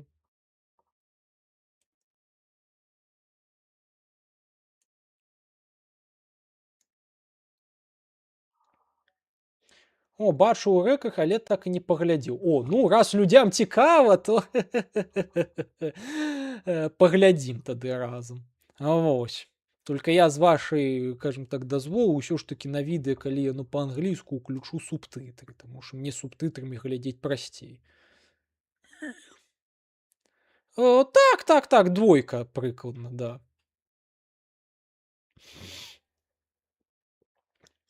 Блин, дарэчы, вам за ваше ахвяраванне трэба будзе, карацей, асобную плашачку, скажем так, напрыканцы відэа зрабіць. І так яна будзе, таму што у вас будзе і падпісачка. І вось гэта ўсё, то бок вы пакуль што адзін з самых галоўных спонсараў канала Смоуш. Ад чаго вельмі прыемна. Ось, скажем так, ваше імя будзе увекавечана ў скрыжалях. Вось. А яшчэ мы памятаем, што вам, як самаму першаму падпісунчыку на патрыёне, мы вінны паштовачку просценькую, вось. Але калісьці намалюецца. Да, дарэчы, я нагадваю ўсім гледачам, што падпіскі на патрыёне яны не толькі даюць нейкія дадатковыя магчымасці ў онлайне, але яшчэ даюць магчымасць атрымаць нейкія фізічныя артэфакты. Так ці інакш.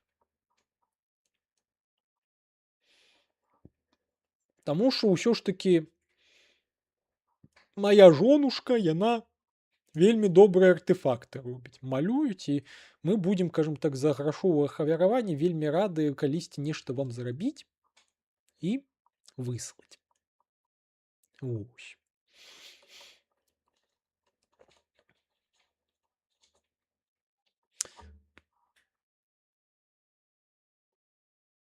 Да, тут, дарэчы, Этер піша. Абраць колер пыські кота для выявы канцы відэа. О. Дарэчы, гледачы, пакуль тут няма тэму для размовы, хацеў бы у вас запытацца на такую тэму. Ці вы калісьці сутыкаліся ўсё ж такі з нейронкамі для апрацоўкі відэа некаторымі? Так, і можа быць, вы ведаеце, хто з вас вашых знаёмых карыстаецца якаснымі. Таму што гэта магло бы паскорыць выхад відэа ў сэнсе, скажем так, абрэзкі ўсіх непатрэбных кавалкаў. А жонушка ў курсах, што мусіць маляваць паштоўкі? Ты ў курсах. Ой, ну дзякуй. Вельмі рады, што падабаецца, і што вам за кантэнт заходзіць, і што вы лічыце яго ўнікальным. Гэта сапраўды сардушка. Это вельмі радуе. Дарэчы, можна будзе калісьці такой стрым правесці у сваім амплуа. але не сёння.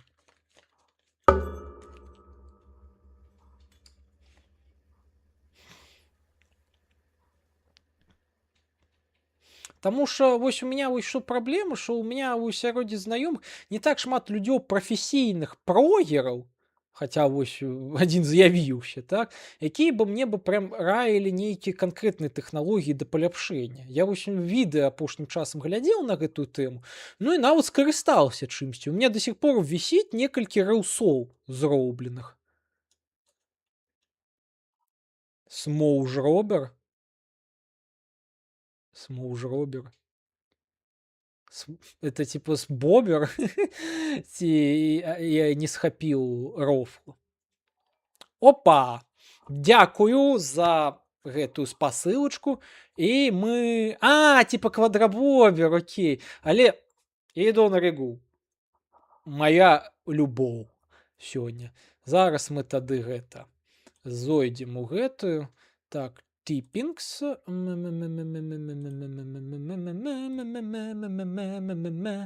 Так, зараз мы знойдзем, скажем так,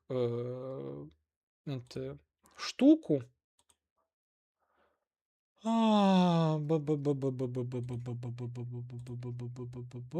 Discard changes.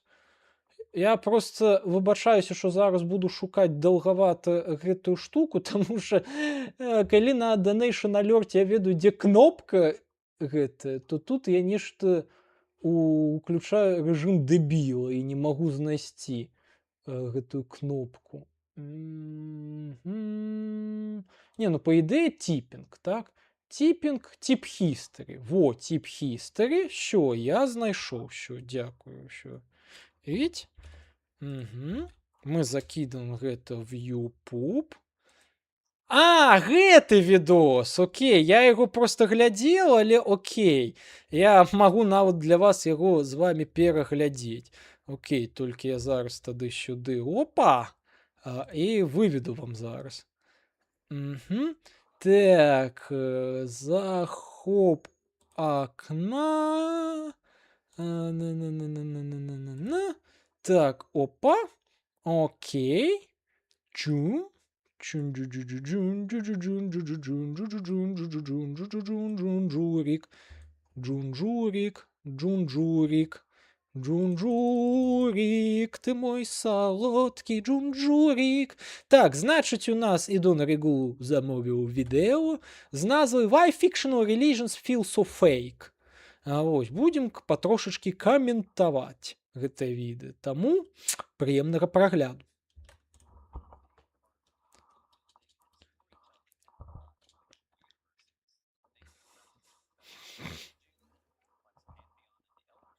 Угу. Окей.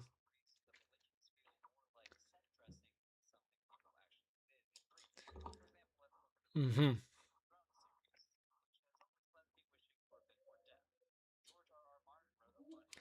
Тут я адразу адзначу, што ўсё ж такі гэтыя тэйкі яны пакуль такія трохі як гачкі, так, таму што ўсё ж такі абвінавачваць той же The Elder Scrolls у адсутнасці глыбіні і нават нейкай прамалёўкі духоўнага жыцця людзёў не зусім справядліва, таму што там ўсё ж такі некаторыя гэтыя моманты сімулююцца. У ФК, канешне, гэтыя моманты рэлігійнага і жыцця асобных людзёў яны сімулююцца не ў той ступені, у якой мы бы хацелі бы, але яны прысутнічаюць. Просто напісаць патэрн, які бы адпавядаў бы для ўсіх людзёў, ну, гэта тэхнічна цяжкавата. То бок я тут гэта магу спісваць на тэхнічную цяжкасць.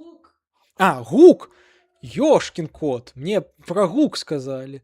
Давайте не будем яму казаць. Не, мне ўсё сказалі, да? Так, а дзе гэта? Окей, що, я знайшоў кнопочку. Дякую Богу, што ў меня есть дапаможнік, а то я бы нават бы гэтага не заўважыў. Таму што, да. Дарэчы, напэўна, мне трэба глядзець у такім трыбе відэа. Без гукавага клуба. Да. Ну, ось. Толькі давайте тады прачытаю. Так, ну дык тыя, хто карыстаюцца шыішкамі, часцей за ўсё карыстаецца ім для праграмавання. Тых, хто ўжывае яго для мастацтва, звычайна гоніць мокрымі хусткамі. Не, ну разумеў, што гоніць мокрымі хусткамі. Просто сэнс у чым гэтых шыішных прыкладанняў менавіта ў абрэзцы чарнавога матэрыялу.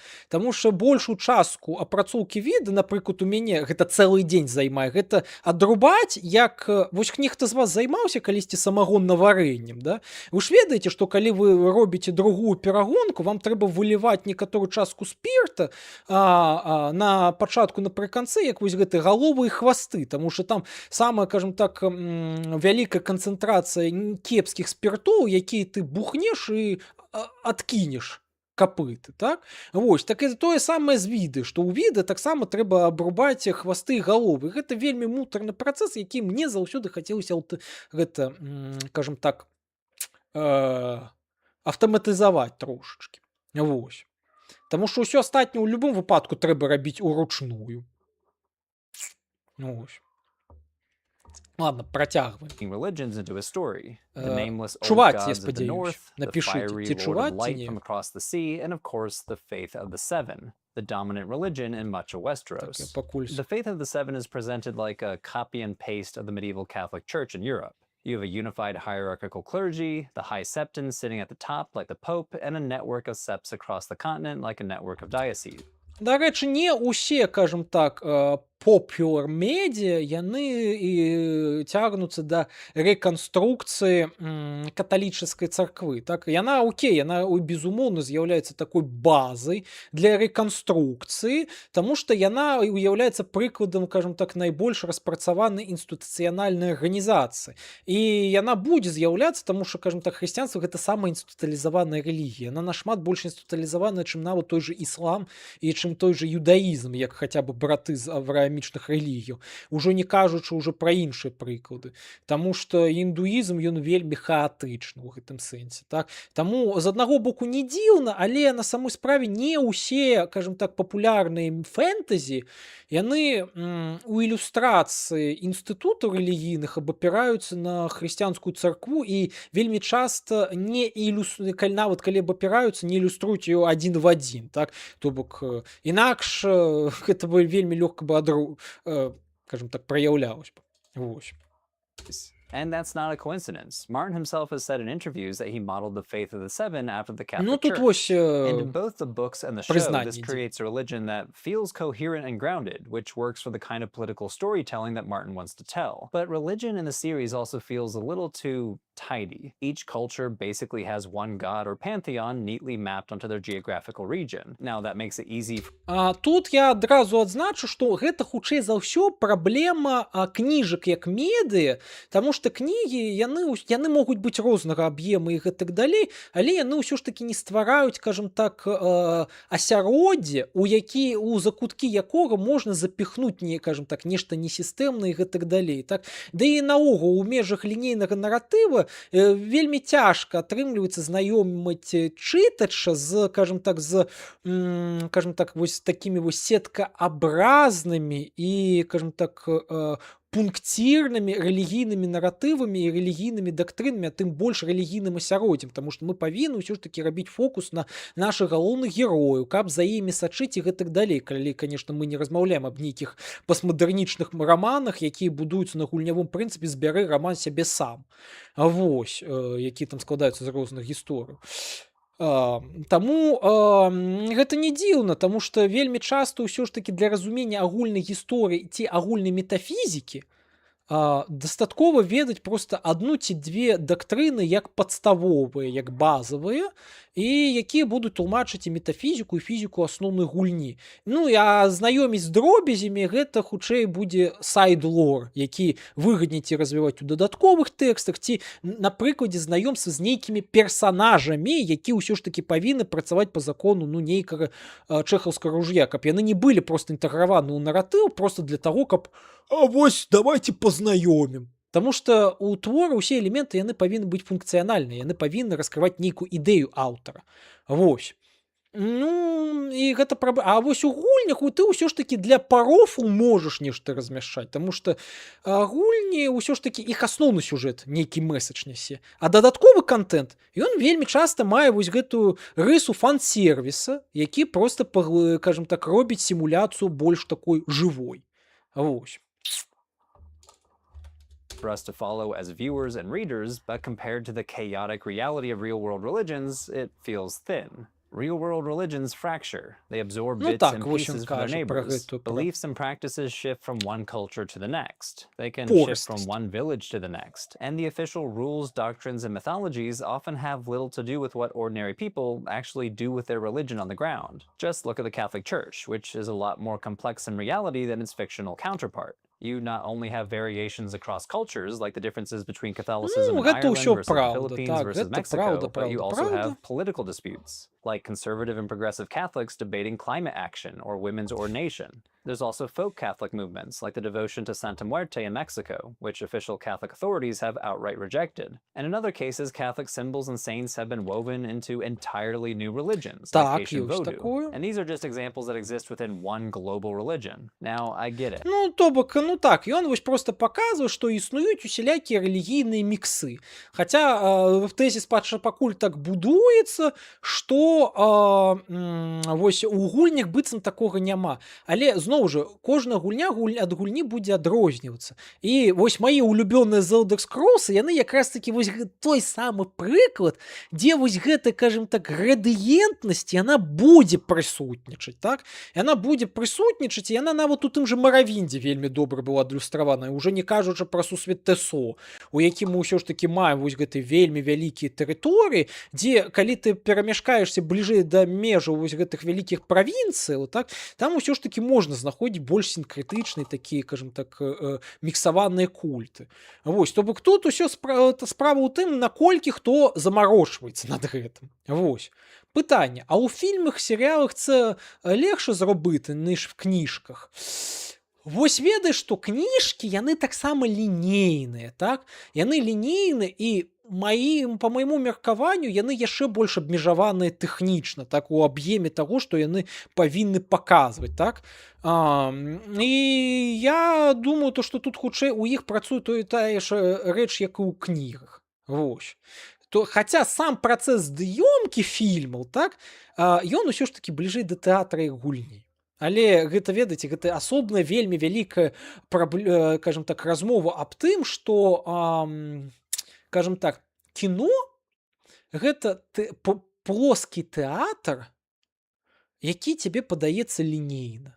І без, кажам, а за лік монтажа у ім робяцца акцэнты, які патрэбны аўтару, што робіць мэсэдж яшчэ больш такім, кажам так, жорсткім, у адрозненне ад тэатра, дзе ты сам візуальна размяшкаеш акцэнты, так? Вось, і з-за гэтага фільмы, яны менш, чым тэатр, падлягаюць інтэрпрэтацыі некаторай. Вось. Таму, не, я кіно інтэрпрэтую менавіта як жорсткія тэксты, жорсткія структуры, з-за чаго ён не мае права распыляцца занадта. І таму я, дарэчы, напрыклад, калі фільму атрымліваецца распыляцца, я ўсё ж такі такія фільмы, я сам заўважаю, яны мне падабаюцца. Напрыклад, фільмы, дзе там 2 ці 3 асноўныя лініі. А фільмы, у якіх няма нейкай асноўнай сюжэтнай лініі, яны проста ўяўляюцца наборам сцэнак. Ну, блин, я просто апошні раз, калі такой фільм глядзеў, так, гэта быў крінж-фільм жахаў, ВХС называўся, там, дзе было просто такіх 5 ці 8 навел, хоррор-навел, ведаеце, якія менавіта ў такім выключна амерыканскім калгаскім рэднекаўскім кантэксце. І гэта было цяжка глядзець. Вось. Але ўсё роўна, нават у межах гэтых мікрасцэнак, усё роўна наратыў жорсткі. Ты не можаш правярнуць яго і гэтак далей.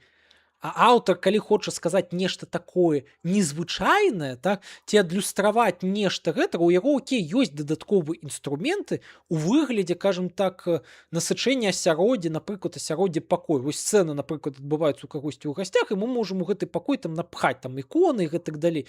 Але ўсё роўна гэта ўсе інструменты, яны будуць гуляць на ролю таго, каб усё ж такі расчыніць персанажаў, якія будуць нейкую функцыю гуляць у наратыве. Окей, хаця можна, конечно, мяне пакрытыкаваць з пункту гледжання таго, што окей, а як жа ў сучасных фільмах фан-сервіс, камео розныя, які запіхваюцца абы запіхнуцца.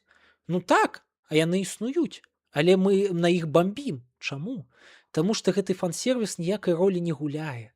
Ён не спрыяе расчыненню сусвета. Ён проста ёсць, каб нас пазабавіць. І вельмі часта гэта людзей бесіць. А ў гульнях гэты фан-сервіс, які забаўляе і паглынае, ён не бесіць. Проста таму, што гульня гэта сусвет, у першую чаргу, серада. А кіно і кніжкі гэта ў першую чаргу лінейны наратыў.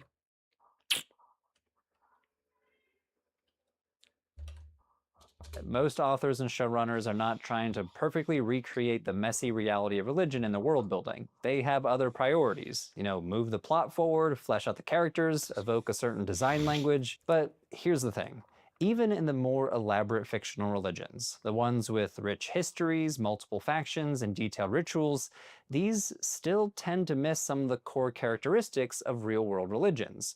And those missing pieces are a goldmine for making a fictional universe feel alive, complex, and grounded. So in this video, I want you to imagine that you're building a religion for your fantasy or sci-fi world. Гайди And I'm going робить. to give you 4 things that every single real-world religion does, but Ой, most котик fictional world мяукає. religions miss. Number 1, syncretism, Ну, which can mean синкретизм. something like religious mixing, assimilation, or hybridity. If you want your fictional religion to feel real, show how it absorbs and adapts the cultures around it. In the past, Ну, syncretism гэта was often добрая imagined парада, as 2 цалкам. discrete religious systems merging and creating something new, almost like 2 plants Так, crossbreeding into a гэта hybrid. цалкам But more для... recent scholarship sees То бок усё, што вось Ян зараз кажа, гэта ўсё вельмі добрыя парады для тых, хто нават будзе займацца стварэннем сусвету а-ля ДНД ці нават нейкіх іншых ралёвых сусветаў ці людзей, якія хочуць нават стварыць лору навелы нейкай візуальнай. То бок вось гэтае правіла, то што павінны быць градыенты, ну гэта безумоўна так. Вось, але гэта правіла, яно ўсё ж такі разумнымі людзьмі выконваецца. Вось. Можна абвінаваціць, канешне, то, што не заўсёды гэтыя градыенты яны натуральныя, але, кажам так, ёсць пэўныя заканамернасці будавання гэтых градыентаў. То бок, калі ў цябе, кажам так, рэгіён, дзе існуюць, кажам так, традыцыя мясцовая і толькі нядаўна ў яе прыехала новая традыцыя, то хутчэй за ўсё міксавацца будуць яны, да? А калі ў цябе нейкі рэгіён, ён полірэлігійны, як бліжні ўсход, так, то там, напэўна, традыцыі яны будуць адна на адну так накладвацца, што ты і фіг зразумееш, што адкуль паходзіць, так? І, напрыклад, за гэтага нават само хрысціянства можна лічыць вельмі сінкрэтычнай рэлігіяй у сваім генезісе. Вось. Хаця сёння яна ўяўляецца самастойны феномен. Ну, то бок, парада добрая. Просто для гэта, каб яе рэалізоўваць, гэта трэба прыдумляць, кажам так, некалькі традыцыяў такіх дастаткова жорсткіх, якія будуць мець ідэя варыяцыі на перыферыях ад адміністратыўнага цэнтра, напрыклад, ці проста яны будуць хістацца ў залежнасці ад геаграфіі, напрыклад, так? Ці існавання іншых этнасаў вакол, так? Вось, ну і толькі пасля ствараць вось гэты, кажам так, градыент на мяжах вось гэтых іншых сусветікаў. Вось, працягвай. It as an ongoing process of people negotiating with the cultures around them. In late Roman Egypt, for example, when Christianity first started making its way into the region, indigenous Egyptians shaped it, reshaped it, and made it their own. Egyptian Christian villagers might have kept an ancestral altar in their home while at the same time displaying a cross over their doorway. On Sunday, they might have participated in church liturgy, while on Monday, they might have visited a local oracle for divination and guidance, or maybe even celebrate a traditional festival that used to honor an Egyptian god, but now honors a Christian saint. Ну, ён вось тлумачыць праз Егіпет, але гэта ўсё для нашага кантэкста можна было патлумачыць, я там не ведаю, так званым народным хрысціянствам, гэтым Перун Ілля, гэтай асацыяцыі і так далей. Яны, дарэчы, таксама працавалі ў Скандынавіі. Дарэчы, вось дзе працэс хрысціянізацыі, вось стварэння вось такой, кажам так, сінкрэтызму і такого градыента, ён быў вельмі падобны, і ён быў вельмі падобны ў Скандынаву і на Русі. Ён там літаральна меў амаль адны і ты ж патэрны развіцця. Вось. Але я ў межах нейкага відэа гэту абмяркоўваў, нават схемкі вам паказваў. This amulet here is another example of syncretism from the ancient Mediterranean. It's a bronze disc dating from around the 3rd century CE discovered in Asia Minor, or modern-day Turkey. Now, this is the best drawing I could find, so let me walk you through it, because it looks kind of messy. On one side, you can see the Greek moon goddess and sun god, and a lion trampling a типова demonic з'ява. figure while attacking the evil eye. The Jewish and Christian liturgical phrase, holy, holy, holy, is squeezed above and between the gods. On the other side, you can see a saint on a horse spearing the same demon, while an angel stands before him. A Greek inscription is around the edge. Angel Araf, flee, O hated one, Solomon pursues you. Дарэчы, вось гэтыя вось манеткі і гэтыя ўсе, кажам так, рэлігійныя элементы. Вось у меня ёсць кніжка адна і пару артыкул на тэму магіі кажам так, сярэднявечнай антычнай Візантыі. Там такога вельмі шмат. Але самая прыкольная рэч, якая, дарэчы, ілюструе гэты сінкрэтызм была, дарэчы, гэта паганскі, грэцкі, паганска-грэцкі, юдэйскі, кажам так, еўрэйска-паганскі, то бок з тых часоў, калі там яшчэ ўсе верылі ў Астарту і Баала, такі мікс, так, гэта так званыя вось гэтыя, як бы іх назваць, па-англійскі bowls, гэтыя, кажам так, міскі, якія абмалёўваліся з унутранага боку заклёнамі, так, і іх налівалася вада, каб тым самым, типа, прыманьваць і заманьваць гэтых дэманаў у заманюху, типа, яны на вадзічку чыстую, опа, а у тебя пасля спэл спрацоўваў, усё, яны замыкаліся ў гэтай талерцы. І ты пасля іх, типа, выліваў праз акно з гэтай вадзічкай ад скарыстання. Ну, там былі іншыя, але вось гэты, кажам так, магічныя міскі, і вось гэтая штука для мяне была самай цікавай у свой час. Вось. So here we see a mix of Greco-Roman religion and Jewish and Christian symbolism. Apparently, someone in late Roman Anatolia saw this particular blend of divine figures, liturgical phrases, and protective imagery as an especially efficacious way to protect themselves from harm. So what religion did this person follow, whoever commissioned or wore this amulet? Well, pinning down their exact religious affiliation might... Ну, вось, дарэчы, гэта вось яго пытанне, яно для сінкрэтычных демонів. Ну так. Дарэчы, вось то, што ён вось зараз сказаў, якая гэта рэлігія, гэта вось, напрыклад, вось пра аргумент маргінеза. Ці можна яго прылічыць там да праваслаўных вось аўтара гэтых манетак, так? Але трэба глядзець на то, дзе гэтыя манеткі, дзе гэтыя амулеты, яны выкарыстоўваліся ў якіх кантэкстах, так? Таму што калі мы будзем падыходзіць да вызначэння рэлігійнага погляда строга дагматычна, мы прыйдзем да такой сітуацыі, што трушныя хрысціяне гэта толькі прафесійныя тэолагі. І хутчэй за ўсё, я вось тут сяджу, кажам так, тэолог прафесійны, які гэта ўсё ведае, я вось праваслаўны, а вось вы ўсе тут, хто зараз знаходзіцца на стрыме, вы паганцы і ніфіга не хрысціяне, таму што у вас нейкі неправільнае ўяўленне, ці як мінімум хрысціянскія еретыкі. Нешта на такім кшталце. Таму трэба глядзець на то, не толькі на то, як да чаго тычыць сябе чалавек, але яшчэ як ён гэтыя сімвалы, які ён лічыць святымі, як ён іх выкарыстоўвае. Таму што, напрыклад, існаваў такі чувак, гэта Александр Тральскі, чи як яго часта записують у англамоўных крыніцах, Александр Трал. Так ён увогуле казаў, што типа, ну блин, юзаць спэл і магі типа гэты, кажам так, цалебныя мазі ў межах хрысціянскага лекавання цалкам база, калі ты гэтым карыстаешься, ну гэта не робіць тебе паганца, гэта добра. Як я казаў у сваім відэа пра Канстанціна, ну, пра магію, то што Канстанцін, ён цалкам, кажам так, не выкідваў з хрысціянскага дыскурсу добрую магію, то бок яна не асуджалася хрысціянскай дзяржавы.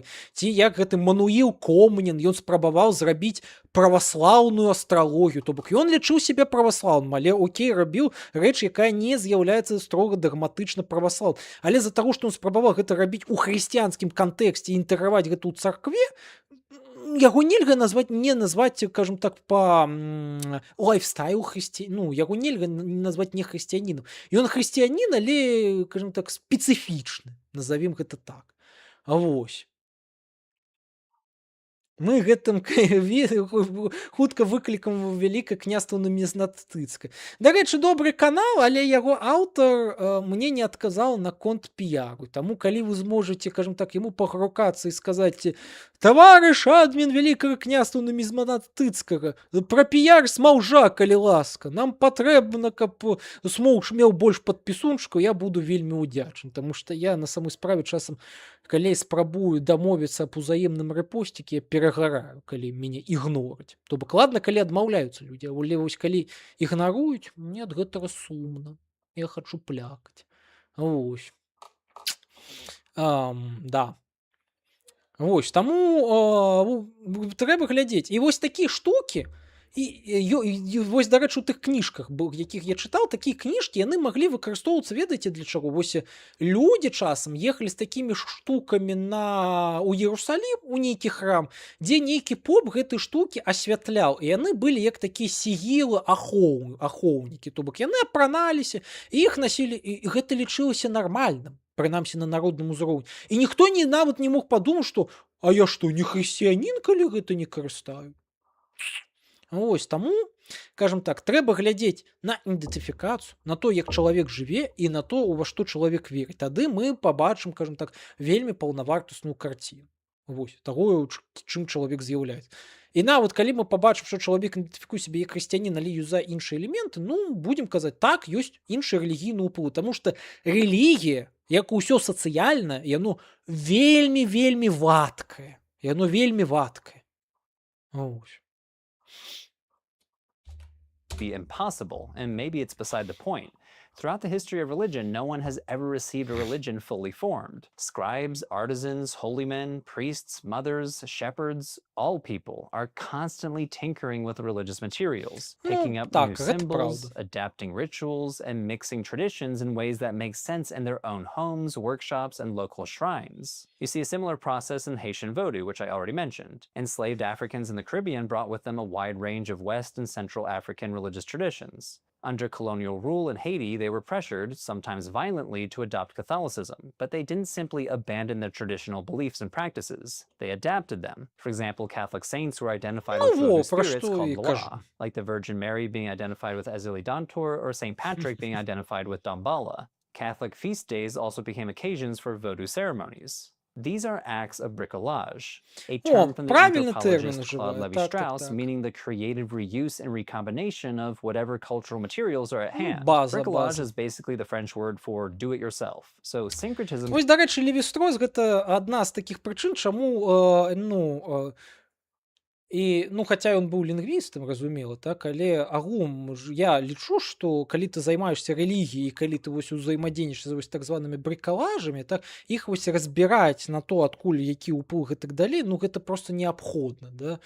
І таму я постструктуралізм, лічу нейкай ступенню базы для сучаснага рэлігіязнаўства, таму што, і іншыя, кажам так, метадалагічныя падыходы, я не ведаю нават, як іх выкарыстоўваць. Таму што ёсць, напрыклад, некаторыя людзі, якія крытыкуюць, напрыклад, фукаянства, да, таму што ой, Фуко, лявак, да. Але, кажам так, нават фукаісцкія погляды, да, вось пра гэту, кажам так, пра дыскурс, вось гэты дыскурсіўныя практыкі, які, кажам так, фармуюць вось гэту, кажам так, саму спецыфіку ўлады, яны ў аналізе рэлігіі, яны вельмі прыдатныя. Вось. Таму што рэлігія — гэта вось якраз такі дыскурс, які само паняццё ўлады і то, каму і як належыць уладкоўваць грамадства, яны фармуюць гэта. І таму, каму бы гэта б не падабаўся, але гэта, паколькі гэта працуе, мы будзем гэтым карыстацца. Але калі нехта нешта зробіць іншае для карыстання, то і што будзе больш эфектыўна, мы будзем іншым карыстацца. Вось. Так, чек чатика. Так, типу абарончы амулет? Так, абарончы амулет. Амулет ад зглазых і так далей. Таму што магія, яна ж агулам, яна такая з'ява не толькі прымітыўная, але ў сваім карыстанні яна зводзіцца да нейкіх вельмі простых патэрнаў. Ці ты на сябе баф, кажам так, кідаеш баф абароны ад чагосьці, так, ці ты, кажам так, кідаеш на іншага чалавека ці бафы, ці дебафы. Вось, то бок банальны механізм.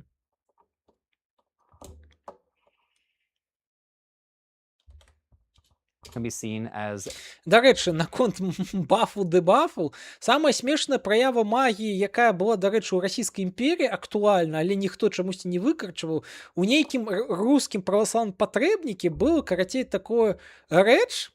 Патрэбнік — гэта кніжка, па якой адбываюцца патрэбы, то бок такія службы, падчас якіх адбываюцца, скажем так, асвятленне рэчаў і ну, там асвячэнне ежы там на Вялікдзень і так далей, так? А вось, ну і ці проста маленне там, напрыклад, на добры навучальны год, да? То бок по патрэбе, да? По нагодзе, так? Вось, ну, дарэчы, ёсць такія, ты вось калі гэтую кніжку адну адчыніш, там літаральна ёсць, гэта, дарэчы, вельмі часта, калі бабы, жанчыны, давайте так ветліва казаць, жанчыны з рэўнасці на іншых жанчын насылалі літаральна праклён на панос. Гэта вельмі частая з'ява была. Ну вось. Праўда, прыходзілі з некаторымі, кажам так, штукамі, типа гэта, вось, гэта, асвяціце штуку, кажам так, на дэбаф на панос, я яе падкіну, гэта, ну, святары часцей за ўсё такі, ты чё, больная? Так вось, пра гэты патрэбнік 19 стагоддзя, рускі адзін, да? Там, карацей, трапілася вось адна такая цікавая трэба, таму што ўсе вось гэтыя службы на, кажам так, бафы праваслаўныя, якія лічацца легітымныя, яны называюцца трэбамі па-руску, да? Ну, па царкоўна-славянскаму. Этымалогія для нас, беларусаў, разумела, то бок па патрэбе, так? А вось, і там знаходзіўся літаральна, цытата, «заклинание от червей и земных гадов Трифона Спиридона Тримифунского». Вось так был. И там просто гигантский текст, у якім, типа, святар павінен быў, скажем так, зачараваць чарвякоў і змеек, не сапсаваць урожай винограда. Дякую Боже, что не текстур торшен. Ладно. От червей П слов. Ну, так. Ось. Ладно, працягваем, а то мы тут захіснем на гэтых, кажем так, амулетах на дыярею і антыдыярею. DIY religion, an ongoing, unfinished, and sometimes contested process in which people make decisions about which practices to keep, which practices to adopt, and which ones to reject, often in dialogue with or in defiance of religious authorities. Okay, I know that's a lot to throw at you if all you wanted was make my fantasy religion more realistic, but you don't need to replicate an entire religious studies PhD seminar to make syncretism work in your world building. Ну, Start гэта small. правда. Give a village a harvest festival that began in honor of one god but is now dedicated to another god. Show a sacred symbol that means one thing in one culture but has been adopted into a completely different culture. Let your characters casually borrow or rework a prayer from a neighboring city, or carry an amulet from an old religion while following a new one. Even if Ну, гэта, дарэчы, ўсё ён кажа праўду, але як мне здаецца, ты ўсё ж такі, чым у тебя шырэйшы колазор на жыццё і чым ты больш ведаеш рэлігійных традыцый, тым лепей ты зможаш прапісваць гэтыя рэлігійныя моманты, так? Таму што на самой справе, калі чалавек прапісвае, кажам так, рэлігійнасць на падставе толькі свайго аўтахтоннага матэрыялу, ён можа вельмі добра гэты аўтахтонны матэрыял апісваць, як, напрыклад, вось гэты вершалінскі рай, так? Які вельмі добра адлюстраваў вось гэтую, кажам так, свядомасць вось гэтых ільяшаў на Падляшшу на пачатку 20-го стагоддзя, так? Але у меня, напрыклад, праблема з тым, што мне не хапае разнастайнасці, я часам ад такога душуся, так? Вось, таму што ты існуеш літаральна ў нейкім мікрасусвеце, за яго не вылазіш, так? Вось, але калі ты ведаеш некалькі гэтых аўтахтонных традыцый, яны ўсё ж такі будуць адрознівацца, але мінімальна, так? І ад гэтага у меня, напрыклад, пачуццё, то, што ты ведаеш, проста пераязджаеш з вёскі да вёскі, як вось гэта аўтар сказаў, так? Таму, калі ты хочаш зрабіць нейкае грунтоўнае фэнтэзі, ну, ўсё ж такі лепей хаця бы з вялікімі традыцыямі, якія вельмі розныя, азнаёміцца, так, а пасля дадумваць, як яны будуць адрознівацца. То бок той жа Вархаммер фэнтэзі, ён ж літаральна на гэтым і пабудаваны. Ну, актуальных, кажам так, рэлігійных традыцыях і веяннях рэлігійнага асяроддзя. Вось. Таму працягвай. few details like this can make your fictional religion feel lived in, layered, and syncretized. Next, I'd love to see more attention paid to ritual or ritualization, which I'll define shortly. Ритуалізація. In a lot of fantasy and sci fi series, it's abundantly clear that the writers have poured enormous effort into creating grand mythologies in their fictional religion. The sweeping creation stories, the rivalries between different gods in the pantheon, or the apocalyptic prophecies. Мгм. Examples would include the Wheel of Time's detailed cosmology of the Creator and the Dark One, or the extremely elaborate god lore in the Elder Scrolls games. But here's the thing. До речі, наконт ДНДшек, там же ж усё ж таки ўсё залежыць ад гэтага, ад рэдакцыі пэўнай. І самы распрацаваны гэта ўсё ж такі ж была вось гэта 2002 года рэдакцыя, якая яна была, не памятаю, якая яна была па нумару, але яна была найбольш распрацавана, як па мне. Ну і гэта аддонны Deities and Demigods, там вообще гэтай штукі нашмат больш. Вось. Ну, а в The Elder Scrollsах, ну, так. Гэта напэўна, самы такі распрацаваны сусвецік пасля Вахі, таму што Ваха яна яшчэ больш распрацаваная. Просто за лік таго, што па Вахе больш фанфікаў было напісана. Хаця, маё імхо, метафізіка скруткаў, яна лепей апісана, ну, яна цікавее, чым метафізіка Вахі. Таму што ў Васе яе вельмі проста патлумачыць, так, як такі панпсіхізм з анталагізуючай рэлігіі, так?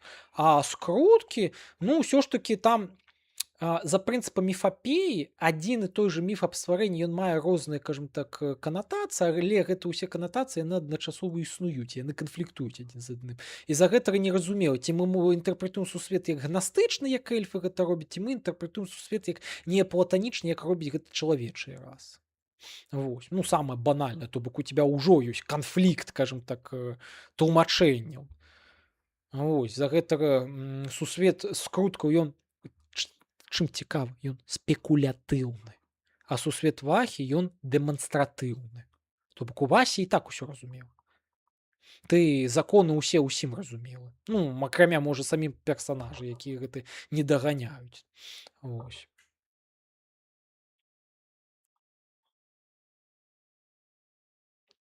Ага, лепей за ўсё, калі ты ведаеш абаснаванне рэлігіі ў свеце, трохі разумееш яе рытуал, а базу рэлігіі не ведаеш, бо аўтары яе адмаўляюцца распавядаць. Тут, дарэчы, аргумент трохі пра іншае, наколькі я памятаю, таму давайце я трохі дагляджу наўперад, а пасля пракаментую паведамленне і ўрыўк. In real life, most religious practitioners are not. Так, толькі пачакайце, дайце-ка я тут пахуткаю на тэлефончык адпішу, таму што ў мяне тут гэта адна праблемка. Так, все, отписал. Угу. Так, хвилиночку. Так, все, можно продягивать прогляд. Walking around thinking about those myths. Okay, yes, myths and religious stories are very important to religion. They explain why holidays happen, justify certain practices, and are used for moral teachings. Just as a quick example, almost every part of the Hajj pilgrimage to Mecca is tied to a story from Islamic tradition. Like how the stoning of the devil ritual symbolizes Abraham rejecting the temptations of Satan. But for most people, lore, mythology, or stories fade into the background of daily life. They are far less immediate than the prayers, offerings, and routines that actually structure their religious practice. In other words, religious practitioners are far more concerned with what they do than with the finer points of theology or mythology. And I get it, truly. I love mythological lore as much as the next nerd. I still get chills from the creation myth cutscene in the Ocarina of Time, in all its original N64 glory. But what I'd really love to see is writers pouring as much creative energy into rituals as they do into sweeping creation stories. Spoilers ahead for Apple TV's Foundation series, but I was legitimately impressed by the portrayal of a pilgrimage in Season 1, Episode 8. So in this episode, the Clone Emperor discards his protective nanotech and walks a blazing desert pilgrimage known as the Spiral, which ends at a cave called the Mother's Womb, where pilgrims believe they'll receive a vision. Now, I won't spoil too much, but the showrunners came up with believable rules about how you're allowed to finish the pilgrimage. And when the Emperor finally completes the journey, his return sparks a political and religious fallout. What I really liked about this episode was not only the creativity of the ritual, but how the showrunners used ritual to shape the characters and the politics. It wasn't really a flashy spectacle, but it was embodied, raw, symbolic, and it drove the plot forward. I think part of the reason... Во, карацей, тут просто ж пра што асноўны аргумент, тое, што, скажем так, простыя людзі, яны вельмі часта, скажем так, у паглыбленых тэалогіяў не ведаюць, але яны ведаюць, што рытуалы дзейнічаюць, і таму для іх будзе важней, скажем так, выконваць рытуалы і адпаведна, скажем так, тым самым забяспечваць сябе супакой на душы, так? Вось, ну і часам абмяркоўваецца, што менавіта вакол рытуалу ўжо можа з'яўляцца нейкая дадатковая міфалогія, нейкія, скажем так, і рэінтэрпрэтацыі, скажем так, якія могуць адыходзіць ад базавага міфа, напрыклад, так? Хаця часам бывае такое, то што наадварот яны толькі з'яўляюцца як наслаенні, так? Скажем так, на першапачатковую скажем так, сістэму практыкаў, назовем гэта так, да? Але у чым праблема вось гэтага тэйка, што тэксты фэнтэзі яны не ілюструюць, скажем так, першынства практыкі. Да у тым, што, кажам так, фэнтэзі-тэксты гэта ў першую чаргу тэксты. А тэкст гэта ўсё ж такі наратыў, гэта міф. І тут вось вынікае такая праблема. Ты окей, ты можаш напісаць усё роўна то, што, кажам так, ну, не апісваць міф, не даваць, кажам так, апісанне міфа, проста сутыкаць альбом, кажам так, з гульцом ці чытачам, проста калгасніку, які нейкую практыку ажыццяўляюць, бо так прынята, і ці там спрадвеку, і бо там калісьці нехта там нешта зрабіў, але мы самі гэтага не разумеем. Ну так, такое сустракаецца, але давайте падумаем. Вось у межах кніжак і кіно. Які гэта месседж нам можа дасць? Ну, ці ніякі, ці тое, што гэта можна выкарыстоўваць у якасці эксплуатацыі, то, што гэта хутчэй за ўсё народная дурасць. Нешта болей за гэта мне ў галаву не прыходзіць, на жаль. Вось. Але калі мы гэта ж усё ж такі прамысляем, мы ўсё ж такі прадумваем, навошта гэтыя людзі нешта робяць, так? То бок нейкую, кажам так, перад гісторыю ці перад ідэю нават гэтага ўсяго мы туды закладваем. Да нават як саміх рытуалаў, нават які ніхто не разумеў, ўсё ж такі нейкая перад ідэя яна будзе. Вось. То бок ілюстраваць людзёў, якія, кажам так, бессэнсоўна ходзяць, для кніг і кіно гэта надлішне. Для гульняў можна так. Да і, дарэчы, здаецца, нешта такое можна і сустрэць. Зноў жа ў больш распрацаваных сусветах. Але, дарэчы, я, можа, трохі падвыпаў, я хачу трохі, можа быць, адматаць адзін аргумент, таму што ён тут вось пра кіно нешта распавядаў, вось гэта. Nanotech and walks a blazing desert pilgrimage known as the Spiral, which ends at a cave called the Mother's Womb, where pilgrims believe they'll receive a vision. Now, I won't spoil too much, but the showrunners came up with believable rules about how you're allowed to finish the pilgrimage. And when the Emperor finally completes the journey, his return sparks a political and religious fallout. What I really liked about this episode was not only the creativity of the ritual, but how the showrunners used ritual to shape the characters and the politics. It wasn't really a... Ну, вось ён піша, што тут окей, тут як бы рытуал, ён как бы пасля фармуе палітыку, ўсё гэта. Але ж зноў жа лор у гэтага ці нейкая задума, яна ж так ці інакш ёсць. Яна там можа не асэнсоўвацца веруючымі, так? Але ўсё ж такі яна ідэю будзе мець нейкую першапачатковую. Вось у чым праблема. То бок для ілюстрацыі, як парада, то што окей, ілюструйце калгасніку, якія самі не разумеюць, што яны робяць і навошта робяць, окей, гэта сапраўды дасць нейкай жывасці, так? Это безумоўна добрая парада. Але казаць вось такія тэйкі, кажам так, трохі правакатыўна пра першынства практыкі, не ведаю. Таму што яно-то окей, яно-то можа быць часам, калі, кажам так, ты міфалагічную структуру, напрыклад, спрабуеш патлумачыць нейкія сельскагаспадарчыя практыкі, так? Яно можа быць, але часцей за ўсё гэта логіка трохі адваротная. Як тлумачу? На самым банальным прыкладзе. Сельскагаспадарчы культ. Культ маці зямлі і гэтак далей. Семечка трапляе у зямлю, прарастае, дае жыццё. Чалавек адразу асацыяцыя. Семка гэта ўсё роўна, што, кажам так, семя мужчыны. Зямля гэта ўсё роўна, што у лоне жанчыны. Значыць, яна, зямля, гэта жанчына, якая дае жыццё. Значыць, яна жывая. Маці зямля. Усё. Значыць, трэба пасля гэты механізм улічыць, бо яна дае дабро, дае семечкі. Дае семечкі, з якіх можна пасля муку рабіць, напрыклад, так? Вось, ты муку ты збіраеш, робіш, і ты ўжо апрыёры сельскую гаспадарку разумееш як нейкі рэлігійны цыкл, звязаны з матушкай зямлёй. Да, дарэчы, калі каму цікава, ёсць такая тэорыя сапраўды, што, кажам так, сельская гаспадарка, яна ўсё ж такі з'явілася як следства, кажам так, рытуальнай рэлігійнай актыўнасці людзёў і іх вераванняў, які ўзніклі проста ад сузірання.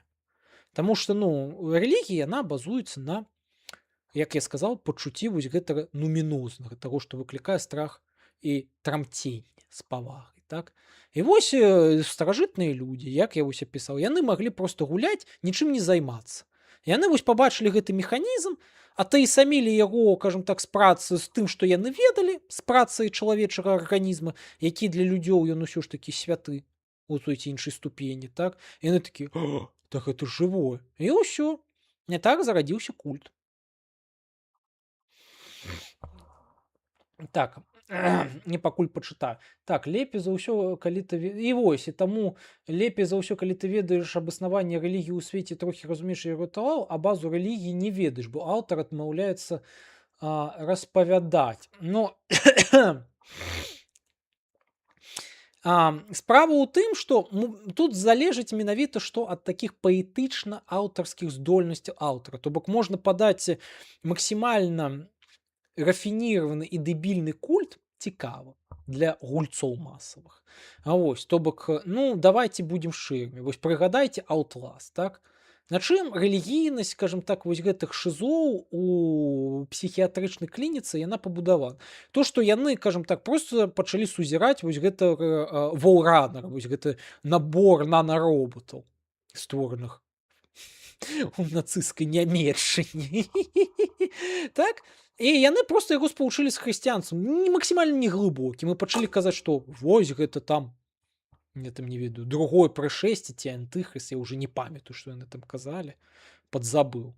Вось, але сэнс у тым, то што вось ён выклікаў нейкае пачуццё, і ўсё, пачалі інтэрпрэтаваць. І вакол гэтага Волранера яны пачалі рабіць нейкія практыкі. Вось як пасля гэтага пастара ўзялі, укрыжавалі і спалілі. У спадзяванні тое, што ён стане Волтранерам ці вызваліцца. Ось. Окей. У свеце, дзе ёсць магія, такія простыя рытуалы могуць надаваць камусьці магічную сілу. Гэта праўда. Так. Таму што, ну, усё ж такі магічныя гульні, яны маюць правіл узаемадзеяння з магічным субстратам. Таму што магія гэта заўсёды нейкі субстрат, з якім можна функцыянаваць даволі механістычна. А чому це обов'язково має бути народна дурість? Чому це не буде сприйматися от цікавий живий світ з цікавими звичаями? Може і так уявлятися, але просто, кажем так, ёсць такі, кажем так, нават не механізм, а такое невялічке правило, што людзі, ну, як я сказаў, рытуал ўсё ж такі перад, то бок, як існуе нейкая з'ява, пасля вакол яе будуюцца, кажем так, асэнсаванне рэлігійнае, а пасля ад гэтага асэнсавання будуецца рытуал, што вось з гэтым аб'ектам, які мы пабачылі, рабіць, так? Вось, і з часам, цягам часу гэта абгрунтаванне можа забыцца, безумоўна, так? Але калі ты нешта забываеш, і пасля на фоне забытай памяці спрабуеш гэта нешта рэканструяваць і нешта сваё зрабіць, гэта можа, безумоўна, можа быць цікавым. Але гэта цікавасць, яна менавіта, што ідзе ўжо ад базавага хіба, ад таго, што ты нешта забыў, ці нешта не ўлічыў, ці нешта не так зразумеў, ад першапачатковага варыянта інтэрпрэтацыі. Вось. Просто калі я сказаў пра дурасць, я гэта сказаў такім, кажам так, трошачкі з хрысціянскім флёрам, таму што, кажам так, народнае хрысціянства і магізм в хрысціянстве спрабавалі сапраўды як дурасць. Нам, калі адкінуць такі хрысціянскі флёр этнаграфічны, так мы можам успрымаць гэта як, кажам так, цікавую праяву народнай свядомасці і народнай творчасці, так? Але гэта народная творчасць, яна існуе пастолькі, пасколькі няма жорсткіх рамак, так? А рамкі нават якія калісьці і былі строгія, яны ці забыліся, ці іх усе даўнейчы паклалі жалезабетонны болт, як спявалася ў Трубецкога. Вось. У той жа Васе проста рытуалы веры багоў хаосу імператар падтрымліваюць бурленне вар па жыццё астранамікон. Ну так, гэта правільна.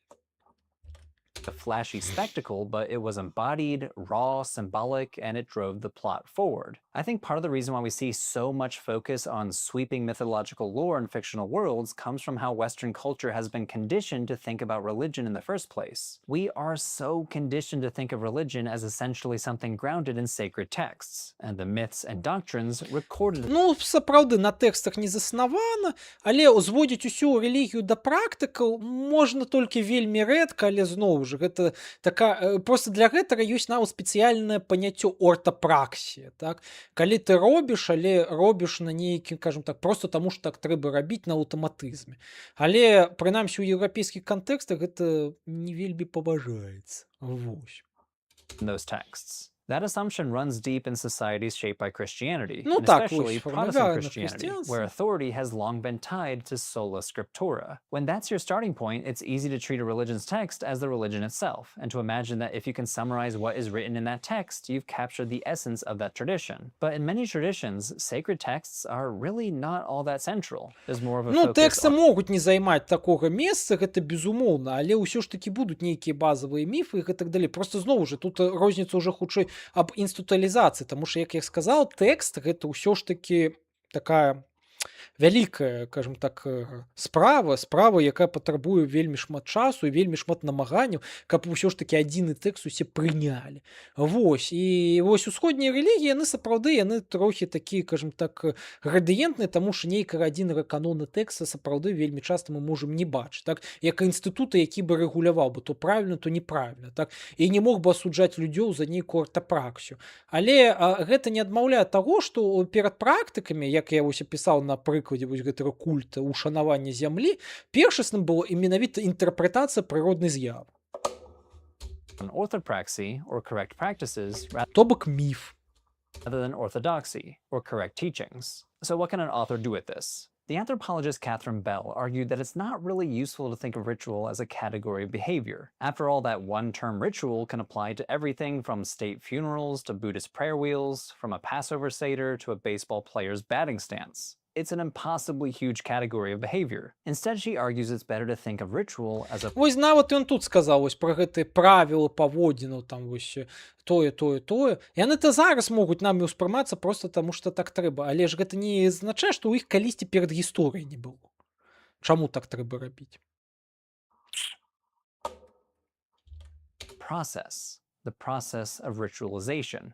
Ritualization Ну так, таму можна казаць о працэсе рытуалізацыі, яго лепей выкарыстоўваць, яго лепей адлюстроўваць, але проста не трэба яго генералізаваць і казаць, што ну рэлігія, яна ў першую чаргу гэта практыка, чым, кажам так, міф. Гэта і то адначасова. Просто можа нешта быць прадстаўлена ў большай ступені, а нешта ў меншай ступені. Але калі мы ствараем нешта, так, кажам так, фікцыю, вось, кажам, ну, у англійскім сэнсе фікшн, так, мы ўсё роўна, калі прапісваем нейкія рытуалы, так, мы павінны самі сябе ўяўляць, а навошта яны. Хаця мы можам у свядомасць людзей не пакладаць разуменне гэтага. Калі, канешне, мы не займаемся этнаграфічным апісаннем, як той же Вершалін, то што вось проста былі людзі, якія чагосьці там не разумелі, не ведалі. І за гэтага вось прыйшлі да ушанавання прарока Іллі. is a process of transforming ordinary actions like walking, eating, or pouring water into something special, which can be done through repetition, symbolism, or a formalized structure. You name it, there's a lot of ways to transform an ordinary action into something extraordinary. It's not the bare act itself that makes something a religious ritual. It's the way it's framed, repeated, or set apart. Like a procession is just a bunch of people walking together until you walk together in a certain order, on a certain day, with certain objects and words, like the processions you see walking through the old city of Jerusalem around Easter. In real-world religions, this process of ritualization is everywhere. The Eucharist ritualizes eating bread and drinking wine. At a Shinto shrine, worshippers ritualize hand-washing before entering a shrine. This separates ordinary space from the sacred space of the shrine. So, what I'd love to see in more fictional universes is more ritualization. Not only creativity in inventing the rituals, but stories where ceremonies, initiations, and seasonal festivals are given the same narrative weight as a creation myth. Next, your Ну, world вось, goes дарэчы, так. Вось, то бок, калі вось так інтэрпрэтаваць, то што вось сам рытуал, ён апынаецца не проста, кажам так, следствам, але яшчэ, кажам так, і падмуркам фармавання новых сэнсаў, як я вось тут апісваў далей, так? Ну, гэта сапраўды варта мець на ўвазе тым, хто гэта ўсё стварае. І гэта сапраўды так. Вось, але зноў жа, калі мы будзем ісці ўглыб, будзем бачыць, скажем так, першапачатковы наратыў. Вось.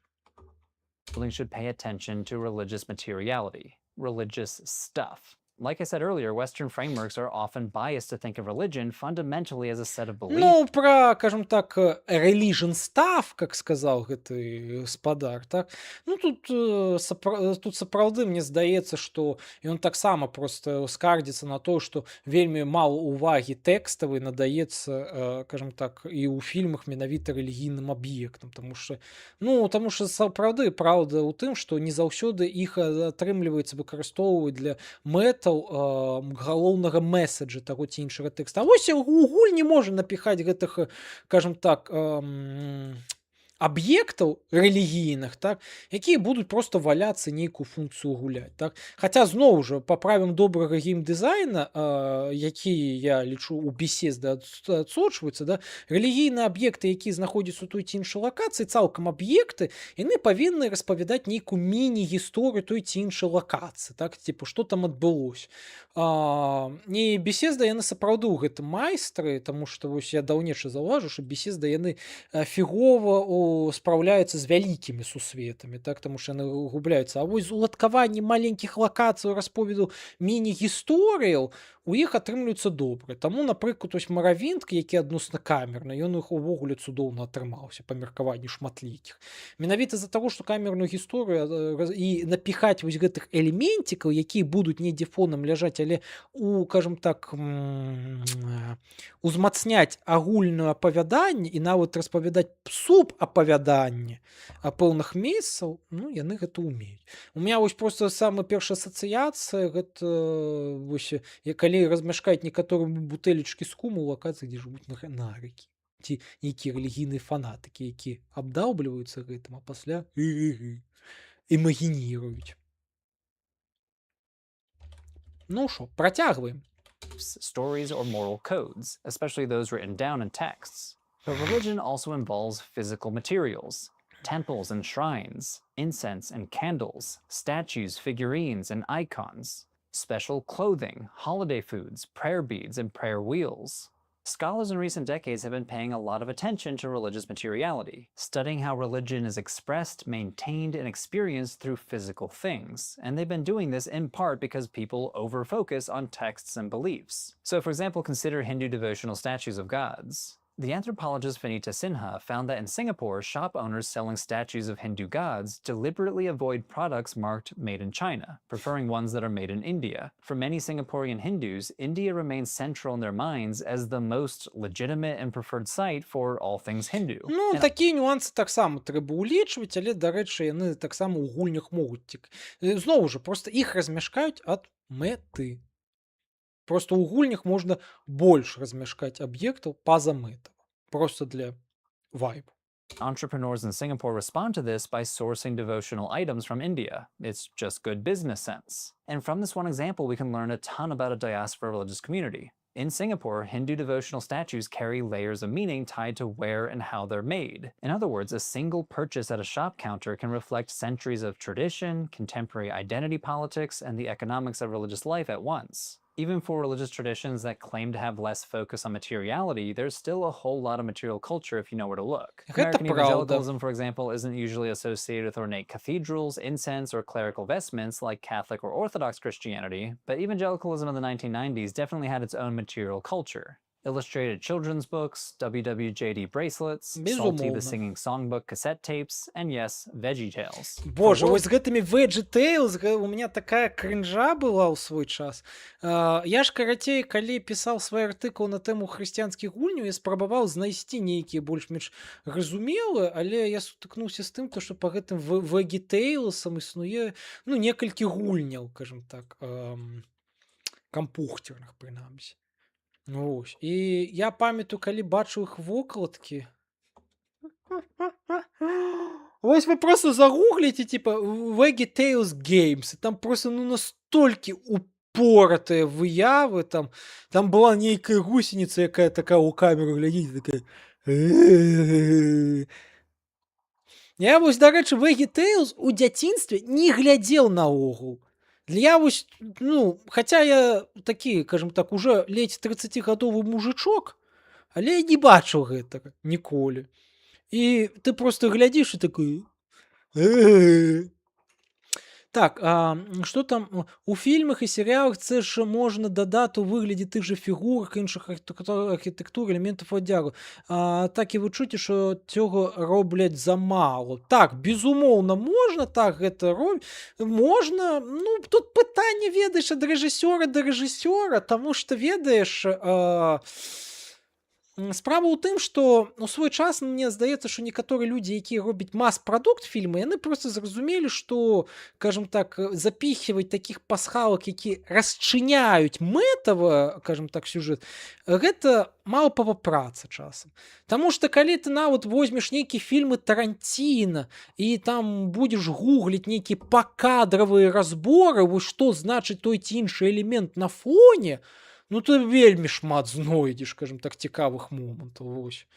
Таму я кажу, гэта менавіта, што залежыць ад талента, ну і, скажем так, ад жадання тых ці іншых рэжысёраў. Наколькі зараз гэта не робіцца, я сцвярджаць не магу, просто таму што я кажу шчыра, я не шмат фільмаў гляджу. Ну, вось.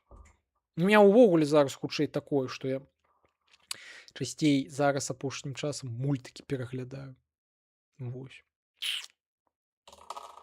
Вось нядаўна вось глядзеў гэты тип спірит, гэта душа прерий по-рускаму ён назывался, по-беларуску. Блин, я забыл, як он по-беларуску, але я яго глядзеў з беларускім перакладзе нядаўна, ну, з беларускімі субтытрамі. Таму ж там-то ледзь гэтае кіно не немое, там же галоўныя героі гэта кані, а яны не размаўляюць. Там толькі гэта агучваюцца гіпатэтычныя думкі каня чалавечым голасам, ну і рэплікі людзёў, якія гэта, скажем так, каня злавілі. Ну вось. Кідульт смуж? Кідульт? Я глупі, я не ведаю значэнне слова кідульт. Кідаут. Типа, пачакай, кідаут гэта типа гэта дарослы дзіцёныш. Окей. Не адразу дагнаў. Калі правільна дагнаў. Кідаут. Ладно. Пакуль што ідзем далей. Builders, especially costume designers, prop makers, and visual storytellers, thinking in terms of material religion can develop a unique and believable design language for your setting. If your fictional culture has religious beliefs, what physical objects embody them? What fabrics, jewelry, tools, or architectural details carry religious significance? When a viewer sees a character holding prayer beads or spinning a prayer wheel or putting on a specific garment, they instantly learn something about that world's religion without a single line of exposition. Another thing I rarely see in fictional universes is something that scholars call lived. Вось гэта катэгорыя, калі я першы раз глядзеў гэты відос, я просто не вельмі зразумеў, навошта я выдзяляць у нешта асобнае, таму што вось першыя 3 катэгорыі, яны літаральна зводзяцца да гэтай адной у суме сваёй, то бок вось гэта сінкрэтызацыя, рытуалізацыя і аб'екты, яны з'яўляюцца часткай вось гэтай жывучай рэлігіі, жывучай традыцыі так званай. Таму я памятаю, калі першы раз глядзеў гэта, я нават пра гэта, здаецца, і пост пісаў, вось менавіта пра гэта, то што, ну, я трохі па-іншаму бы структуру зрабіў бы. Вось. Ну, кідаў, ну окей, ўсё ж такі, маіх ведаў англійскай хапае. Дапёр ўсё ж такі пра. Смоўж, калі знойдзеце ў рацэ дзіўную зялёную маску, не апранайце яе. У якой рацэ? Мне тут, дарэчы, крычаць з іншага пакою, гэта ж пра кіно маскавы, напэўна, так? Окей, я зразумеў жарт.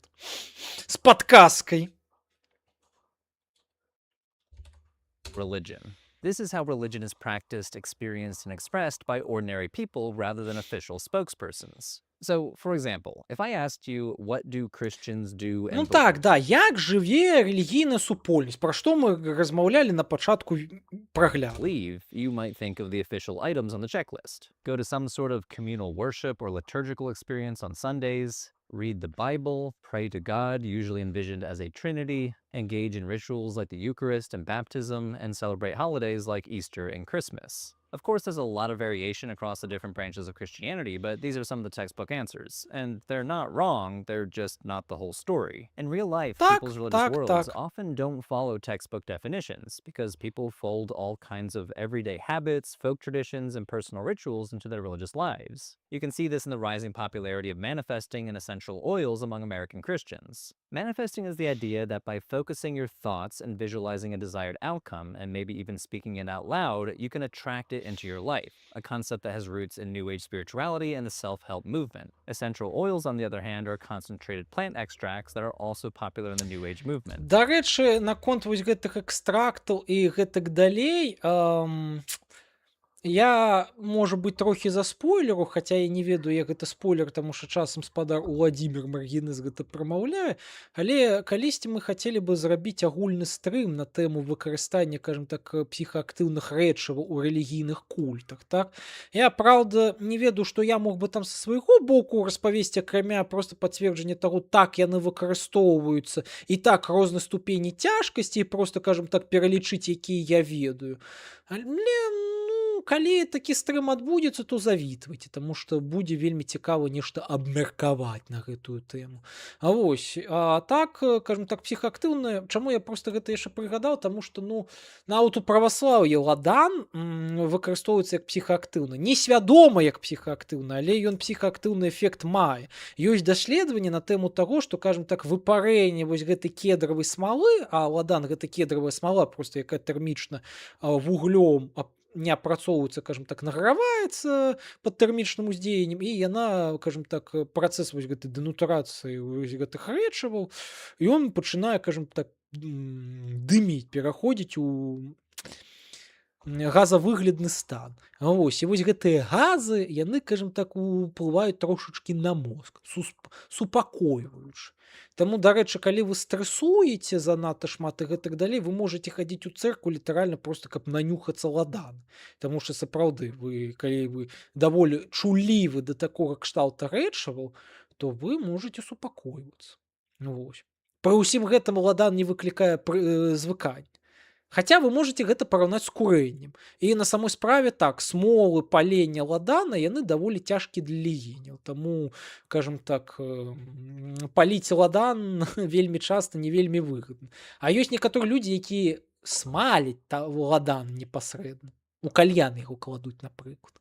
А вось, але смолы вось гэты ладана, яны вельмі цяжкія. Вось. І яны вельмі салодкія, таму там эфект як ад вейпа. Ну так, дійсно дивно, що це винесено в окрему категорію, якщо все, що було перераховано раніше, так і вписується в цю категорію. Ну так, тому що є з гэтым праблемки. Так? У Смаўжа хапае вар'яцтва, каб маска не дзейнічала на яго, бо канону мульта яейны эфект на такіх людзях нівеліраваўся. Я хаця і вар'ят, але яшчэ не настолькі. Хаця, не, я бы, ведаеце, я бы гэта папісаў бы, скажем так, царкоўным тэрмінам блажэнны ці юродзівы. Скажем так, меня просто Бог добраславіў, наклаў на мяне баф, каб на мяне гэтая маска не дзейнічала. Таму я вось магу апрануць сваю маску, і мне нічога не будзе. Смоўж. Цісніце падабайкі, калі хочаце стрым з жужом. Ось. У комікса, канешне, зусім іншы сюжэт. Ну, я пра коміксы не шару, таму этэр можаш распавесці. Вось, у фільме яна, здаецца, працавала на ўсіх у ноч. Не памятаю. Калі-небудзь я набуду сябе кадзіл. Дарэчы, у меня быў адзін сябар, у якога ў хаце была здаравенная ікона на ўсю сцяну, там, я не ведаю, метр на пол. І пад ёй было літаральна кадзіла. І яго, я так разумею, веруючы дзед, паходу, туды час ад часу нешта закідываў. Вось. Гэта эпічна. Вось, хрысціянскі калік на двайным яблычке. Шчыра кажучы, я такой калік нават спрабаваў у 18 год. Вось. І гэта, дарэчы, забаўна. А яшчэ было забаўней, як мая мама пасля рэагавала на гэта, таму што сказала, што ой, а шо ў нас хата ўся царквой пахне.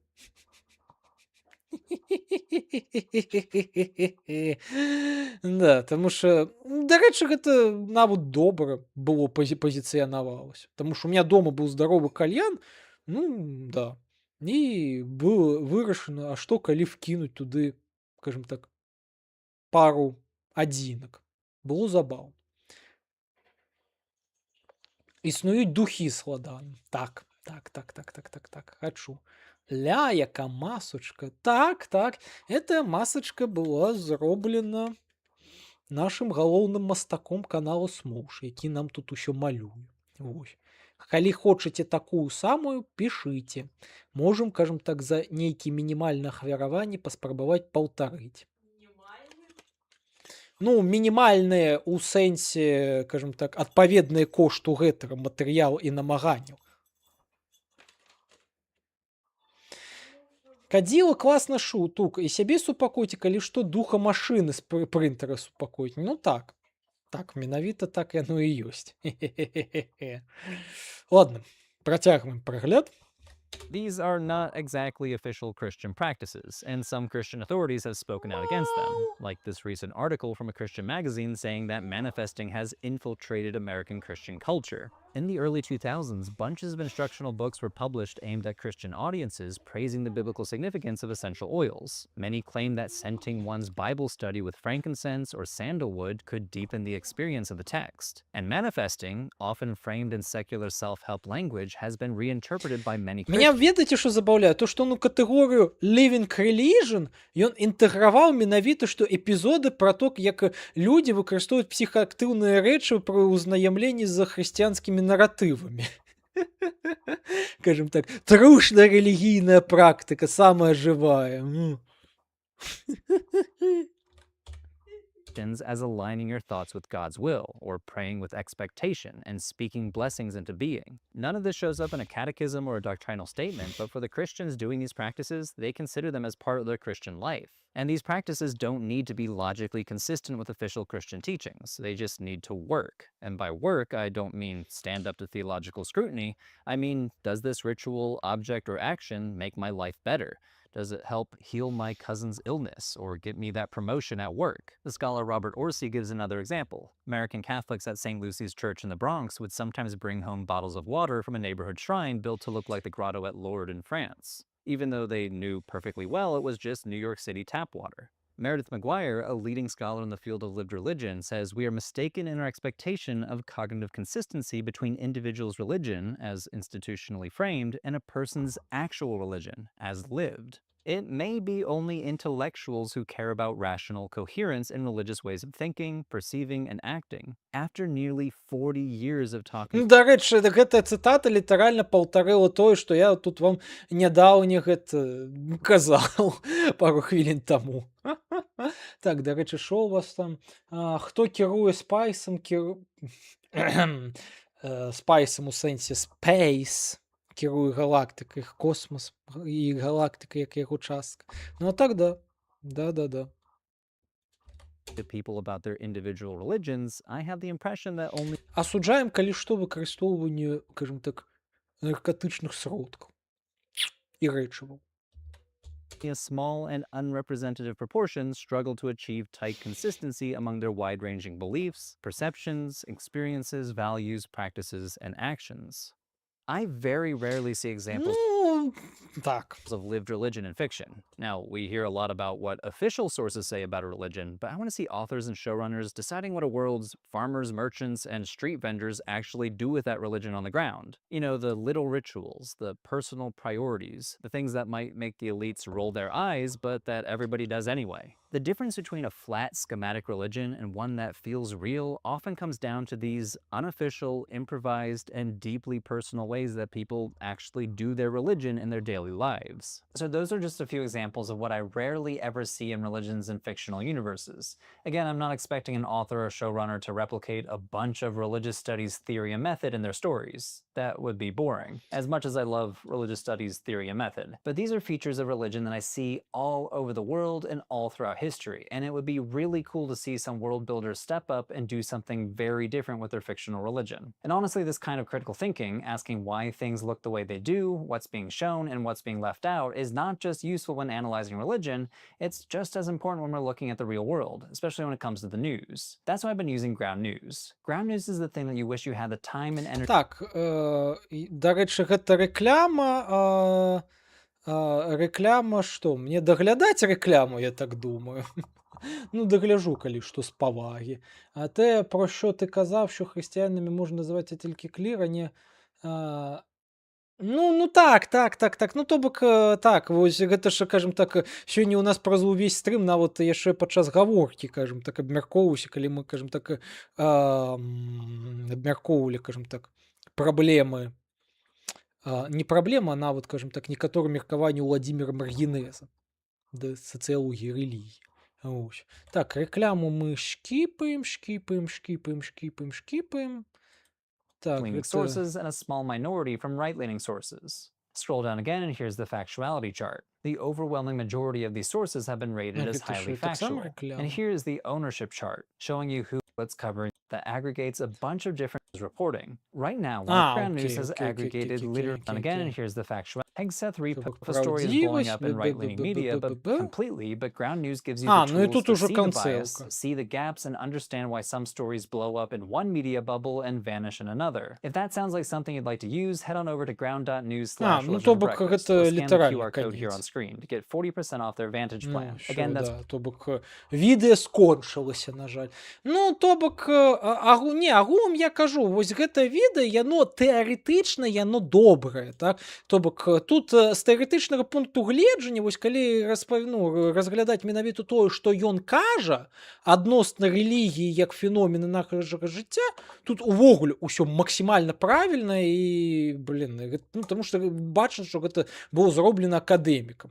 Але тут асноўная праблема гэтага відоса у тым, што ён паходу вось аўтар канкрэтна гэтага відэа не зусім вельмі добра ведае ўсе тыя тэксты фантазійныя, ну, фікшн цалкам, да, аб якіх ён кажа. Таму што ён, напэўна, гэта проста для відэа, каб гэта відэа хаця бы выйшло ў сусвет і не было там вельмі шмат гэтых, як я люблю, але, так, генералізаваў гэта. Калі ён гэта генералізаваў менавіта з творчай пазіцыі, каб проста наратыў відэа атрымаўся. Окей, пытанняў няма, ўсё, мы на гэта вочы зачыняем. Але мы будзем у галаве трымаць то, што ўсё ж такі гэтыя але існуюць, і гэтыя але існуюць нават паміж рознымі, кажам так, кшталтамі медыа, якія ілюструюць рэлігійнасць. І як я вам тут уже параспінаўся, відэагульні, яны ўсё ж такі ствараюць умовы для большаму адпавяданню усім гэтым крытэрыям, якія тут у гэтым відэа былі пералічаны, ніж іншыя медыа лінейныя і тэкставыя. Вось. І я нават магу сказаць, што больш дакладна у ілюстрацыі, кажам так, рэлігіі як з'явы могуць нават больш, кажам так, такой жывой, могуць быць больш жывой, чым фэнтэзійныя раманы. Вось што забаўна, кажам так, форумы датычныя да Вікіпедыі. То бок гэта, ну, таму што форум гэта эргадычны тэкст, так, то бок нелінейны. Ты яго чытаеш, клацаючы па розным гіперссылкам, лазаючы там.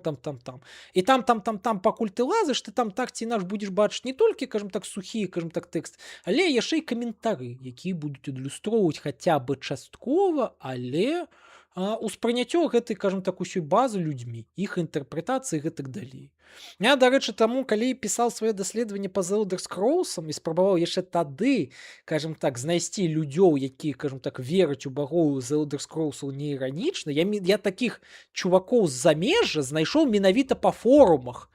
І адзін з такіх прыкладаў быў вельмі цікавы, гэта, карацей, быў грэк нейкі, грэцкі блогер, Міхаіл яго звалі неяк, але прозвішча не памятаю. Але ён в інтэрнэце вельмі лёгка гугліцца, калі вы па-англійску загугліце типа маг з вежы са слановай косці, типа The Mage from the Tower of the Elephant Bone, нешта такое. Вось, і там, карацей, гэты грэк, ён типа мастак сам па сябе, але ён сябе пазіцыянуе рэлігійна менавіта, што як прыхільніка эльфійскага гнастыцызму The Elder Scrolls'аў. І яго ўвесь YouTube-канал, ён прысвечаны таму, што ён у амплуа такога эльфійскага прапаведніка прапаведае свае вучэнне, і ён сваё вучэнне ілюструе ў сваіх, кажам так, такіх эзатэрычных тэкстах. То бок гэта не іранічны чувак. Ну, окей, мы можам, канешне, мець на ўвазе гіпотэзу, што ён можа быць проста, як зараз модна казаць, ларпіт. Але я гэта знаходжу проста у якасці прыкладу чувака, які вось уяўляецца такім прыкладам living religion, знайдзенага на такім вось эргадычным форуме. Вось. Таму неяк так, слімачкі. Вось. Я, дарэчы, не ведаю, наколькі тут вялікая ў стрыма затрымка. Вось. Таму, калі 20 секундаў? Окей, дзякуй. Ладно, мне тут сказалі, што затрымка на стрыме 20 секундаў. Таму, калі ідэяў, што паглядзець больш няма, напэўна, будзем сёння закругляцца, таму што мы і так сёння нармальна пастрымілі, пагутарылі і гэтак далей. Але мне бы хацелось бы яшчэ, кажам так, правесці з жонушкай трохі быту. Ну і, можа быць, проста пашпацырыць. Вось. Калі ў вас, канешне, няма чаго паглядзець. А калі ў вас ёсць нешта каротенькае на прагляд, то можаце, кажам так, паахвяраваць, і мы яшчэ паглядзім нешта каротенькае. Вось. Ну і з вамі яшчэ 5 хвілінак пасіжу у любым выпадку. Вось. Да, давайте тады, окей, калі няма ідэяў, то што, будзем паціху закругляцца. Вам усім, гледачы, што тут былі, вельмі вялікі дзякуй. Мне было з вамі вельмі прыемна. Дарэчы, адзначце агулам, кажам так, як я вам у амплуа такой размаўляючы галавы нажыва, ці вам такое падабаецца, і калі падабаецца, то будзем рабіць перыядычна і часцей. Вось, таму што гэта мой такой, скажем так, не проста размоўны стрым, а яшчэ праглядальны стрым, ён у мяне такі ўпершыню. Вось. Дзякуй вялікі за ўсе пажаданні, вельмі было прыемна, вось. Таму, калі я вам так падабаюся, то пішыце каментары у ТГК на Ютубе, будзем працягваць. Ну, а пакуль што ўсё. Дзякуй вам, ну і вам усяго найлепшага. Таму ўсё. Адрубаліці is reality.